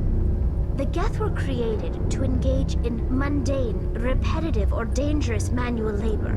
That's fine for machines, but it won't satisfy a sentient being for long.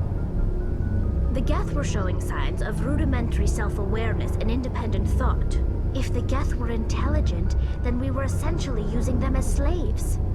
It was inevitable the newly sentient Geth would rebel against their situation. We knew they would rise up against us, so we acted first. A general order went out across all Quarian-controlled systems to permanently deactivate all Geth. The Geth responded to this order violently.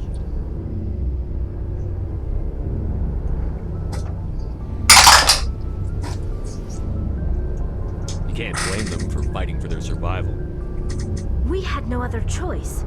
The Geth were already on the verge of revolution. By acting quickly, we had a chance to end the war before it began. The hope was that most of the Geth would still be little more than machines, incapable of organized resistance. But they had progressed much further than anyone anticipated. The war was long and bloody. Millions upon millions of Quarians died at their hands. In the end, we were forced to flee our own homeworld.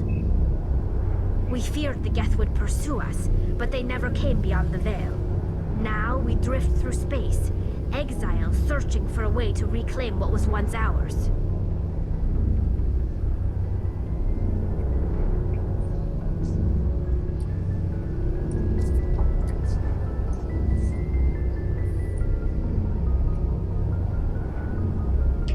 It's hard to feel sorry for you. Your ancestors tried to wipe out another species. We made a mistake when we created the Geth in the first place. But we did not make a mistake when we went to war against them. If we had not acted, they would have wiped us out. They're a synthetic life form. They have no use for organics. None. Why do you think they cut themselves off from the rest of the galaxy? Why do you think they've killed every organic being who's ever tried to contact them?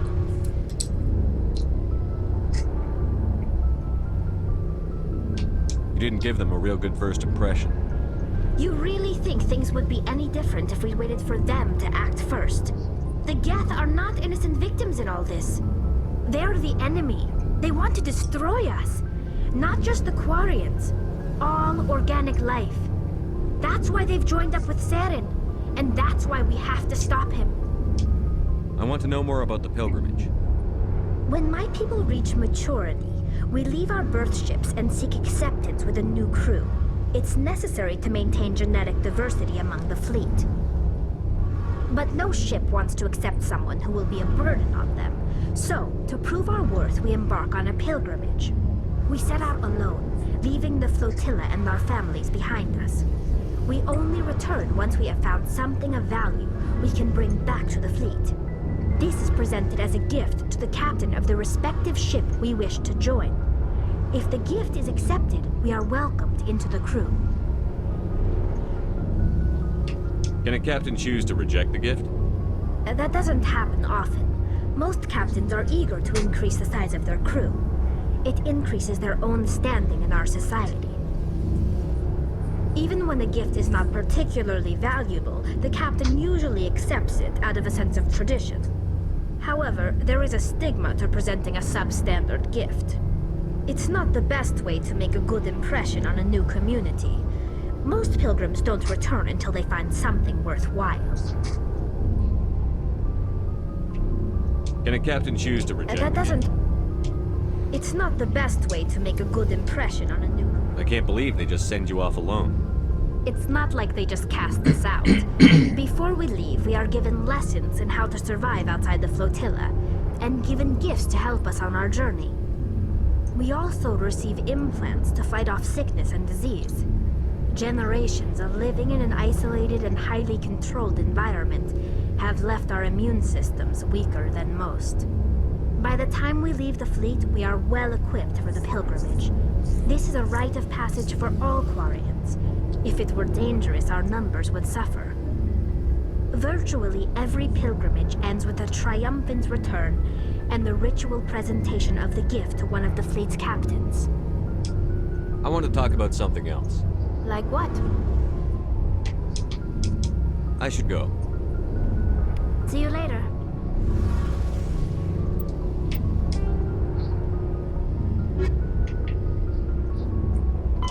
Pharaoh. Larger warships are generally classified in one of 4 weights. Frigates are small, fast ships used for scouting and screening of larger vessels. Frigates often operate in wolf-pack flotillas. Cruisers are middleweight combatants, faster than dreadnoughts and more heavily armed than frigates. Cruisers are the standard patrol unit and often lead frigate flotillas. Dreadnoughts are kilometer-long capital ships mounting heavy, long-range firepower. They are only deployed for the most vital missions. Carriers are dreadnought-sized vessels that also carry large numbers of fighters. Smaller vessels are almost exclusively used in a support role to the warships during combat. Fighters are one-man craft used to perform close-range attacks on enemy ships. Interceptors are one-man craft optimized for destroying opposing fighters.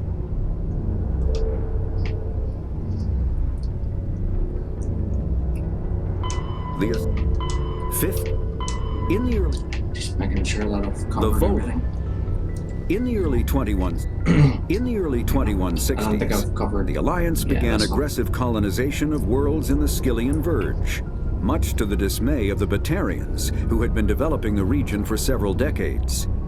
In 2171, the Batarians petitioned the Council to declare the Verge a zone of Batarian interest. The Council refused, however, declaring unsettled worlds in the region open to human colonization. In protest, the Batarians closed their Citadel embassy and severed official diplomatic relations with the Council, effectively becoming a rogue state. They instigated a proxy war in the Verge by funneling money and weapons to criminal organizations, urging them to strike at human colonies. Hostilities peaked with the Skyllian Blitz of 2176, an attack on the human capital of Elysium by Batarian-funded pirates and slavers. In 2178, the Alliance retaliated with a crushing assault on the moon of Torfin, long used as a staging base by Batarian-backed criminals. In the aftermath, the Batarians retreated into their own systems and are now rarely seen in Citadel space.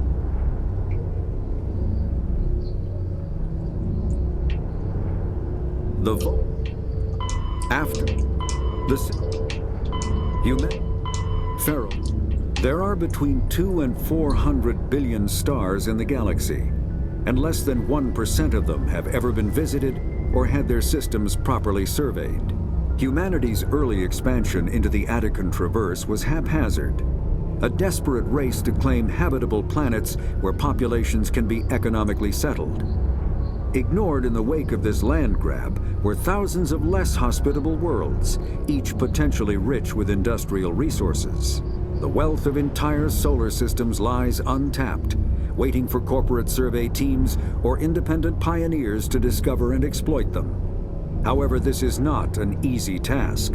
In addition to the environmental hazards, the fact that uncharted worlds are largely ignored makes them popular bases for criminals, revolutionaries, cults, and others who wish to remain unnoticed by galactic society. The norm, faster than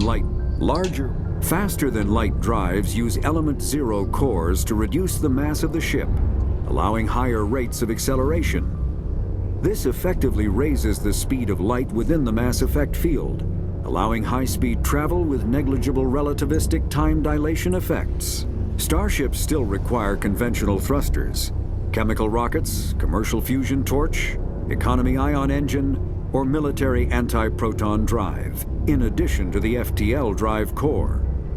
With only a core, a ship has no motive power.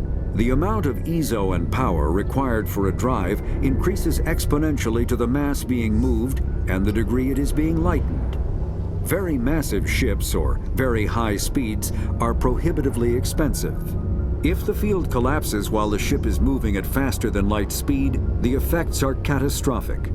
The ship is snapped back to sublight velocity, the enormous excess energy shed in the form of lethal Cherenkov radiation. The Normandy is a prototype starship developed by the Human Systems Alliance with the assistance of the Citadel Council. It is optimized for scouting and reconnaissance missions in unstable regions using state-of-the-art stealth technology.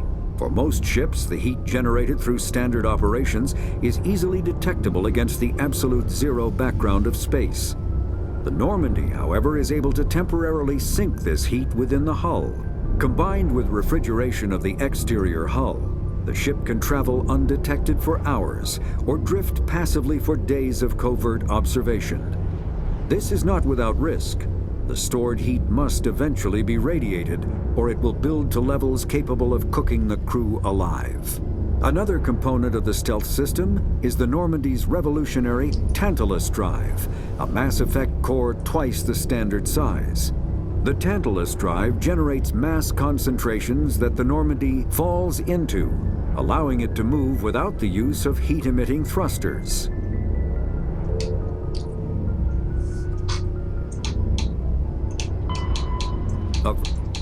Omni... Okay, I think that's everything.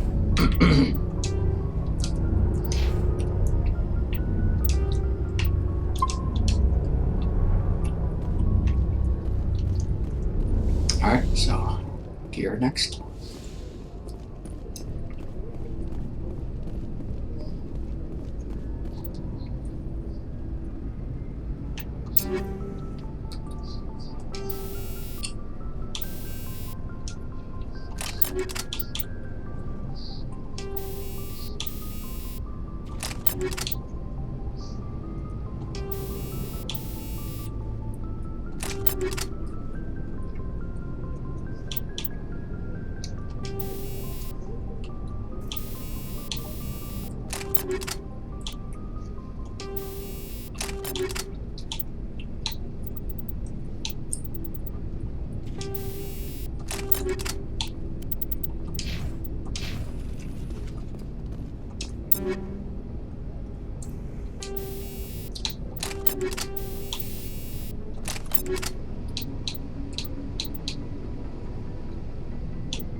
Okay.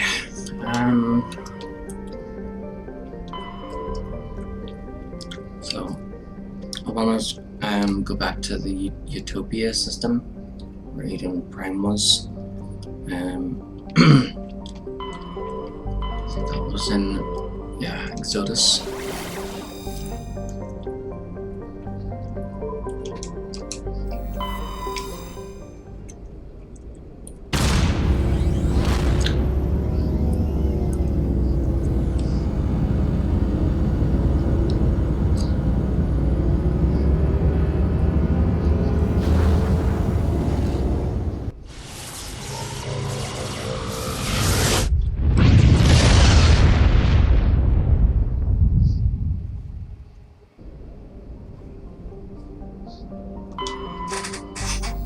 Arcadia, Nirvana, Xanadu,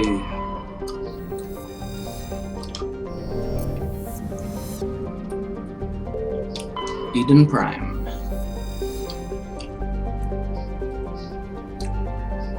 This idyllic agrarian world was one of the first human colonies established beyond the Charn Mass Relay.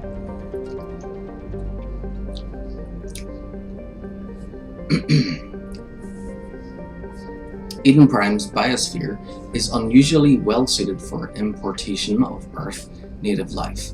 This fertility drew heavy immigration and development by the Systems Alliance and various corporations. Today, Eden Prime is a model of sustainable, organized development.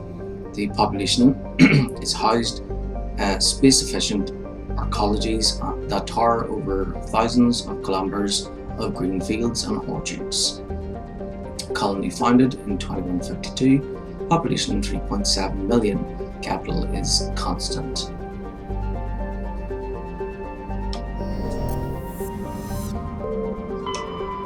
Zion.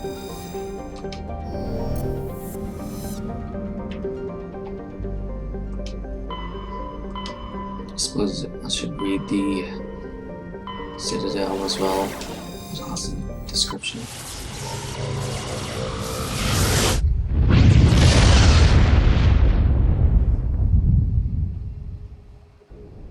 Whew, this can take warm. The Citadel, supposedly constructed by the long-extinct Protheans, this colossal deep space station serves as the capital of the Citadel Council. Gravity is simulated through rotation and is a comfortable 1.02 standard Gs on the wards and a light 0.3 standard Gs on the Presidium ring. Population is 13.2 million, not including the Keepers.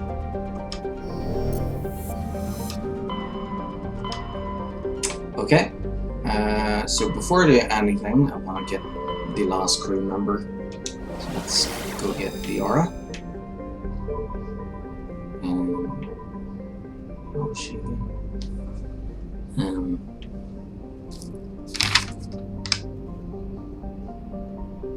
Oh, Gnosis. It's a good thing I wrote this time.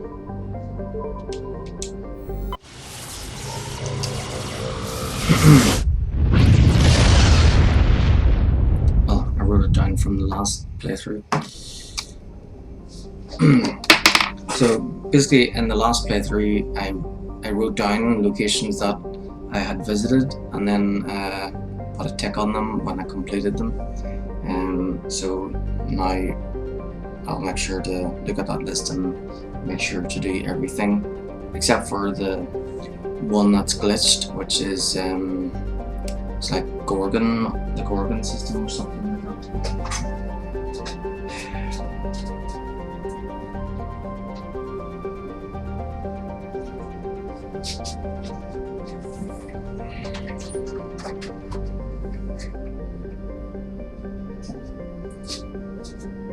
Okay, it's way too warm in here, so what I'm gonna do.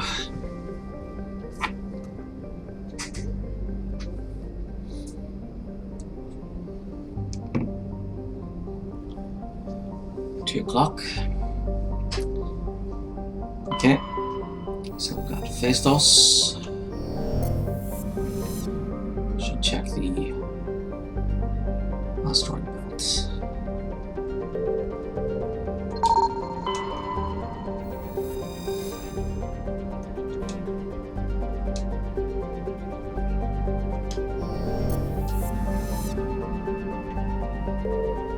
Therum. That's it, that's where we'll have to go. Zagros. Armeni.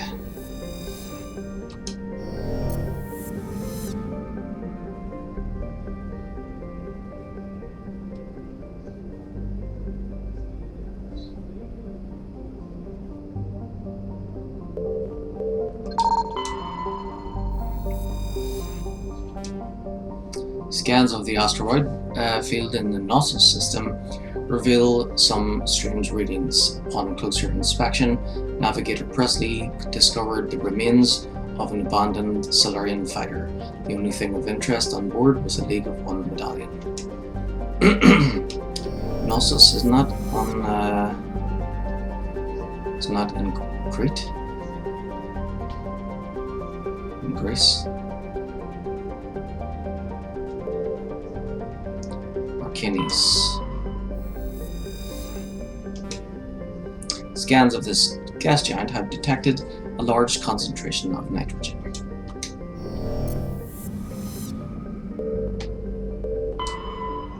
Therum. Therum is a distant but rich industrial world claimed by the Human Systems Alliance. Its plentiful heavy metals have fueled the recent manufacturing boom on Earth. Coarse samples rich with the fossils of Simple silicon-based organisms indicate Therum was more habitable in the past than it is at present. Perhaps this explains the many Prothean ruins dotting the surface, most of which have been looted by mining corporations. Colony founded in 2167, population 34,000. Capital is Nova Yekaterinburg.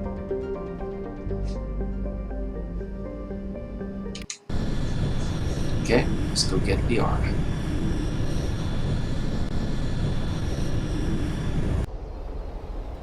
So 5 choices, so between 1 and 20 goes up in 4s. 10, so 4x, and 15, so that would be Garrus.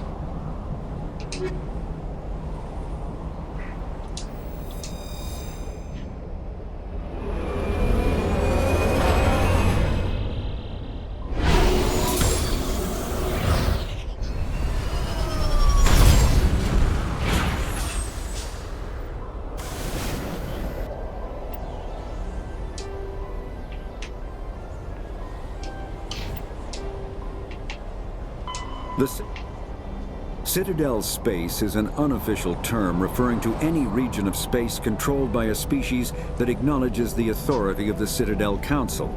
At first glance, it appears this territory encompasses most of the galaxy.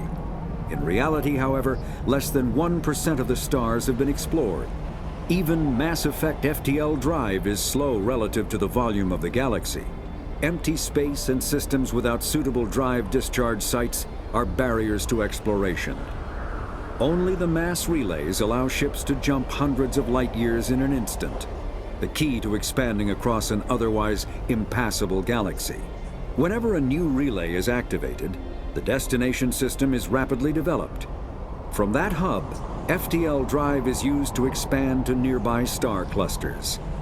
The result is a number of densely developed clusters, thinly spread across the vast expanse of space, connected by the mass relay network. Citadel's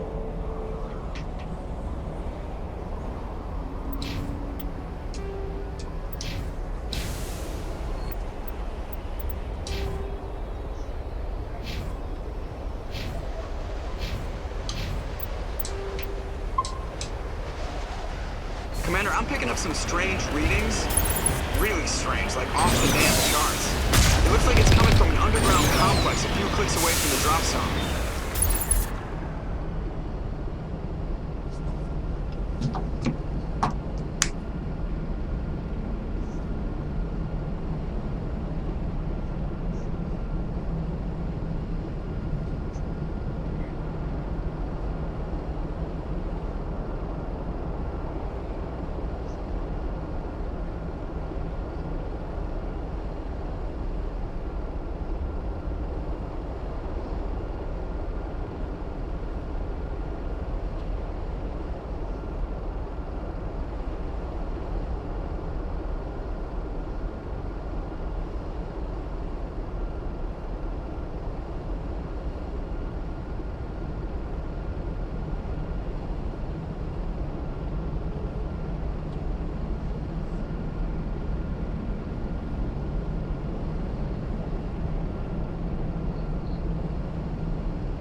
Only a fool punches a napkin in the mouth. We should sneak around and pull its tail.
I need to check something. Hold on.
Okay, hold on.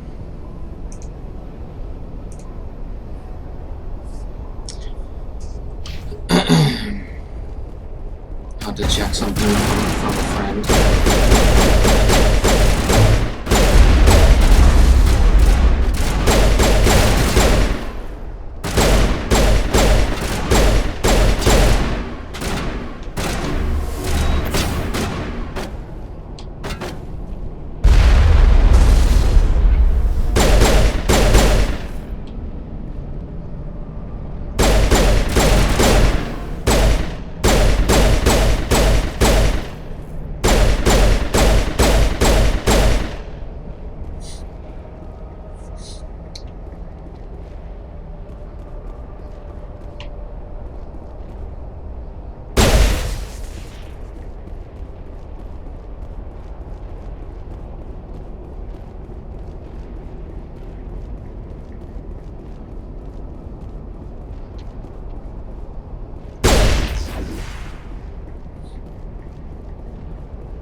A Prothean ruin before.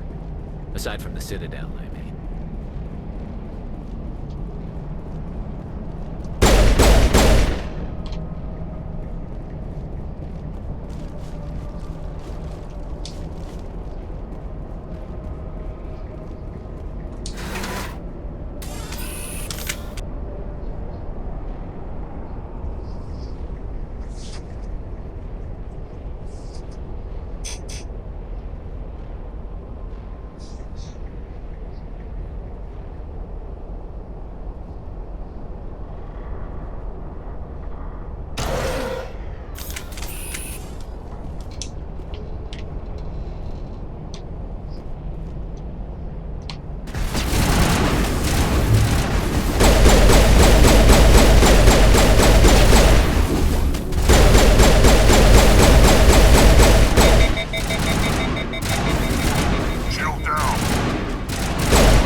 Somebody help me!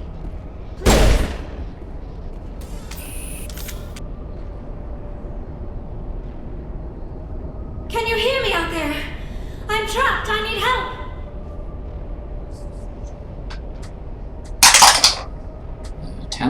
Liara Tassoni, I presume. Thank the goddess. I did not think anyone would come looking for me. Listen, this thing I'm in is a Prothean security device. I cannot move, so I need you to get me out of it, all right? Your mother is working with Saren. Whose side are you on? What? I am not on anybody's side. I may be Benezia's daughter, but I'm nothing like her. I have not spoken to her in years. Please, just get me out of here. How'd you end up in there? I was exploring the ruins when the Geth showed up, so I hid in here. Can you believe that? Geth beyond the veil!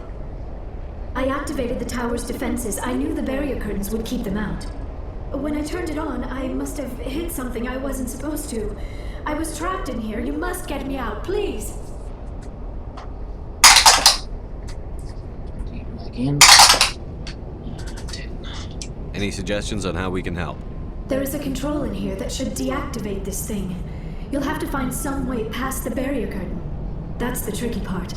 The defenses cannot be shut off from the outside. I don't know how you'll get in here. Be careful. There is a Krogan with the Geth. They have been trying different ways to get past the barrier.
How did you get in here? I didn't think there was any way past the barrier.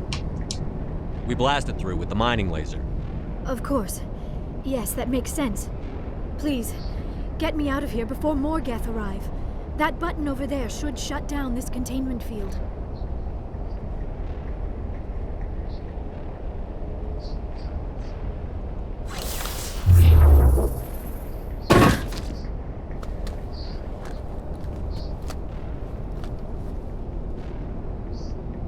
Any idea how we get out of this place? There is an elevator back in the center of the tower. At least I think it's an elevator. It should take us out of here. Come on! I still cannot believe all this. Why would the Geth come after me? Do you think Benezia's involved? Saren's looking for the conduit. You're a Prothean expert. Obviously, he wants you to help him find it. The conduit, but I don't know. What the hell was that?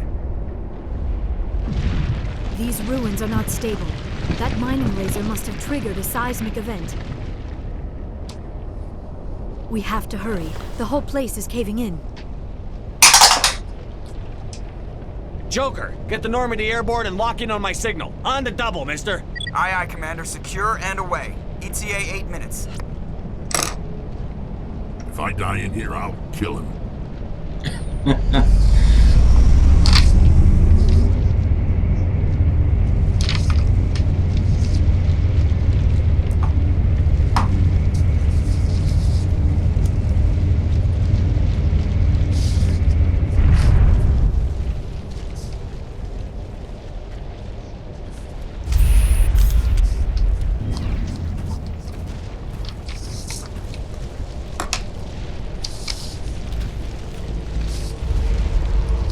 Surrender. Or don't. That would be more fun.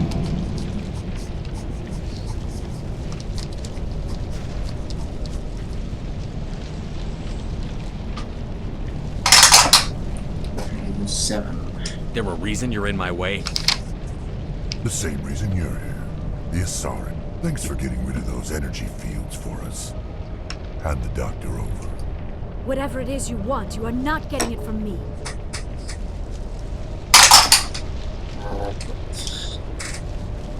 Is this really the time? The atmosphere is perfect for a life and death struggle.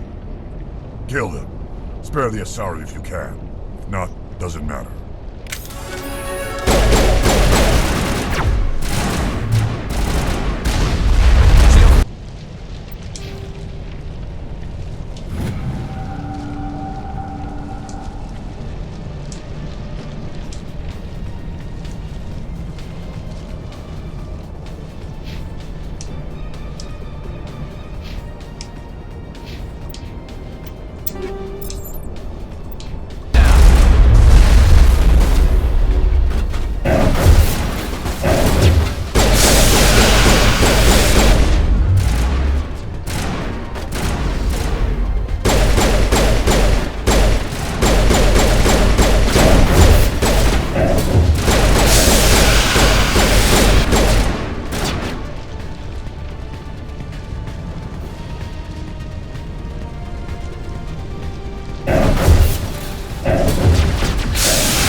Too close, Commander. 10 more seconds we would have been swimming in molten sulfur.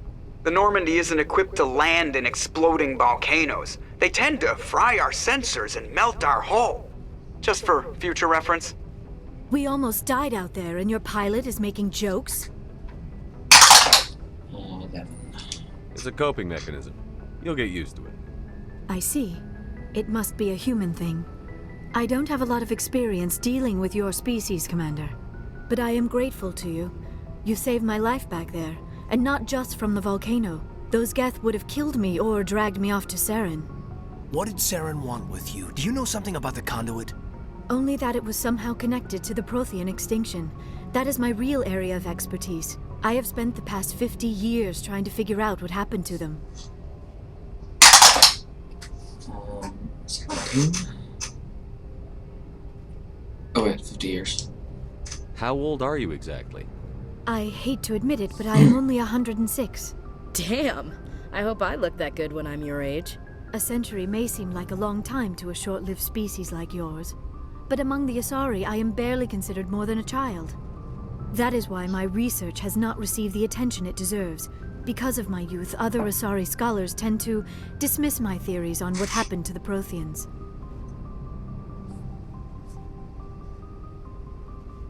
Okay, so rolled 17 for this one. I've got my own theory on why the Protheans disappeared. With all due respect, Commander, I have heard every theory out there. The problem is finding evidence to support them. The Protheans left remarkably little behind. It is almost as if someone did not want the mystery solved. It is like someone came along after the Protheans were gone and cleansed the galaxy of clues. But here is the incredible part. According to my findings, the Protheans were not the first galactic civilization to mysteriously vanish. This cycle began long before them. Where'd you come up with this theory? I thought there wasn't any evidence. I have been working on this for 50 years. I have tracked down every scrap and shred of evidence. Eventually, subtle patterns start to emerge, patterns that hint at the truth. It is difficult to explain to someone else. I cannot point to one specific thing to prove my case. It is more a feeling derived from a half-century of dedicated research. But I know I'm right, and eventually I will be able to prove it. There were other civilizations before the Protheans. This cycle has repeated itself many times over. 11. What cycle? What are you talking about? The galaxy is built on a cycle of extinction. Each time a great civilization rises up, it is suddenly and violently cast down. Only ruins survive. The Protheans rose up from a single world until their empire spanned the entire galaxy. Yet even they climbed to the top on the remains of those who came before. Their greatest achievements, the mass relays and the Citadel, are based on the technology of those who came before them. And then, like all the other forgotten civilizations throughout galactic history, the Protheans disappeared. I have dedicated my life to figuring out why. 14. You're not much of an expert, Doctor. The answer's been standing in front of you the whole time. The Protheans were wiped out by a race of machines. The Reapers. The Reapers? But I have never heard of. How do you know this? What evidence do you have? 1. There was a damaged Prothean beacon on Eden Prime. It burned a vision into my brain. I'm still trying to sort out what it all means. Visions. Yes, that makes sense. The beacons were designed to transmit information directly into the mind of the user. Finding one that still works is extremely rare. No wonder the Geth attacked Eden Prime. The chance to acquire a working beacon, even a badly damaged one, is worth almost any risk. But the beacons were only programmed to interact with Prothean physiology. Whatever information you received would have been confused, unclear. I am amazed you were able to make sense of it at all. A lesser mind would have been utterly destroyed by the process. You must be remarkably strong-willed, Commander. Okay, this isn't helping us find Saren or the conduit. Of course, you are right. I am sorry, my scientific curiosity got the better of me. Unfortunately, I do not have any information that could help you find the conduit, or Saren. Looks like we wasted our time here. Wait, Commander. Saren might try another attempt on my life. I'd feel safer if you let me stay on your ship. Besides, my knowledge of the Protheans might prove useful later. And her biotics will come in handy when the fighting starts. Good to have you on the team, Liara. Thank you, Commander. I am very grateful. Oh, I am afraid I am feeling a bit lightheaded. When was the last time you ate or slept? Dr. Chakwa should take a look at you. It is probably just mental exhaustion, coupled with the shock of discovering the Protheans' true fate. I need some time to process all this. Still, it could not hurt to be examined by a medical professional. It will give me the chance to think things over. Are we finished here, Commander? 13. Go see the doctor. The rest of you, dismissed. Mission reports are filed, Commander. You want me to patch you through to the Council? Patch him through, Joker. Setting up the link now, Commander. We've received your report, Commander. I understand Dr. Tassoni is on the Normandy. I assume you're taking the necessary security precautions. 16. Don't tell me how to do my job. You are free to act as you see fit, Commander. Our role is to offer guidance and advice. It's up to you if you're smart enough to listen. 18. Disconnect. I don't need this. Communications cut, Commander. Never gets old. Best part about Mass Effect 1.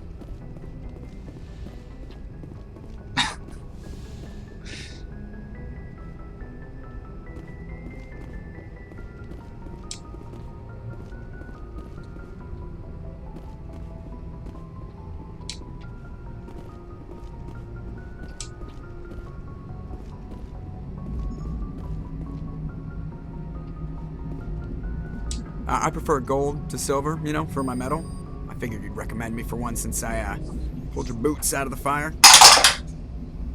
Saving my boots from burning lava is part of your job, Joker. We don't give medals to soldiers for doing their jobs. That figures. Just get me a nice card and a cake. No coconut, though. I hate that crap. So, Commander, why don't you tell me why you're really here?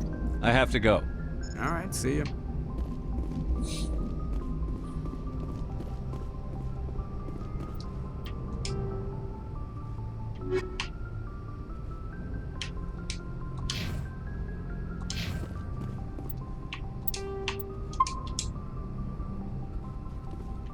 Okay, so I talked to everyone in the ship, and then sort out gear, and then we explored the galaxy.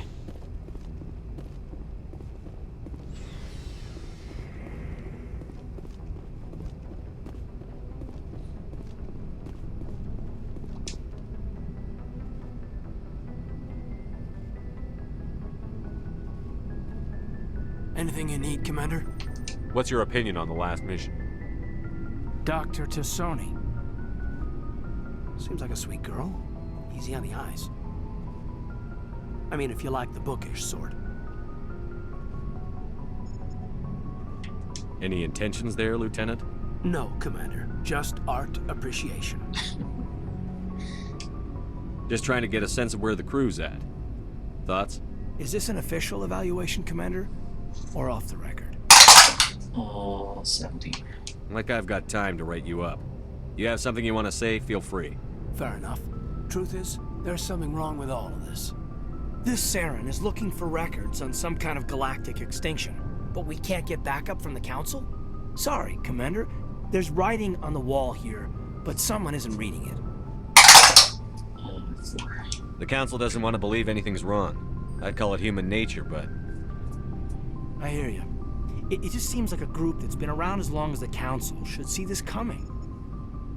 Sorry if I got too informal. Protocol wasn't a big focus back in Bot. 12. Tell me about it.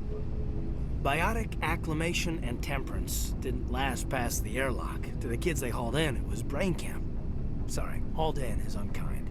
We were encouraged to commit to an evaluation of our abilities so an understanding of biotics could be compiled. There are worse results of accidental exposure to element 0 in the womb. Beats the brain tumors some kids grew up with. 13. I heard all about that. How companies would arrange accidents to expose people to Element Zero. There was never any proof of that. It's not what happened in my case, anyway. My mother was downwind of a transport crash. It was before there were human biotics, a little after the discovery of the Martian ruins.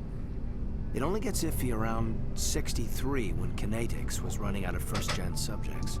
Until then, they'd relied on accidentals. A bunch of guys in suits show up at your door after school, and next thing you know, you're out on Jump Zero. Jump Zero is Gagarin Station, right? What's it like? Yeah, that's the official name. Biggest and farthest facility we had for decades. Right on the termination shock, the outer edge of the solar system. It's where they did all the Goose Chase FTL research before we caught on to using mass effect fields. It was a sterile research platform when I was there.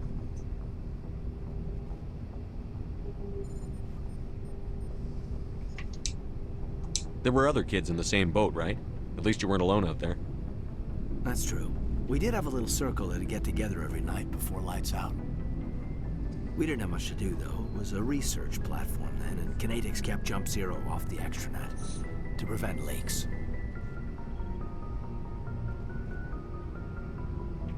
You were all teenagers. I'm sure you found other ways to occupy the time. I'm not the sort who does that kind of thing, Commander. Not lightly, anyway. There was a girl I spent a lot of time with, but we kept our clothes on. Rana.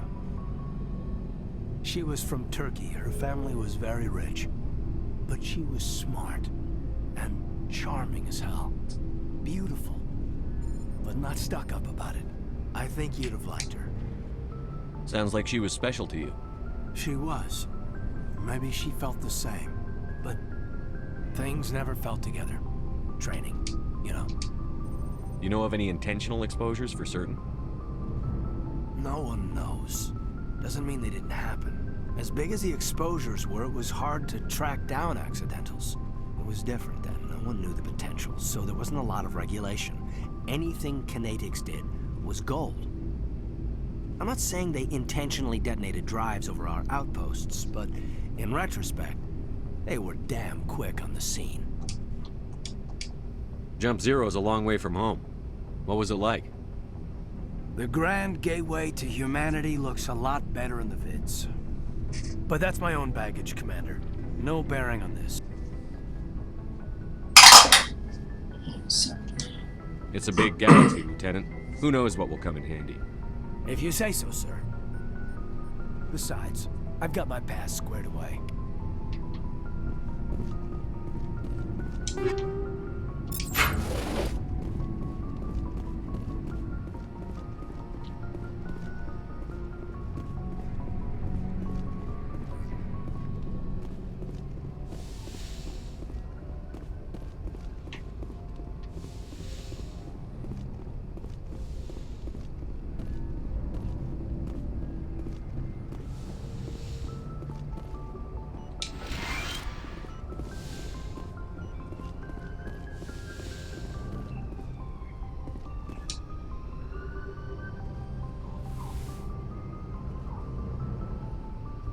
Commander, are you coming to check up on me? You look much better. How are you feeling? Dr. Chakwas assures me I am going to be fine. I was impressed with her knowledge of Asari physiology. Alliance medical personnel take courses in alien biology, just in case. I never properly thanked you for saving me from the Geth, Commander. If you hadn't shown up, I had to save you. You can help me stop Saren. I know you took a chance bringing me aboard this ship. I have seen the way your crew looks at me. They do not trust me. But I am not like Benezia. I will do whatever I can to help you stop Saren. I promise. Promises are easy to make, but hard to keep. I do not begrudge you your suspicions. I just hope in time you will come to trust me. Tell me about yourself, Liara. Me? I am afraid I am not very interesting, Commander. I spend most of my time on remote digs, unearthing mundane items buried in long-forgotten Prothean ruins. You must enjoy something about it. I love my work. Seeking out history's lost secrets has a special appeal for me. You were actually touched by working Prothean technology. That is why I find you so fascinating, Commander. I'm not some artifact you can take back to your lab, Doctor. I am sorry, Commander. I did not mean it like that. I am used to dealing with computers and data disks. I am not very good with people. I let my professional curiosity get the better of me. Please forgive me. Let us talk about something else. Do you know why Benezia joined up with Saren? I don't understand it. She was always outspoken about the need for the Asari to become more involved in shaping galactic events. Maybe she thought allying herself with Saren would somehow be for the greater good in the long run. At least I hope so. Any chance she's in this for power or personal gain? No, not the Benezia I knew. But I hadn't spoken with my mother in many years. She may have changed. I'd like to know more about the Asari. We were the first species to discover the Citadel. We were instrumental in forming the Council, and we always strive to be the voice of peaceful cooperation in galactic disputes. My people believe we are all part of a single galactic community. Each species contributes something to the greater whole. Although we seek to understand other species, it seems few of them seek to understand us. The galaxy is filled with rumors and misinformation about my people. Like what? Most of the inaccuracies are centered around our mating rituals. My species is monogendered. Male and female have no real meaning for us. We still require a partner to reproduce. This second parent, however, may be of any species and any gender. I don't understand. Your species can mate with anyone? Mating is not quite the proper term, not as you understand it. Physical contact may or may not be involved, but it is not an essential element of the union. The true connection is mental. Our physiology allows us to meld with other beings. We can touch the very depths of their minds. We explore the genetic memory of their species. We share the most basic elements of their individual and racial identities. We then pass these traits on to our daughters. It is how we learn to grow as a species and how we develop a greater understanding of other races. What happens to your partner after the union? Every relationship is different. Some unions are a single encounter with both parents parting ways afterwards. Others can be more long-term. Sometimes an Asari and her partner will stay together for many decades. You Asari live for 1,000 years. What happens when your partner dies? Few sapient species live as long as my kind. We have learned to take a philosophical approach to our unions. We do not focus on the inevitable loss of our partners. Instead, we enjoy the time we spend with them. And even after they're gone, a part of them lives on in us. The union is a connection that transcends both time and space.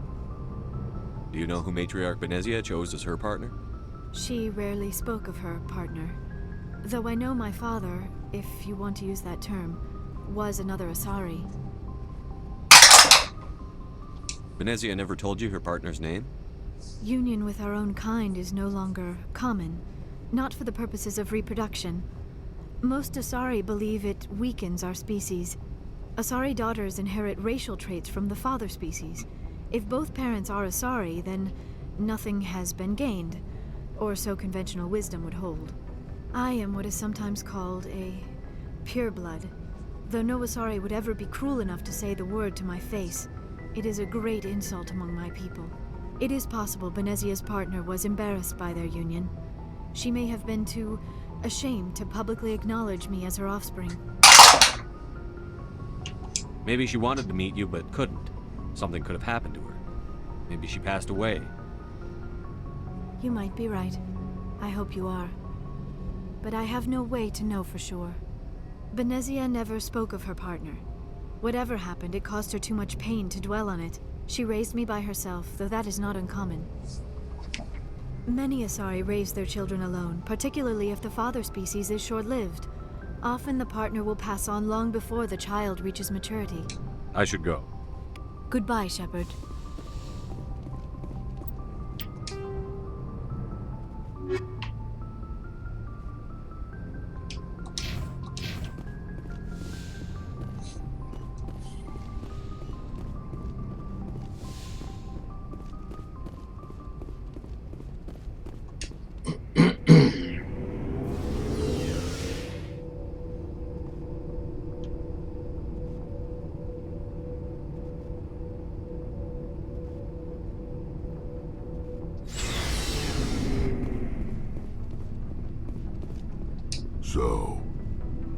got Saren on the run.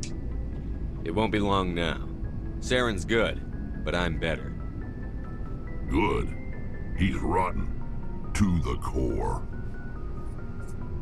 I could tell as soon as I met him. Why didn't you tell me this sooner?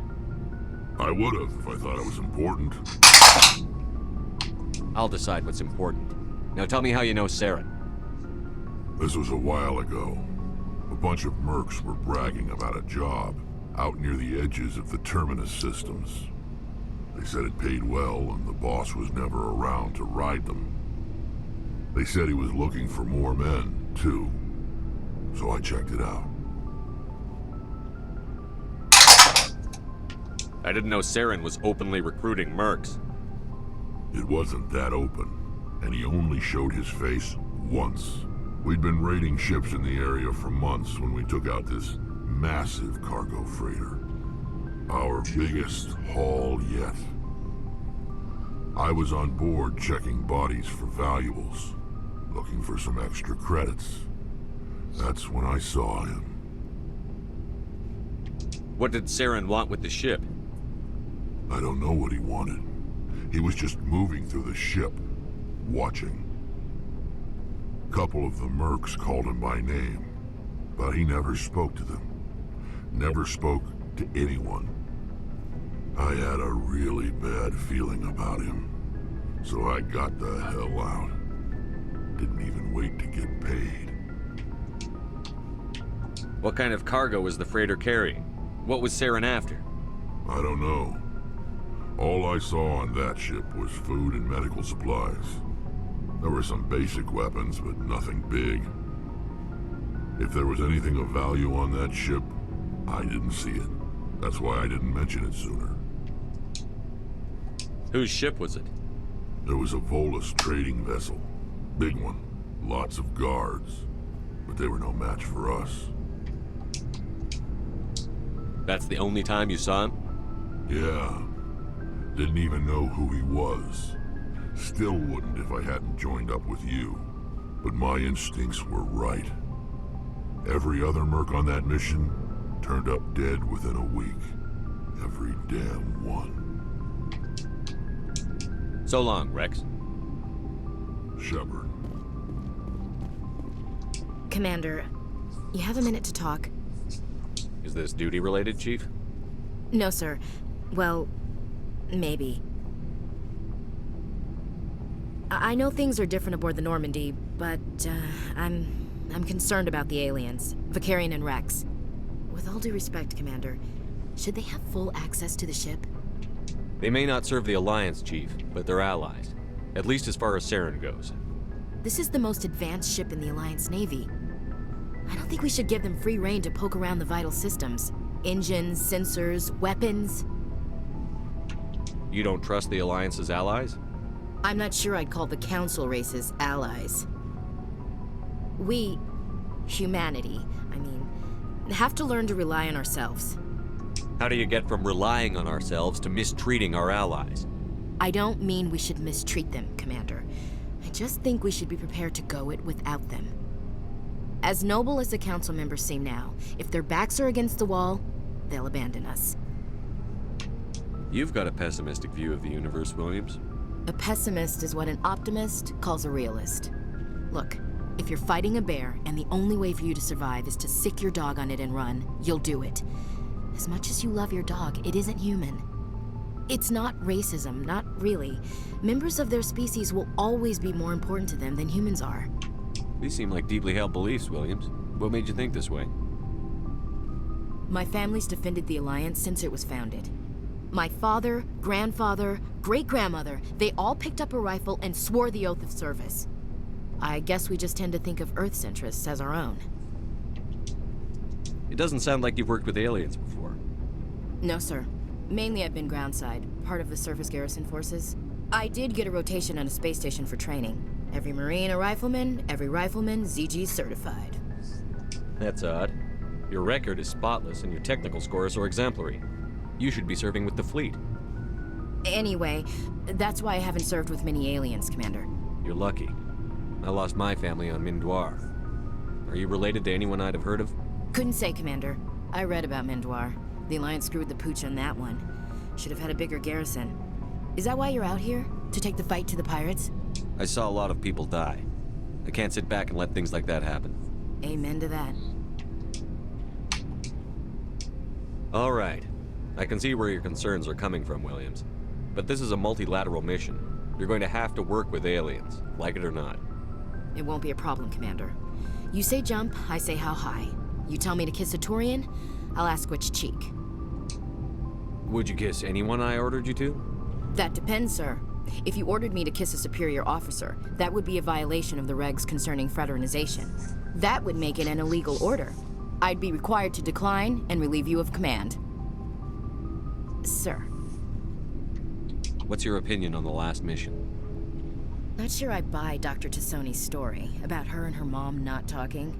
They're family, right?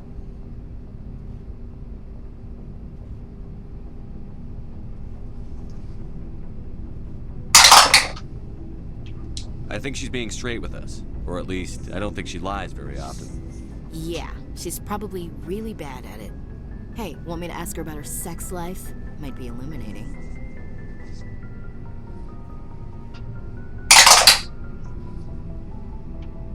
I don't think she's used to teasing. Good-natured or otherwise. No fun, Commander. Too bad those ruins got destroyed. I mean, they lasted thousands of years. That's impressive. We'll talk later, Williams. Looking forward to it, sir.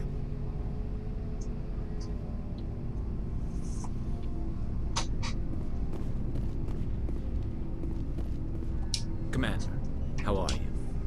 Why did you want to be a CSEC officer in the first place? That's a good question. There were several reasons, I guess. Like what?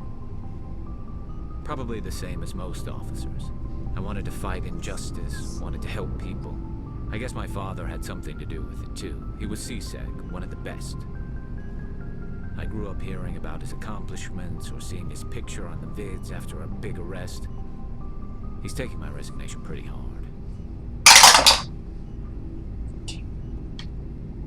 He's not impressed that you're going after Saren? My father's a CSEC man to the bone. Do things right or don't do them at all, he says. He thinks I'm being too rash, too impatient. He's worried I'll become just like Saren. He actually talked me out of becoming a Spectre when I was younger, for the same reasons. You were asked to be a Spectre? Well, I was targeted as a possible Spectre candidate. Me and about 1,000 other Turian military recruits.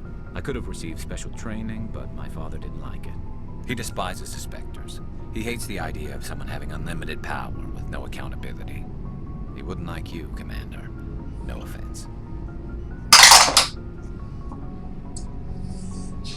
Not all Spectres are like Saren, you know. Of course not.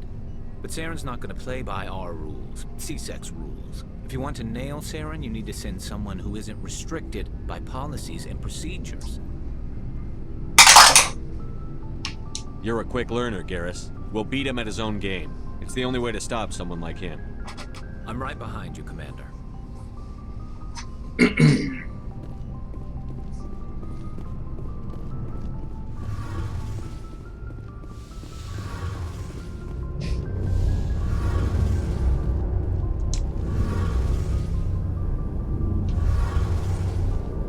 Oh, hello, Shepard.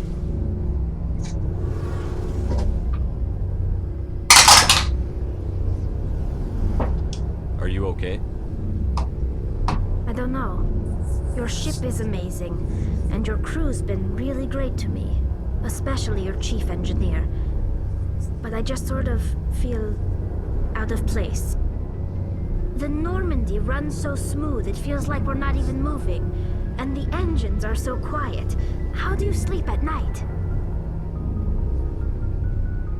The silence wakes you up? Back on the flotilla, the last thing you want to hear is silence. It means an engine's died or an air filter shut down.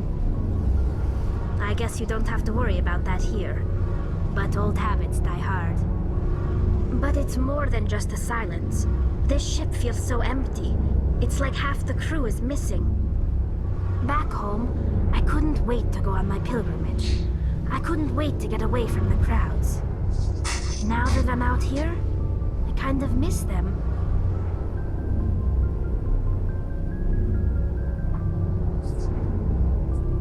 Sometimes we don't appreciate what we have until it's gone. That's true. I'm starting to wonder if that's what the pilgrimage is really about. It's given me a whole new perspective on my people and our culture. You know, there's always a few who go on their pilgrimages and never return. I always assumed something bad happened to them. But maybe they just wanted a different life. You do plan to return to the migrant fleet, right? I could never abandon my people, Shepard. I will go back eventually. But we have to stop Saren first. Otherwise, I might not have a home to go back to. I should go. See you later.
Okay, let's see.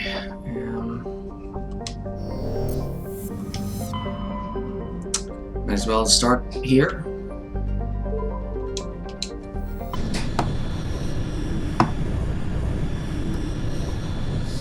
Message coming in. Patching it through. Commander Shepard, my name is Nasana Dantius. I have a job for you. I can't say any more in an unsecured communication. If you're interested in hearing my offer, meet me on the Citadel so we can talk in person. I'll be waiting in the Diplomat's Lounge on the Presidium.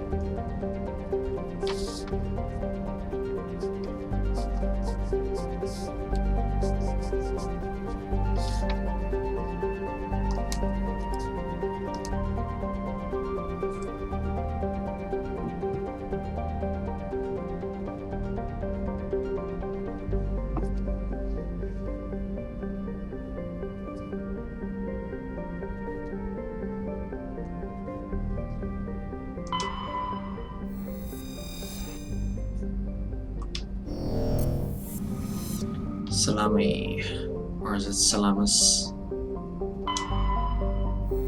Proteus. Proteus has a large amount of free oxygen.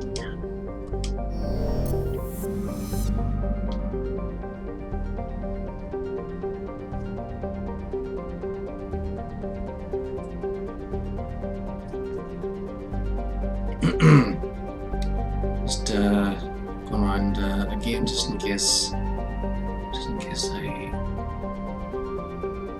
Okay. Nausicaa. Cersei. While scanning this gas giant, you detected a large concentration of helium-3.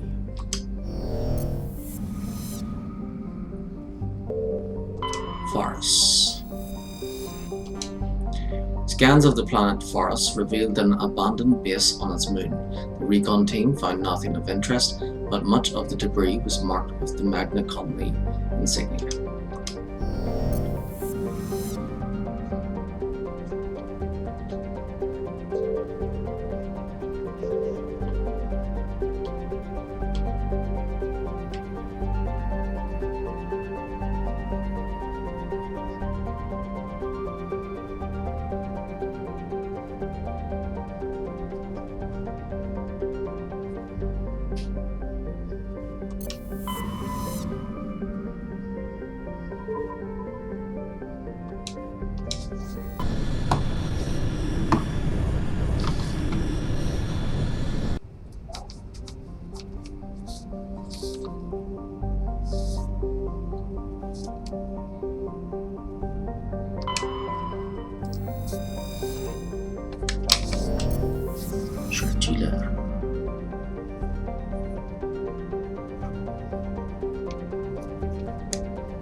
Coralon. Oh, I forgot to read that one. Oh well. Had a big.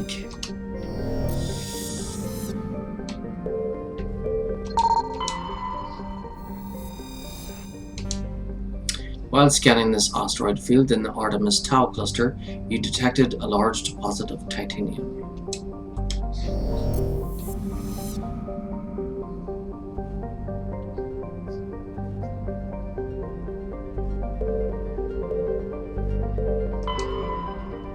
Fargelis.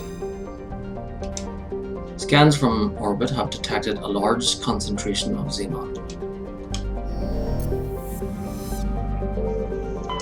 Okay, landing on Sharjila.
Okay, warning, level 1 pressure hazard. Sharjila has a very dense atmosphere of ammonia and oxygen. Its temperate surface is mainly composed of alumina with deposits of sulfur.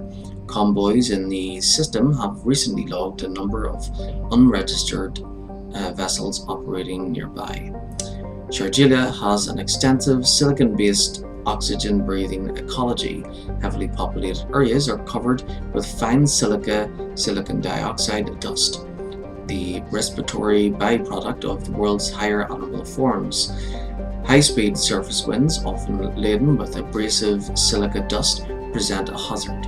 In areas where the wind deposits a great deal of silica, footing can be treacherous. EVAs are discouraged.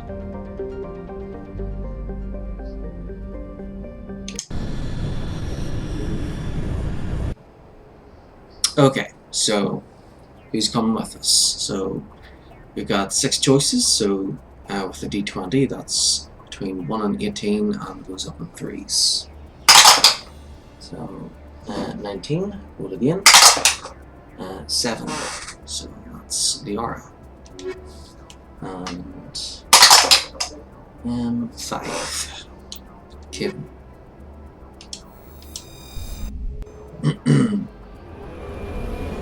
If there's any stuff we can't get, we'll just ignore it and move on. Like if there's any chests that we can't open at the moment because of a low level of decryption or whatever, then we'll just ignore it and move on. We won't be coming back for it.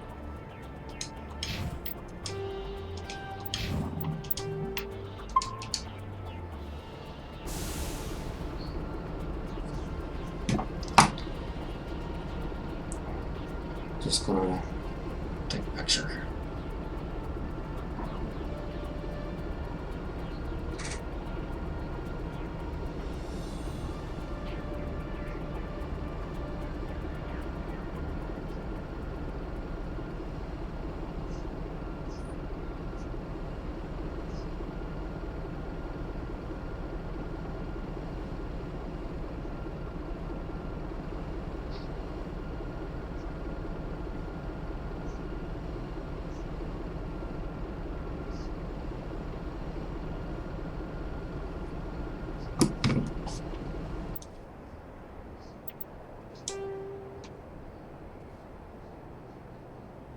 Okay, so we've got a stronghold there, anomaly over there, debris over there.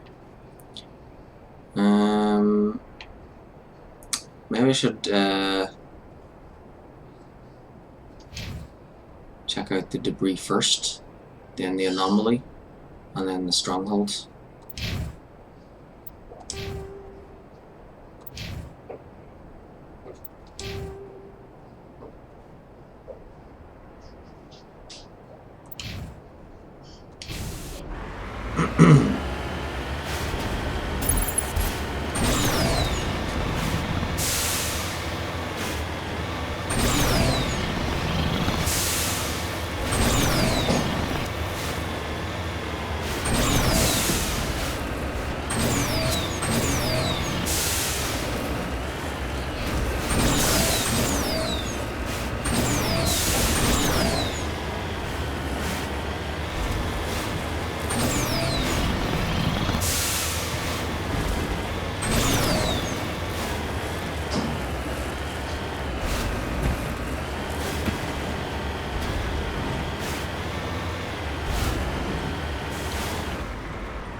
Heading out.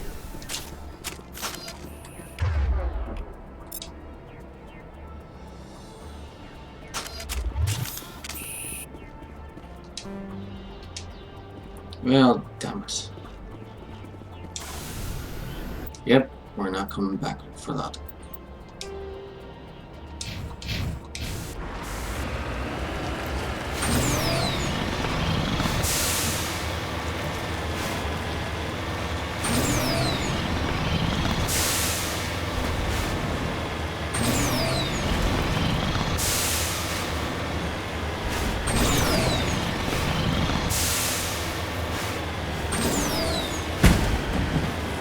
So those enemies must be, yeah, they're at the stronghold there.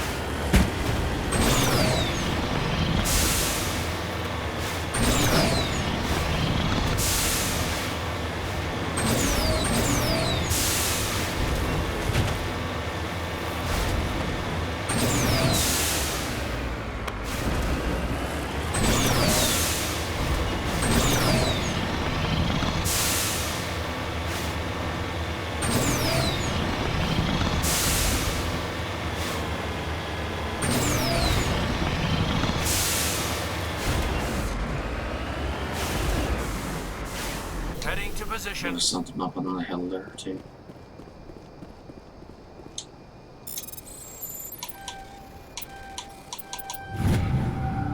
It's not clear who lived here, but it appears to have been abandoned for some time. The container in the tent held, among other things, one of Matriarch Dilanaga's writings.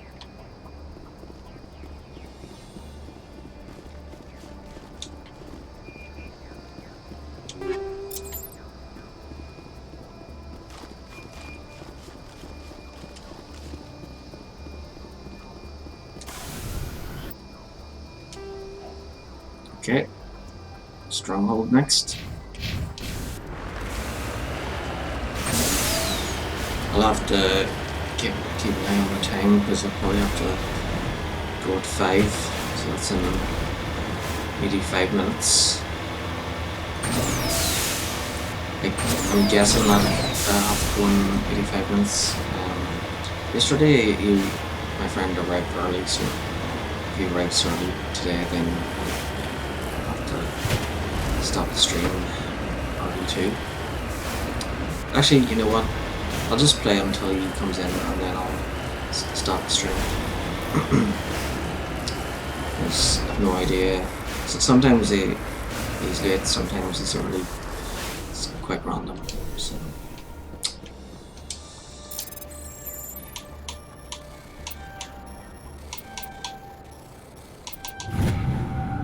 We have successfully surveyed a large deposit of thorium.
We get everyone?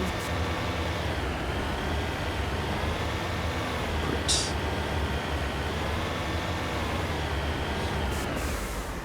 On my way.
We discover evidence that the Asari leading the slavers and Nasana Dantius, an important ambassador on the Citadel, are sisters. You should return to the Presidium and confront Nasana with this. Download evidence.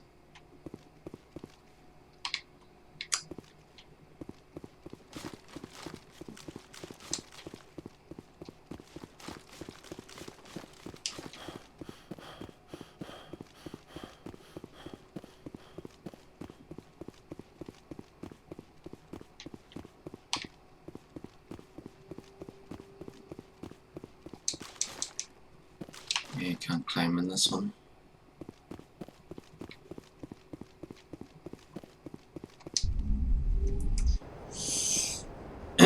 You could climb in the original Mass Effect, but not in this one for some reason. So there's two things they removed from the original Mass Effect: the climb ability and the, is it Prometheus Station or something like that?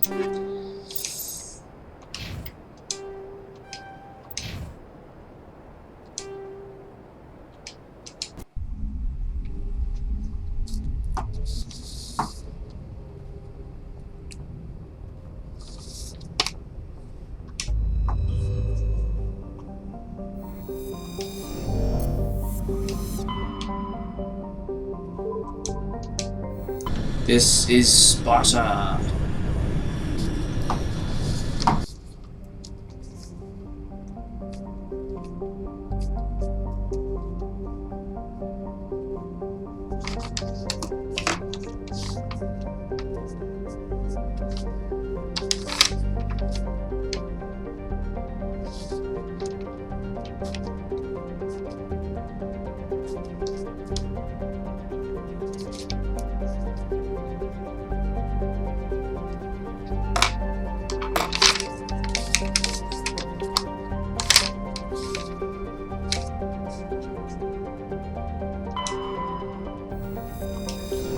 Manor.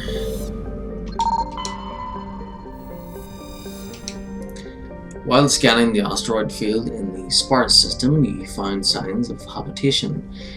A recon team was sent to investigate one of the larger asteroids. The rock has a small functioning biodome, but no sign of anyone still living there.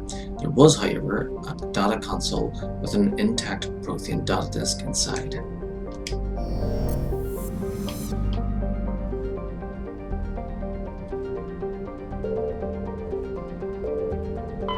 Commander, I'm picking up a signal from the planet's surface. It looks like an automated distress beacon.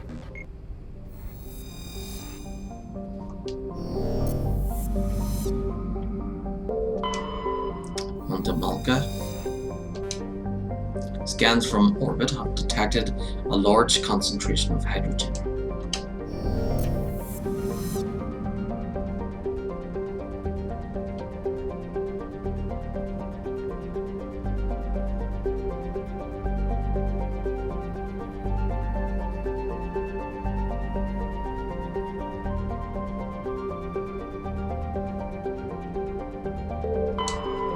Sagis. Scans from orbit have detected a small deposit of plutonium.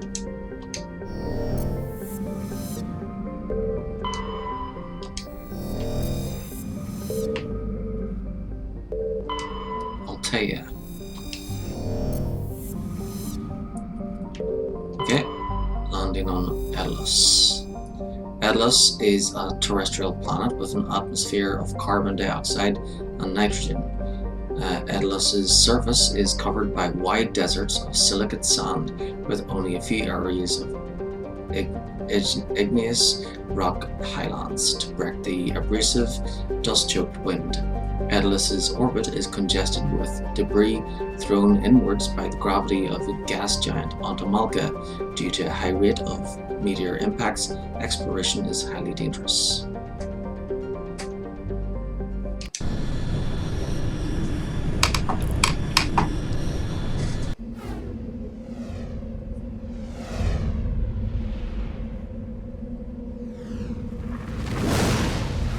Oh, here we bring it.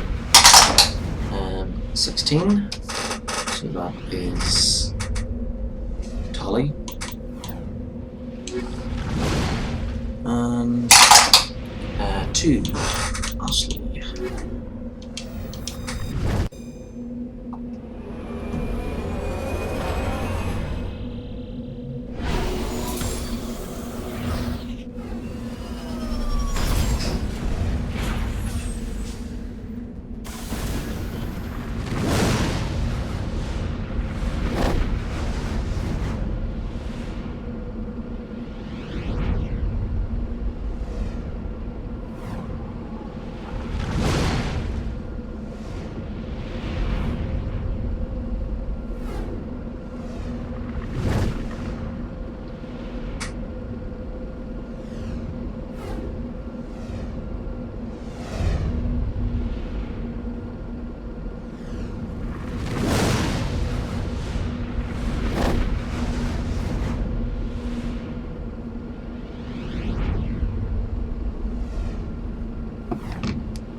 So got distress signal, debris, and anomaly. So we'll check out the debris first, and then we'll head north to the anomaly, and then after that we'll check out the distress signal.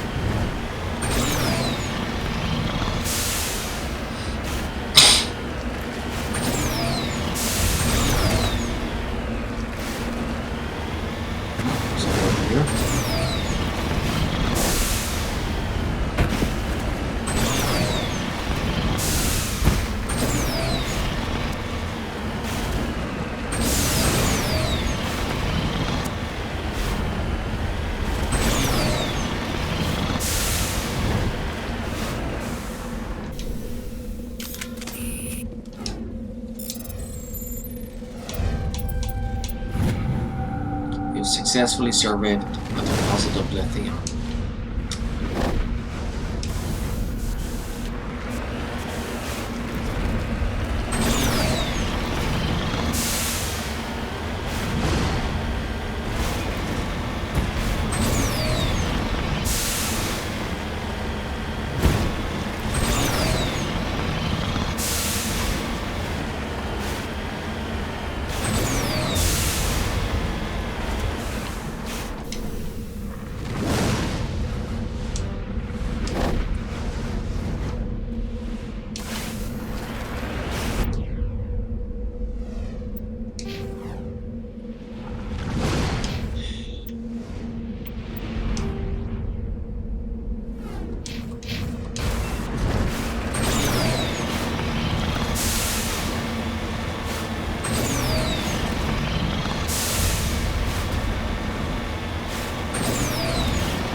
Found Captain Milan's identification tag. How it ended up here is impossible to know for sure.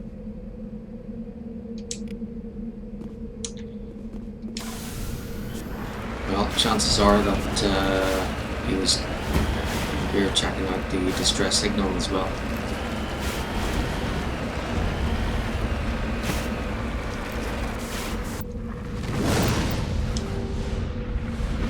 Although he's over here, not over here. Could be that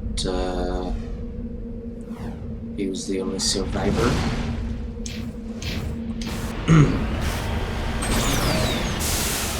And well, who knows? Doesn't really say anything else.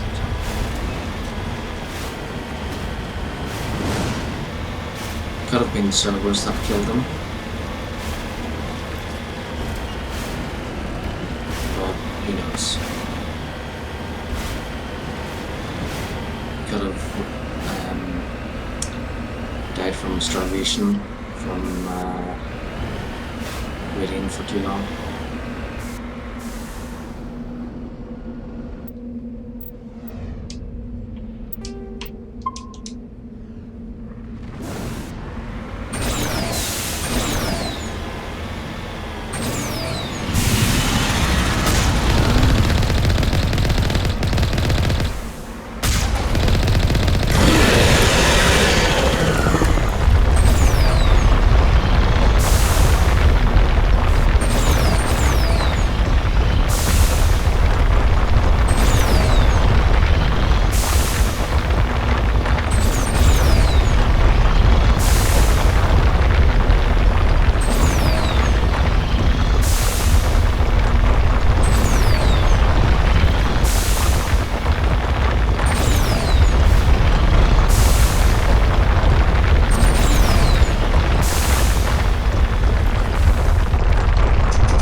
Alliance soldiers. Looks like they were lured here by the distress beacon. These are Admiral Kahoku's men. We need to tell him what happened here.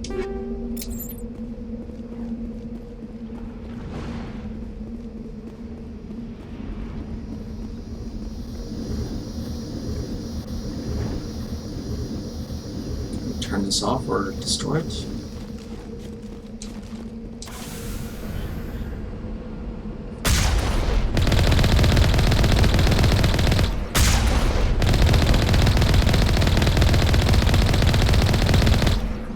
I think in the original Mass Effect we could turn it off.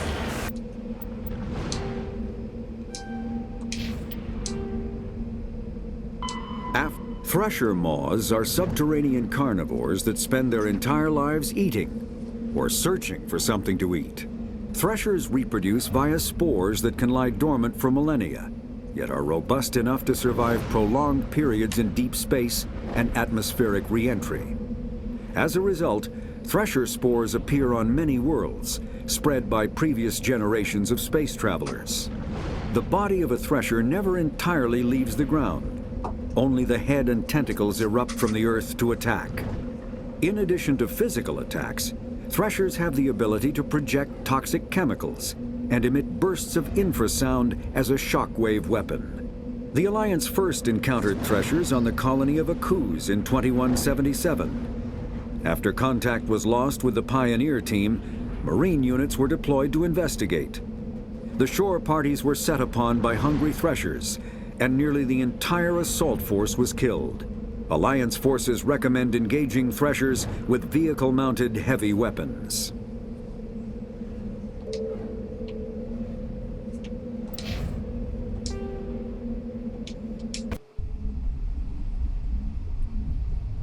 Okay, so that's the Artemis Tau cluster done.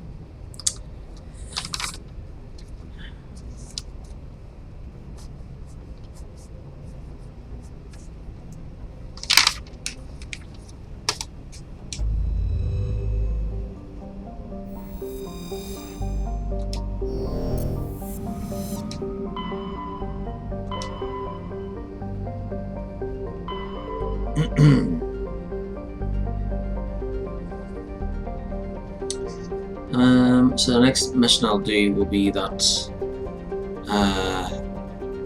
asteroid X-57, but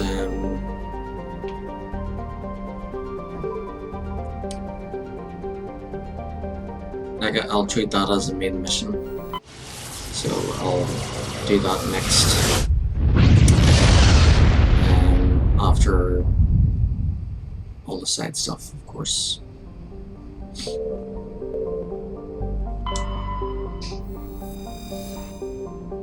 yeah, I won't be landing there just yet. Maybe I should read the description. Nah, actually, you know what, I'll read the description when I'm about to land on it.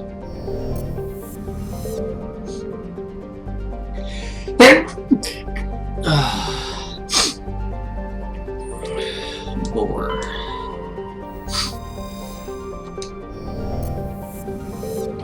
Maybe I should read the description, and then I won't have to read it later. Asteroid X-57. X-57 is a metallic asteroid originally located at the trillion Lagrange point of the gas giant Bohr. With the increased development on Terra Nova, a new orbital port facility was necessary. Due to a shortage of funding, it was decided to mine out X-57 using the recovered resources to finish the interior for habitation. The asteroid was decelerated from Bohr's orbit using fusion torches, allowing it to fall into the orbit of Terra Nova. Recently, communications with the engineering team on X-57 have been lost. The fusion torches have reignited, and the asteroid is accelerating towards Terra Nova.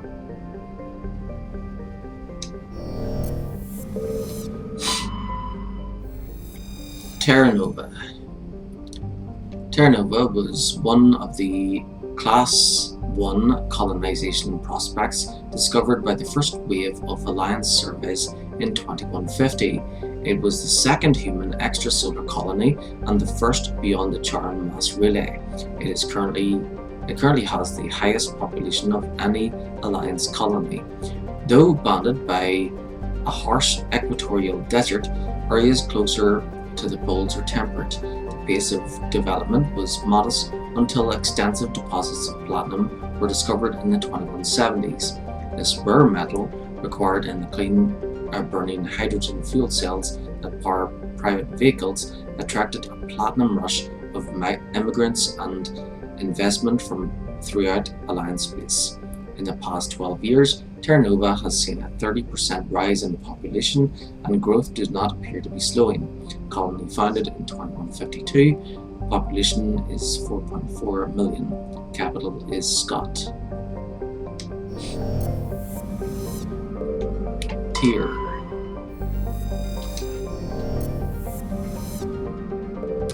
Loki.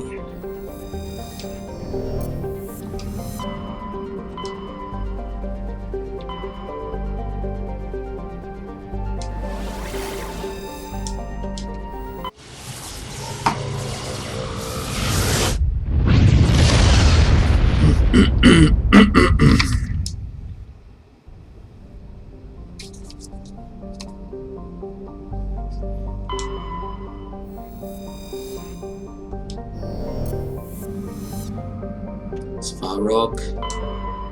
Novaria.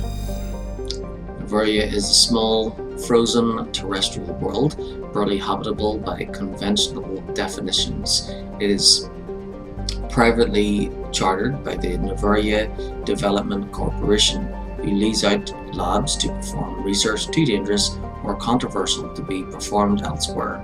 Given Novaria's unique situation, it is the source of many wild conspiracy theories. Colony founded 2163, population 361,400, capital Port Hanshan. Marana. Veles. Scans of the planet Veles revealed a small abandoned vessel.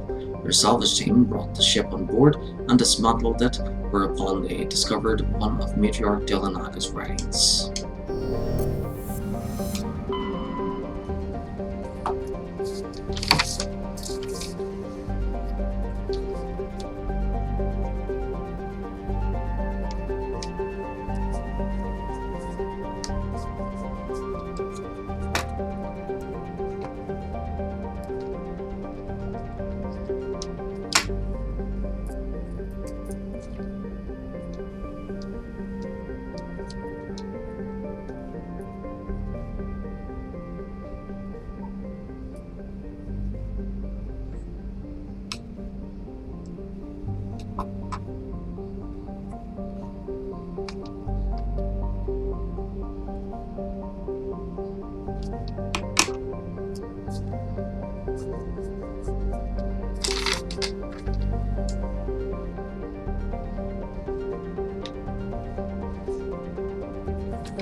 Yunthorl. Your scan uncovered an ancient deep space probe slowly orbiting Yunthorl. Tali brought on board, dismantled it, and found a League of One medallion hidden in its payload. Antitara. Scans from orbit have detected a large concentration of helium-3. Trillin.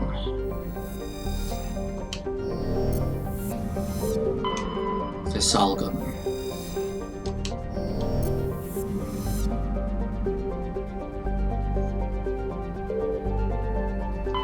Zawan. MSV Majesty. The Majesty is a Colon-class modular conveyor of human design. The ship is a derelict. All compartments are exposed to space, and the fusion plant is leaking. The damage is consistent with ship-mounted mass accelerator fire. Registry, private owner Captain William. A faint trail of radioactive particles, possibly exhaust from a sublight nuclear engine drive, leads toward the nearby planet of Zapan.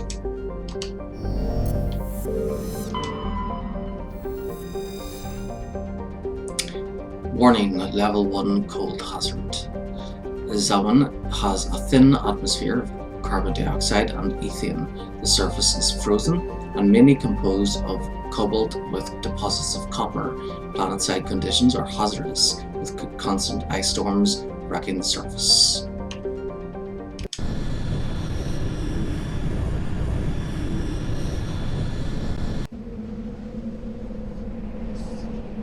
Okay. 1, Ashley.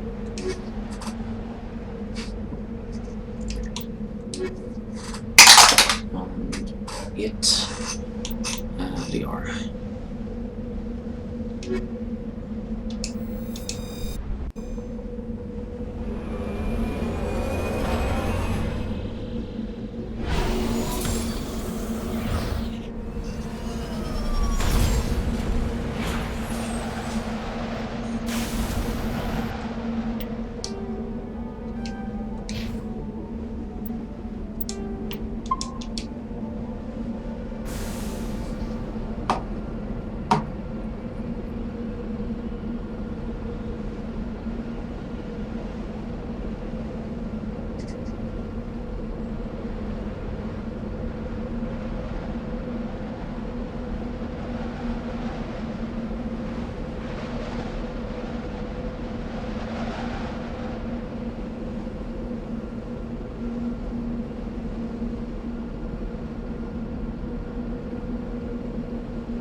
Okay, anomaly, then debris, then these anomalies, and then to the mercenary camp.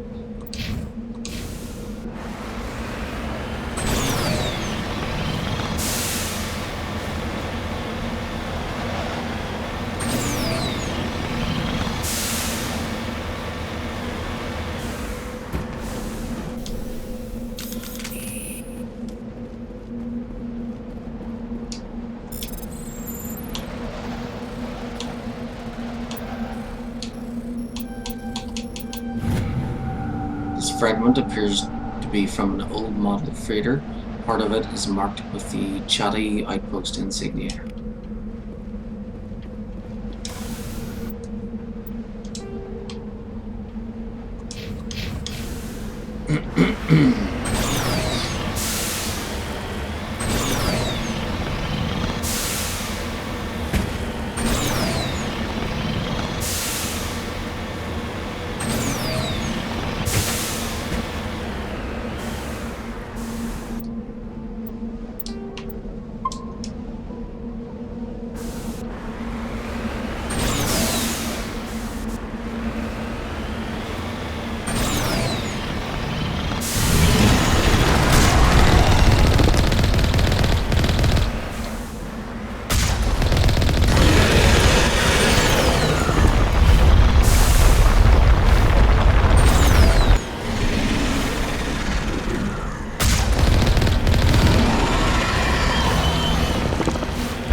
Discovery. It appears this person was trying to mark the nearby mineral deposit when he died, or was killed.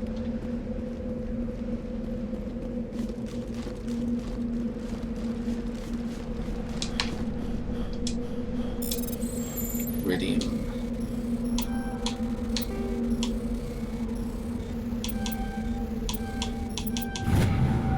You've successfully surveyed a small deposit of iridium.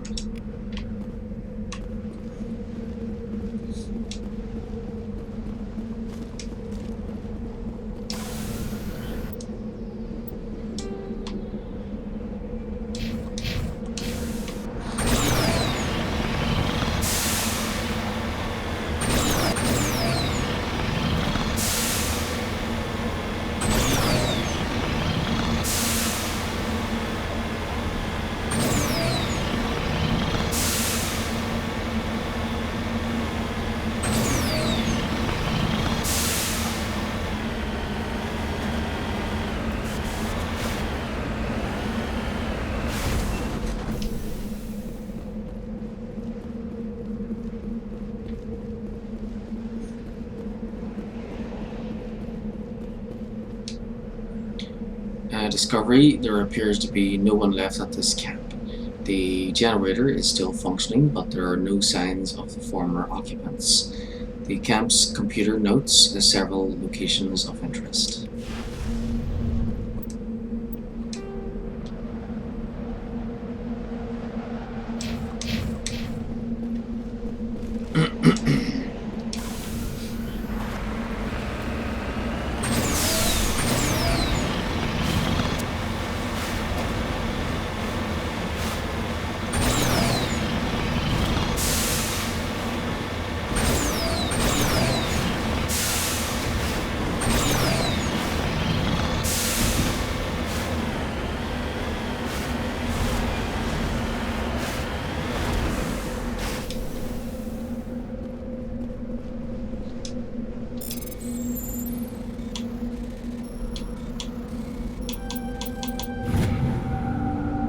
You've successfully surveyed a large deposit of cobalt.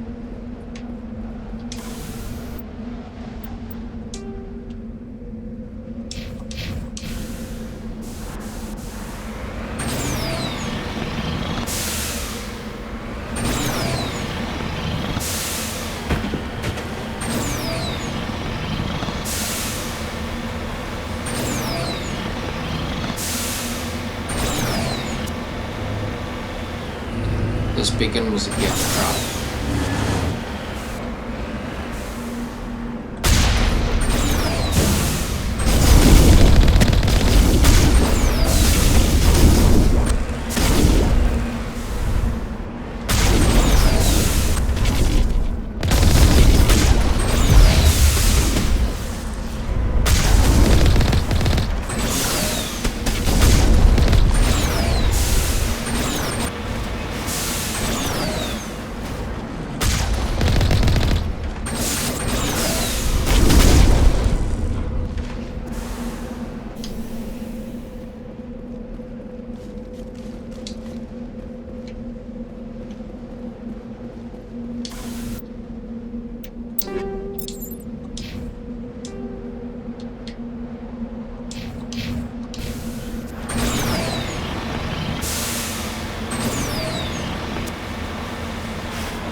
Ready. En route.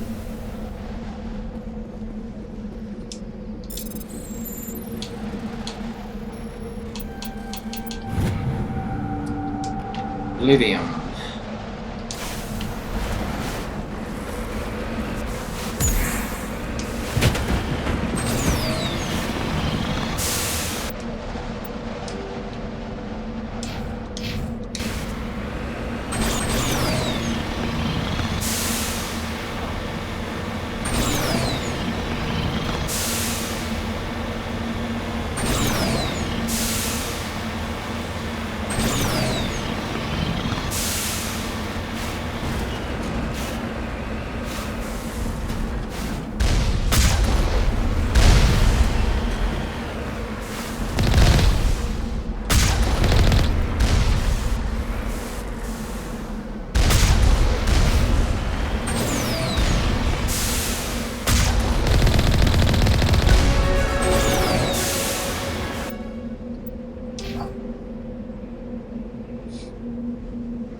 frick? I'm bleeding out!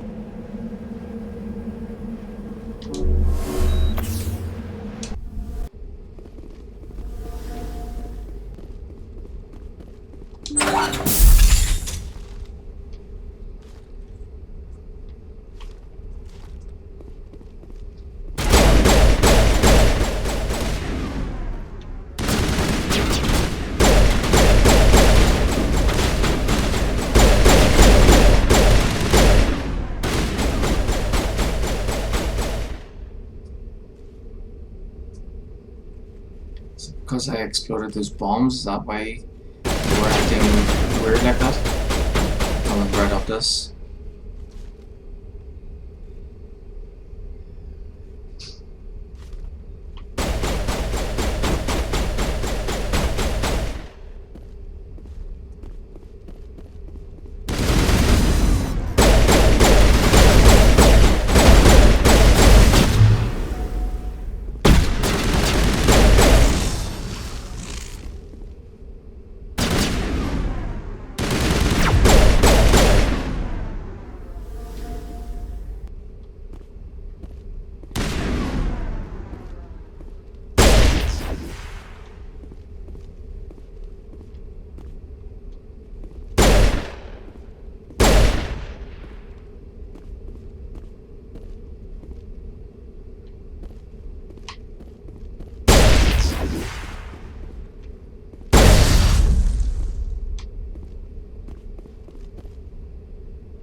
Anomaly identified.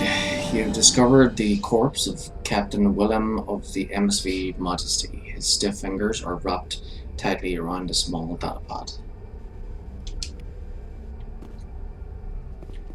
So we'll give this to his brother back on his citadel.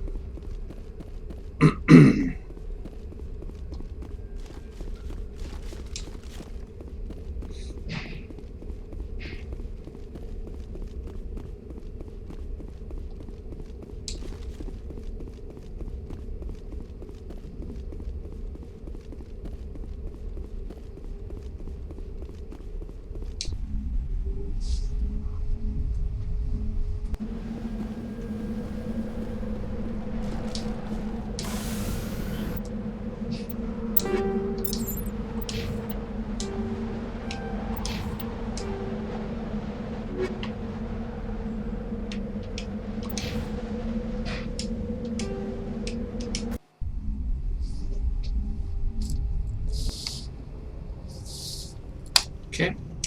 Next.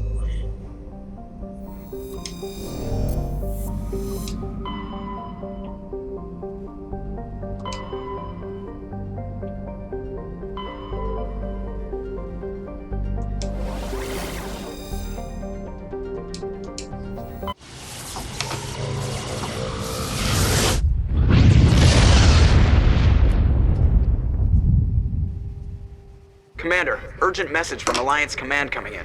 I'll patch it through. Shepard, this is Admiral Hackett from Alliance Command. We've got a situation here, and you're the only one that can handle it. 18. Heard that before. How come every time there's a problem, you end up running to me? You're a Spectre, Shepard. And this isn't some run-of-the-mill mission. There's an Alliance training ground where we test weapons and technology in live-fire simulations. One of the VIs we use to simulate enemy tactics in the drills is no longer responding to our override commands. It's gone rogue.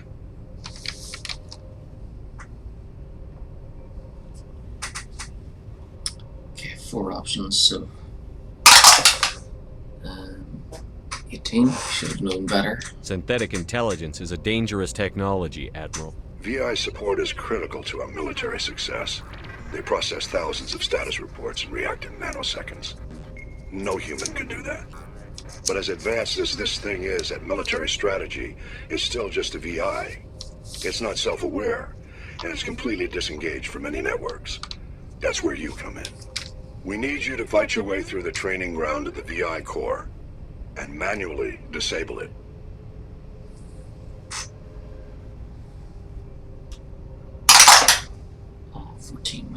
Don't worry, Admiral. I'll take that thing out. I know Spectres answer the Council, but you're still human. You're still part of the Alliance military, and right now we need you. The VI controls all the facility's weapons, drones, and automated defenses. You're the only one that can pull this off, Shepard. Good luck. So we just got a mission to go to the moon on Luna in the solar system and meet 80. Varmulus. Message coming in. Patching it through. General distress call from the Sacred Angel Medical Transport. Critical system failure. Losing power. An emergency landing. Argos. Communications failing. Life support and emergency transponder. Won't last. Please hurry. Okay, we'll land there shortly. Canrum. Scans of the planet's Canrum revealed dangerous levels of radiation coming from orbit. Chief Engineer Adams conducted further scans and discovered the remains of an ancient warhead marked with the Parthia colony insignia.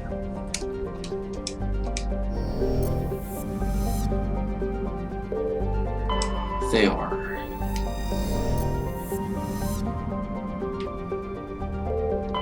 Siba.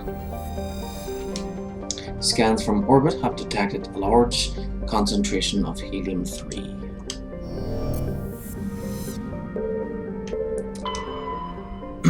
Metgos. Warning, level 2 heat hazard. Metgos is a large terrestrial planet with an atmosphere of carbon dioxide and nitrogen. Its hot surface is mainly composed of nickel with deposits of potassium and heavy metals.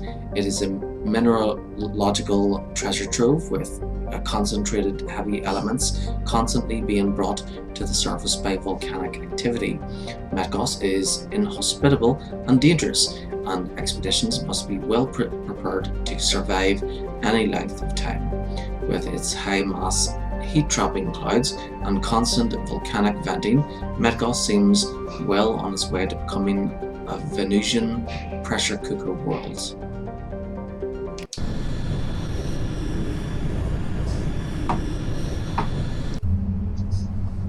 Okay.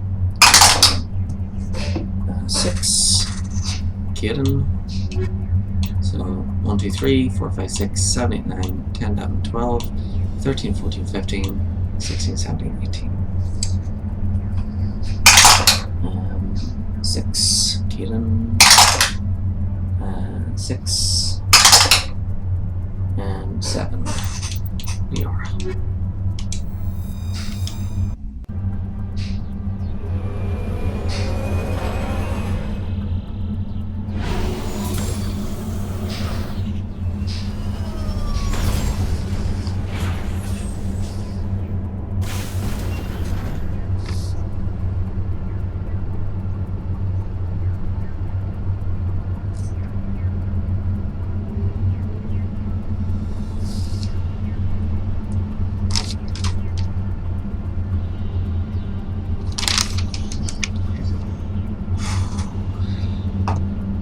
For another picture.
That's why we're here, the transponder signal.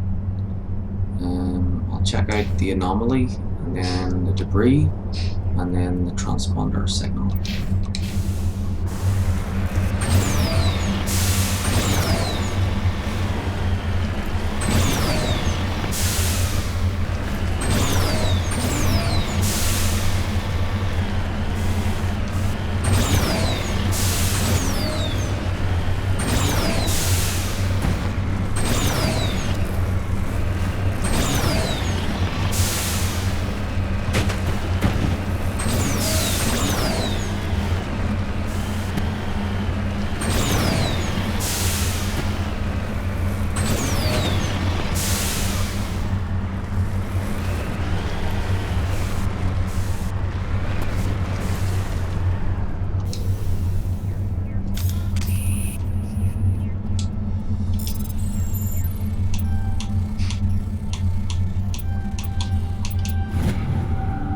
While searching the wreckage, you found a very old letter stamped with the Gothas colony insignia. Unfortunately, the text is indecipherable.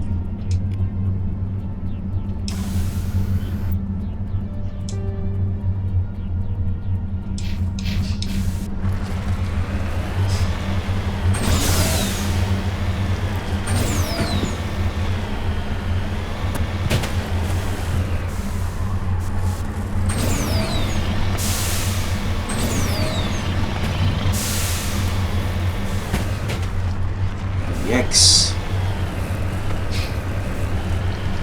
Mako drives like a brick.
many survivors there. Careful, Commander. I've got a bad feeling about this.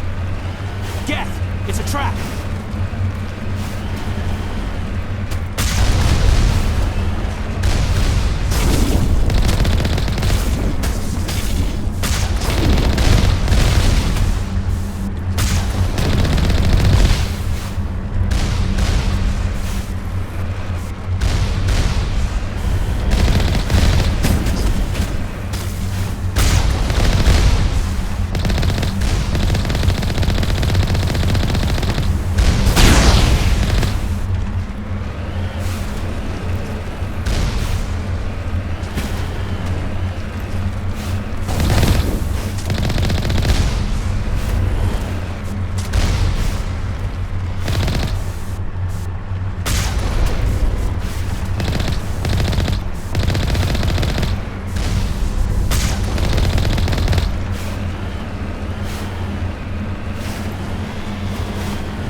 Okay, next.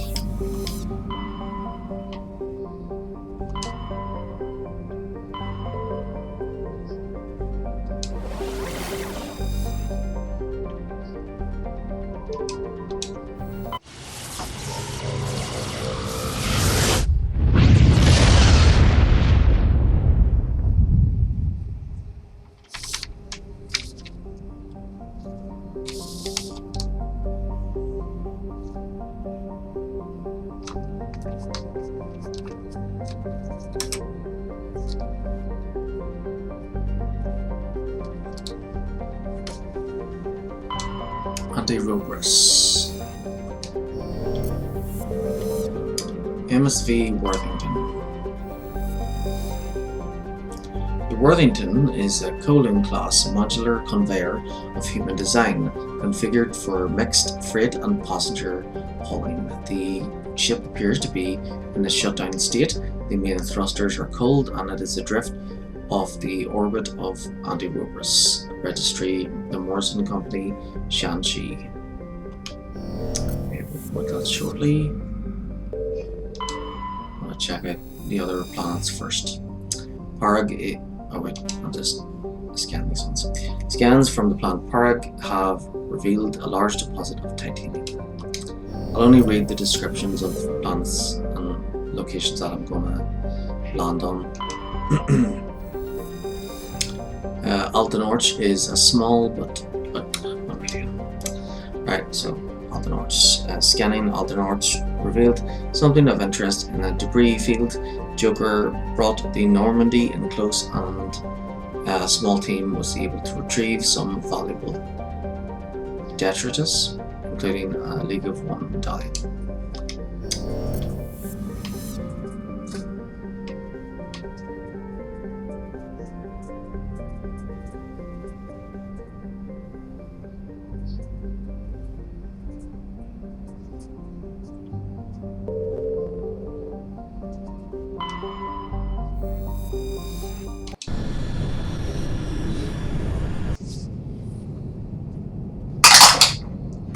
Okay, 18, tally,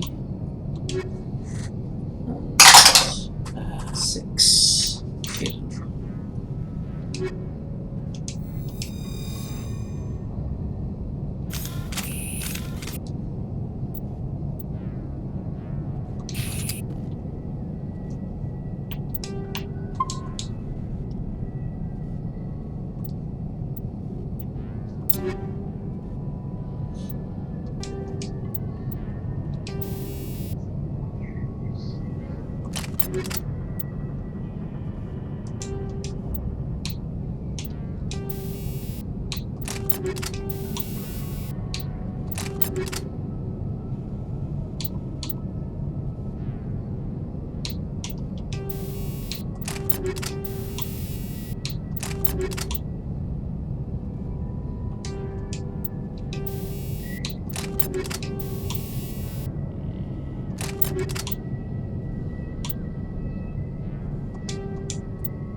Looks like this vessel was abandoned. Someone must have shut down all systems, except basic life support.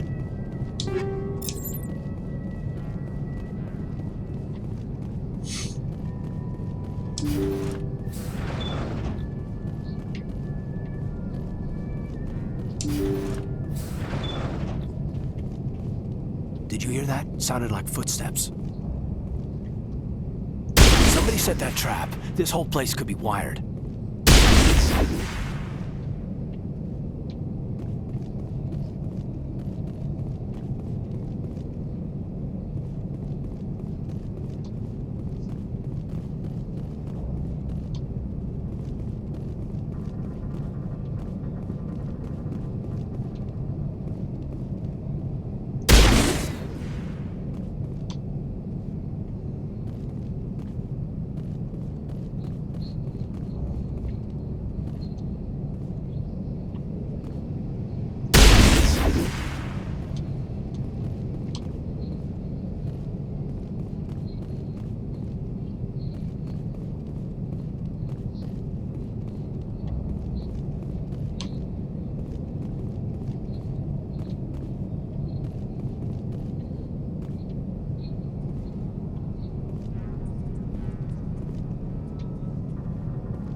Looks like that machine is keeping him alive.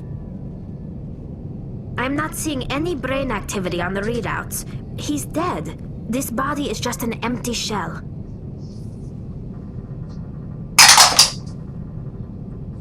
Leave him alone until we know more about what's going on here. You're right. Better to just leave him be for now.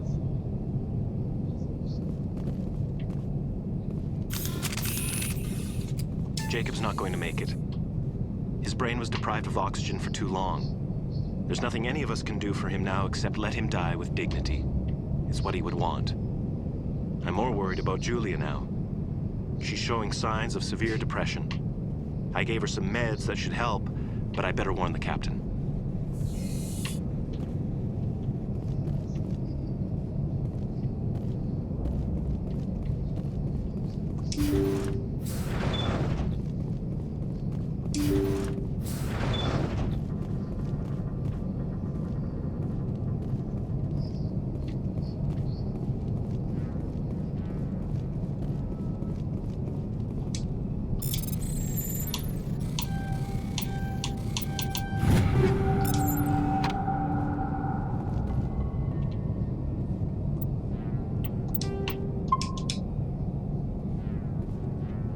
Jacob's gone. They say his brain isn't functioning anymore, and they want to shut off his machines. But Jacob's the only thing in the world that matters to me. I don't know how to help him, and it's tearing me up inside. I just feel so helpless, so damn angry. Dr. Smith gave me some meds to calm down, but I didn't take them. I can't. Not until I figure out a way to help Jacob. I won't give up on him. I won't!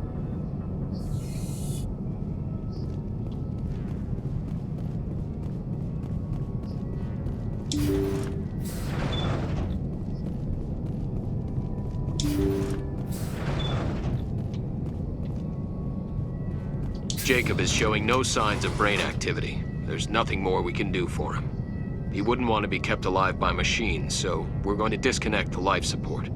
Dr. Smith is worried about Julia's reaction, though. She can't seem to let Jacob go. The stress is making her implants flare up, causing intense migraines. It'll probably be easier for everyone if we don't tell her until after we shut the life support down. Give her a chance to... Julia, what are you doing here? Why are you...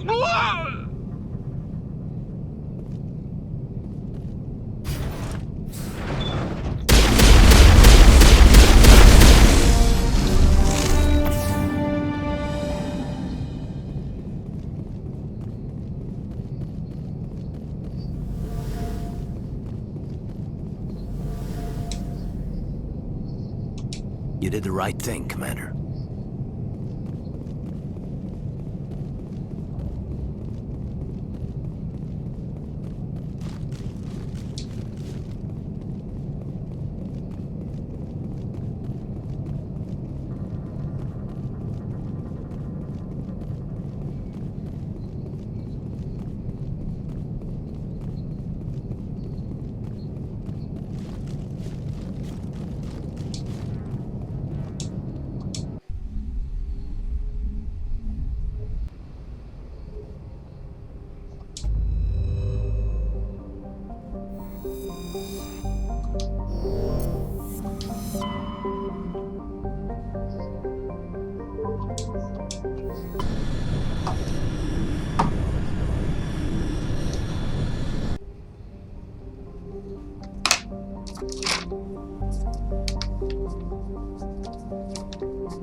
Parvin.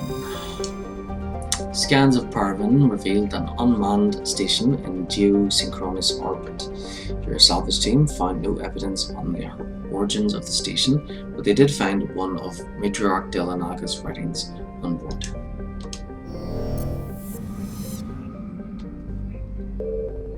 Hunting tool. Mavagon.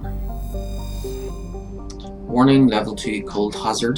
Mavgon is a small rock and ice planet with a thin atmosphere of ammonia and methane. The surface is frozen and mainly composed of tin with deposits of potassium. The planet has a rudimentary ammonia-based life, mainly concentrated around geothermal vents deep underground.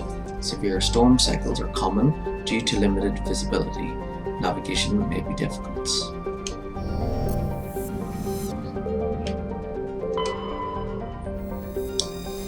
Patatanus. Scans from orbit have detected a large deposit of beryllium.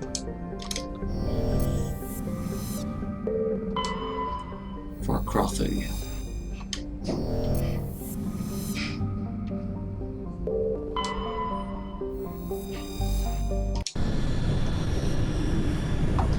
Okay. 15. Garrus. 15. Garrus. And 12. Rex.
discovered several small artifacts. Among them is an identification tag belonging to Captain Stranaka, one of the Solarian soldiers charged with hunting down the League of One.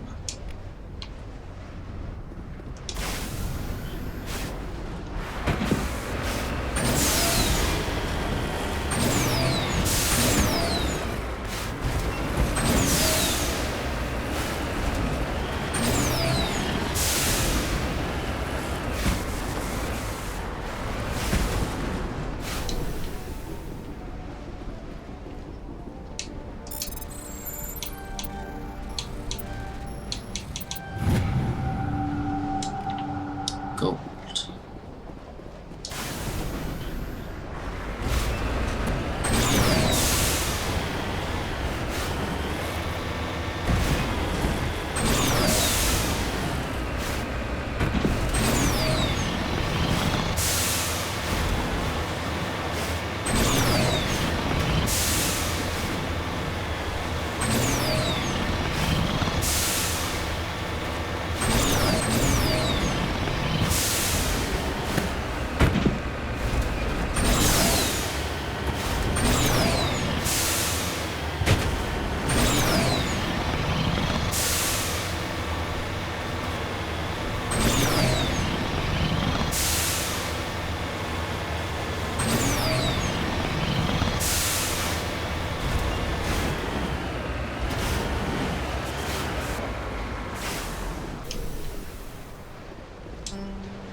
Well, right.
Looks like they walk in front of me on purpose.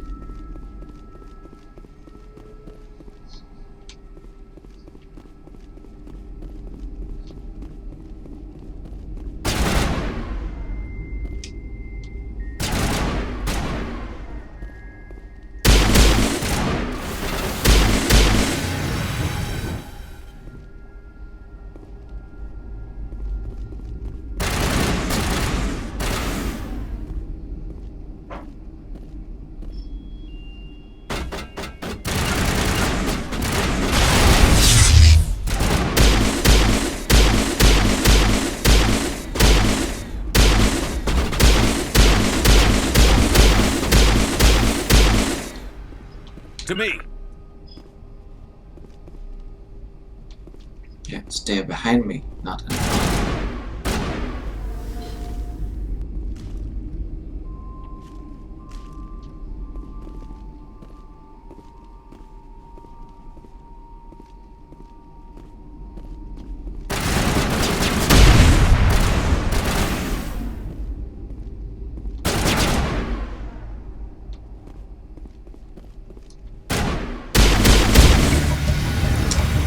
Crime Lord defeated. Helena was right. These guys had quite the operation going, but that's all going to change. One down, just one more to go.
Okay, next.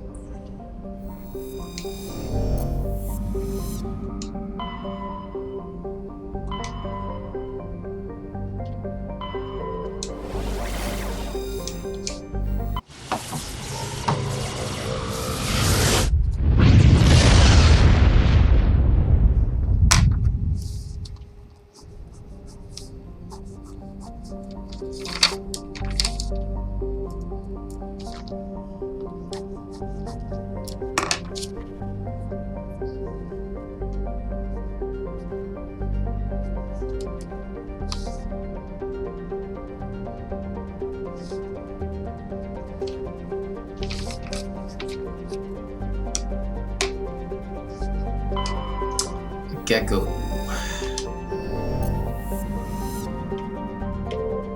Edmos. While scanning the planet Edmos, you detected a large concentration of hydrogen.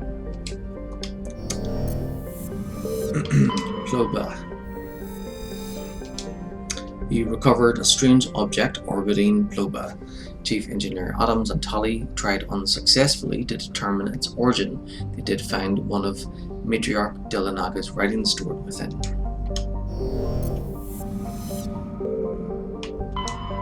On the door.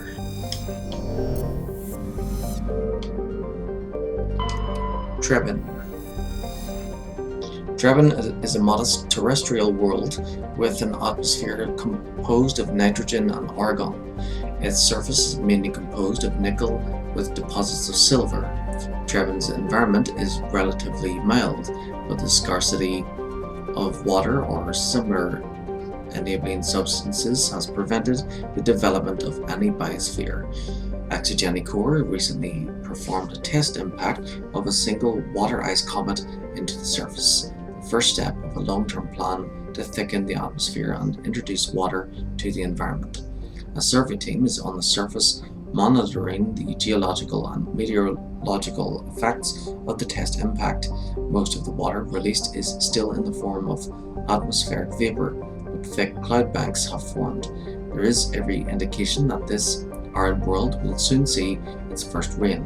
The survey team's progress has been hampered by frequent mechanical or computer failures in their GPS satellites.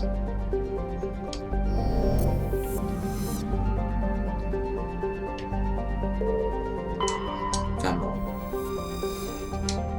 Scans from orbit have detected a large deposit of uranium.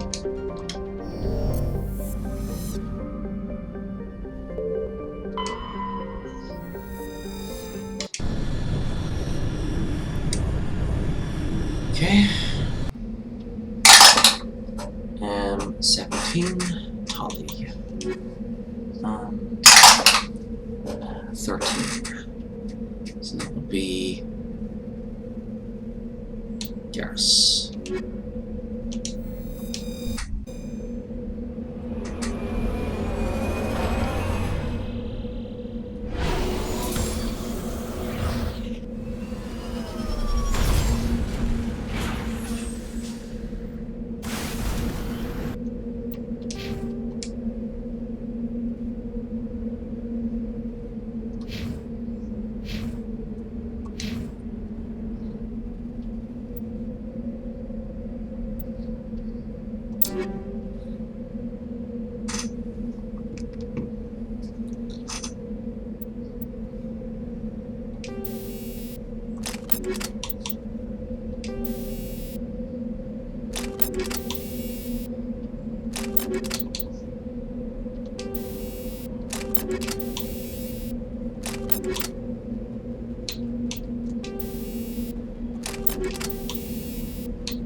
So debris, anomaly, research base is where you have to go, and then there's another anomaly. Maybe debris first, then anomaly, then research base, and then anomaly.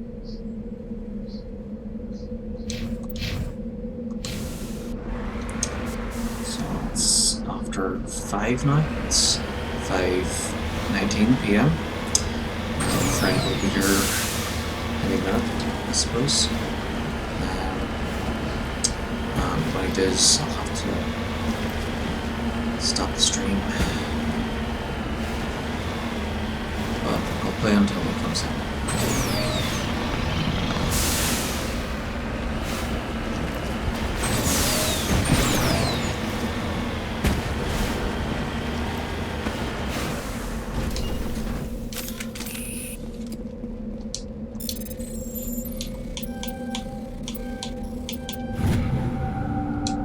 Plutonium.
Well, that's just great.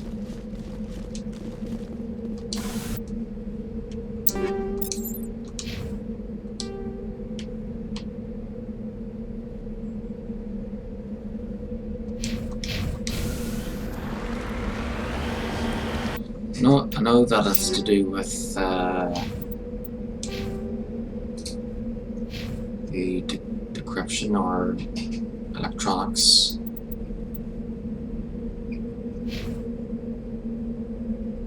Yeah, so chances are it's I have to get the electronics up to here or the decryption up to here for one of the characters.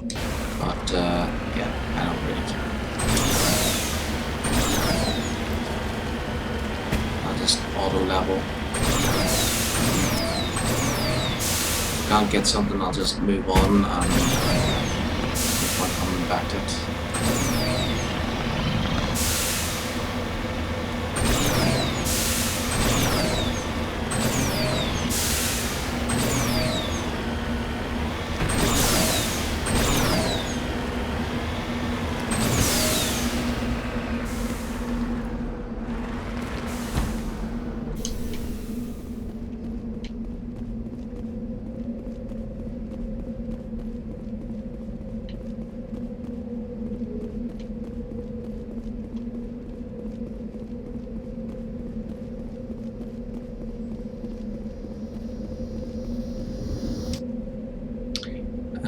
This device is transmitting tight beam signals into geosynchronous orbit.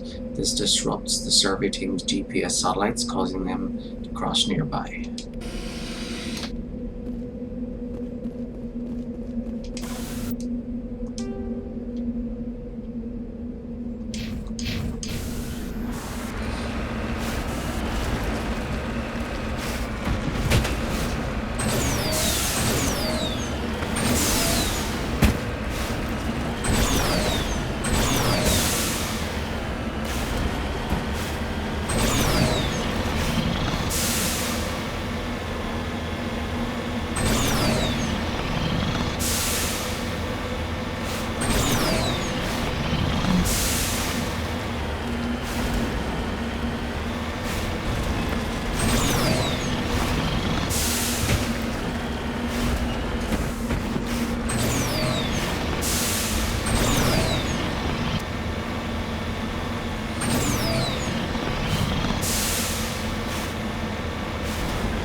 According to these data logs, the survey team unearthed some kind of alien technology.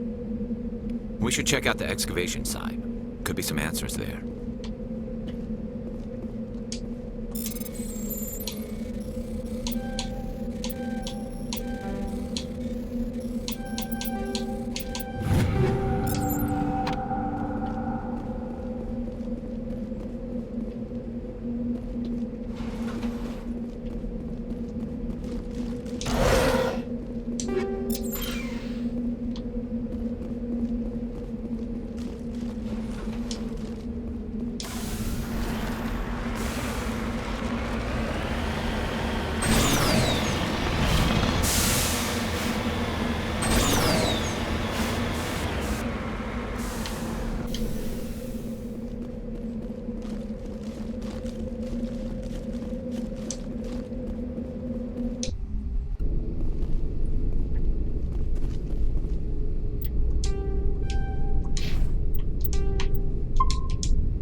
Some alien technology that turned them into mindless fanatics.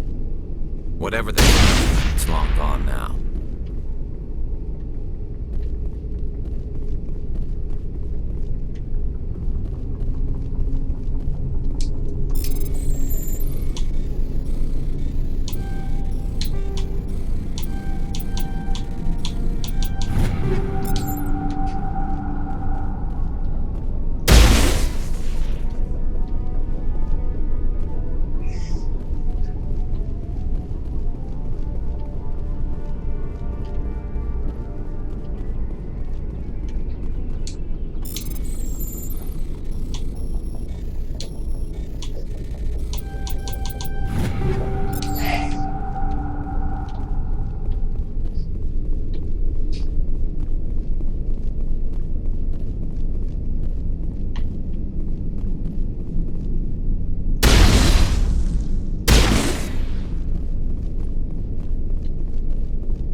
Accounts for all of the Exogeny survey team. They were converted to cybernetic husks by devices similar to those used by the Geth on Eden Prime.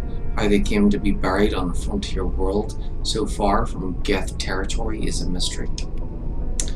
That's because it's Reaper tech.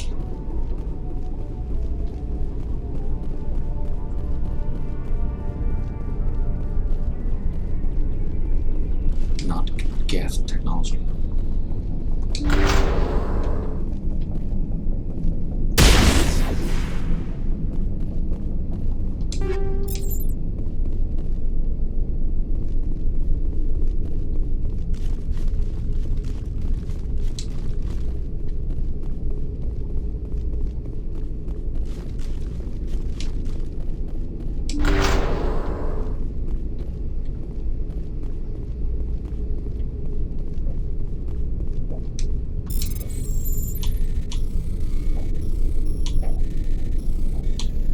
Yikes, this one's a bit crazy.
Deploying.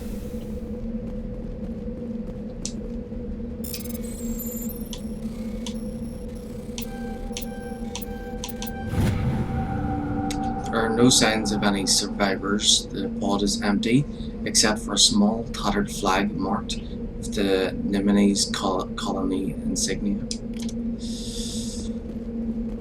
Okay, back to the Normandy.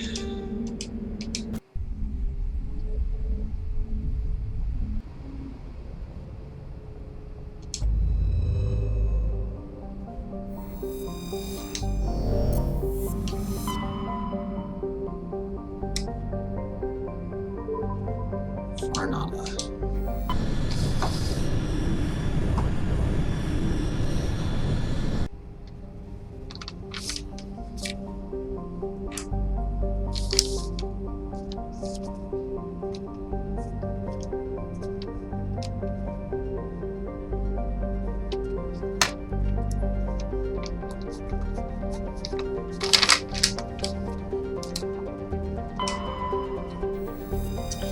Shagun.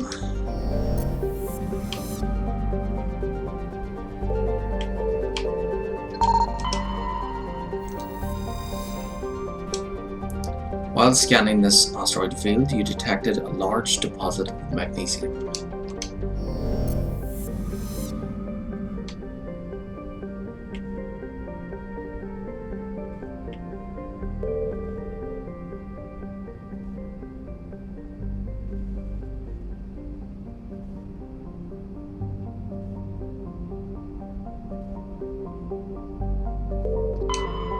Juntama.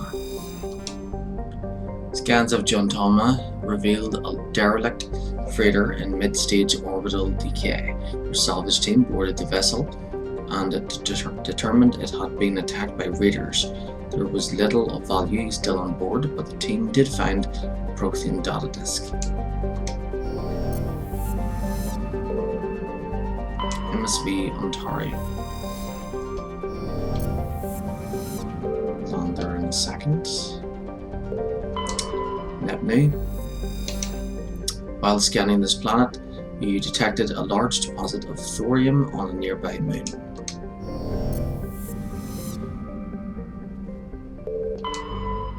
MSV Ontario.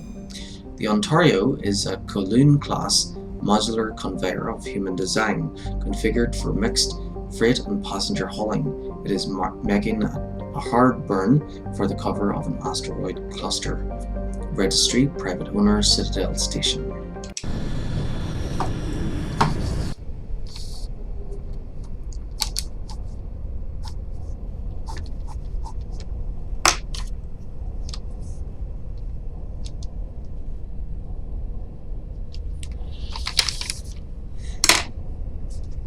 Okay.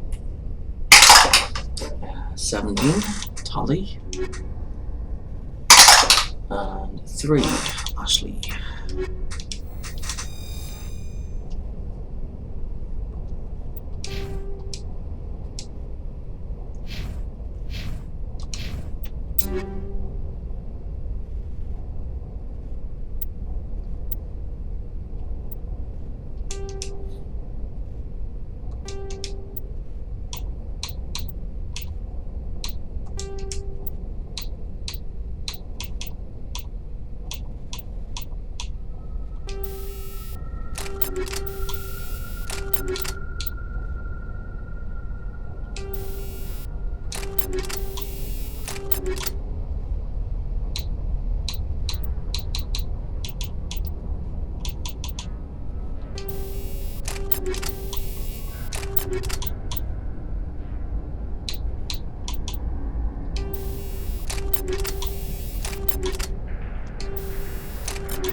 Intruders! Kill the hostage! We've got to get in there before...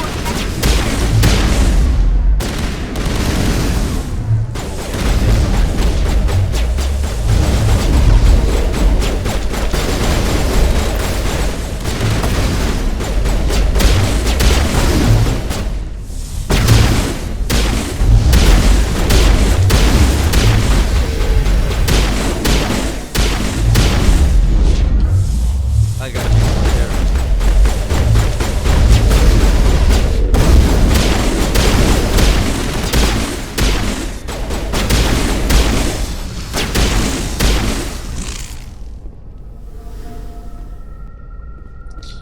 Yikes, they all attack at once.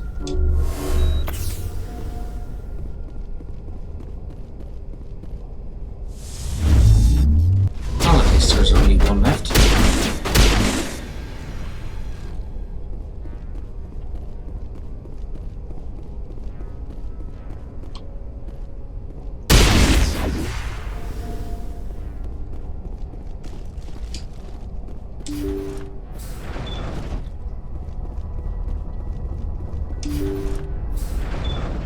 See how it is?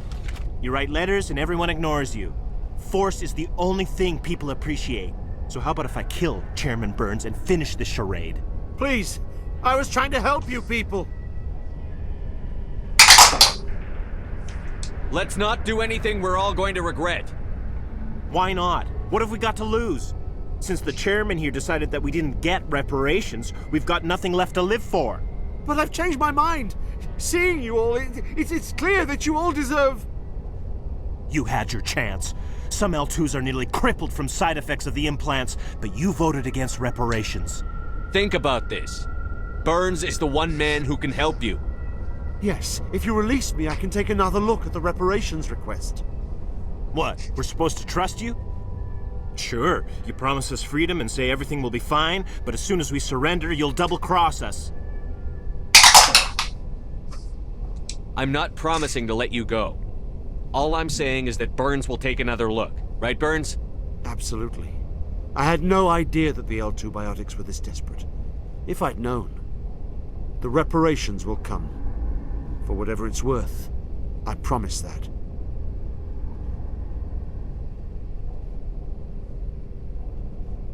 You're right. I don't want to die. Maybe something will happen this time. We surrender. Thank you, Commander. I thought I was dead when they took me. I'll see to it that the reparations discussion is reopened. I didn't know they were so desperate. 12. A 5th Fleet cruiser will be by shortly to pick you and the prisoners up. Thank you, Commander. I thought I was dead when they took me.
Let's see. Okay, so it's almost 6 o'clock. So I better go and order the pizza.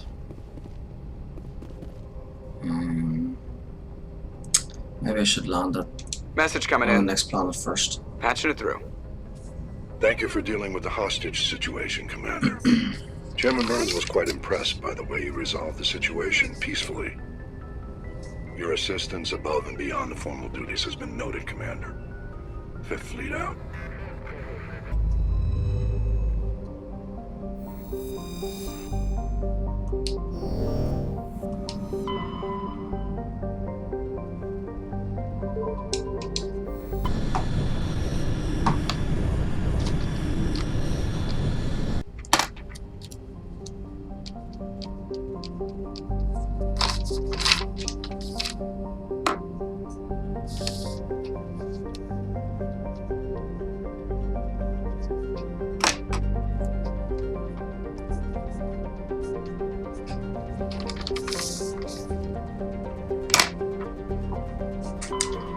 Jartar. Near him. While scanning this planet, you detected a large deposit of titanium on a nearby moon.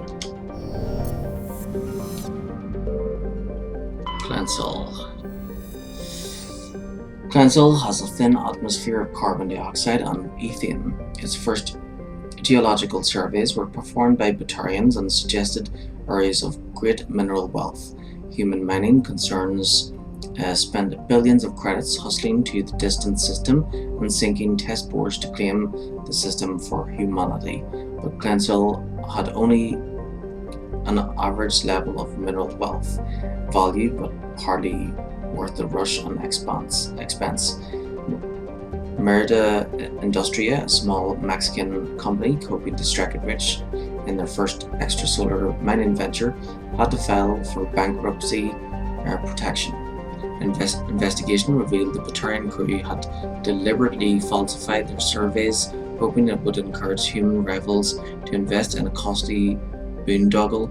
While unethical, this was not technically illegal, and the Batarian government disavowed the personal actions of a few misguided patriots. The planet is still littered with abandoned mining bases, which are often used as temporary meeting places for criminals.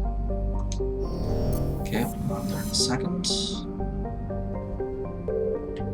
And as soon as I land, I'll have to turn off the stream. Scans of the asteroid field revealed deposits of lithium.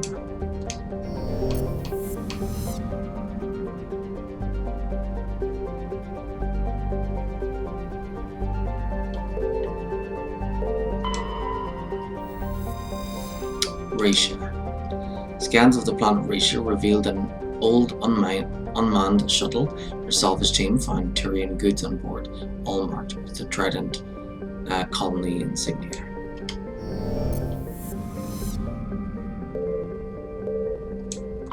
Grimoire.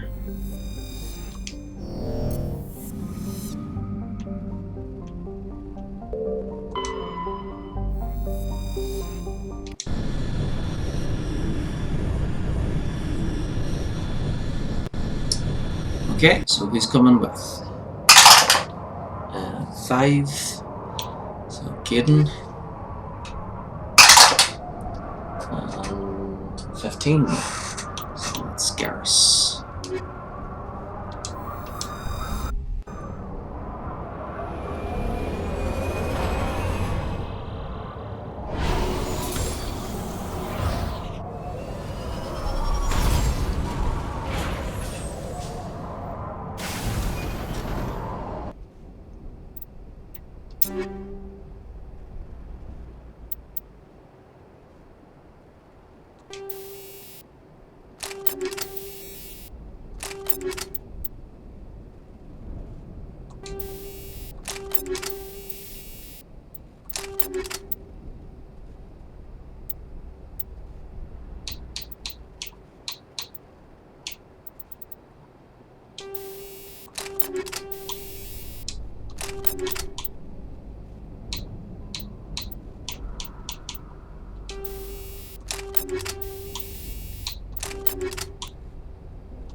Okay, so let's save it again, and yeah, so I'm gonna stop the stream now, because I'm getting hungry.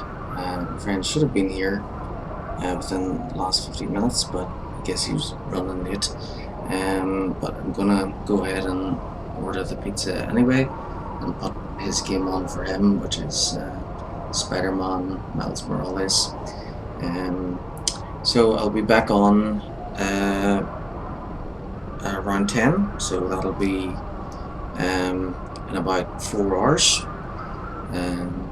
So I'm gonna stop the stream now, and I'll be back on later.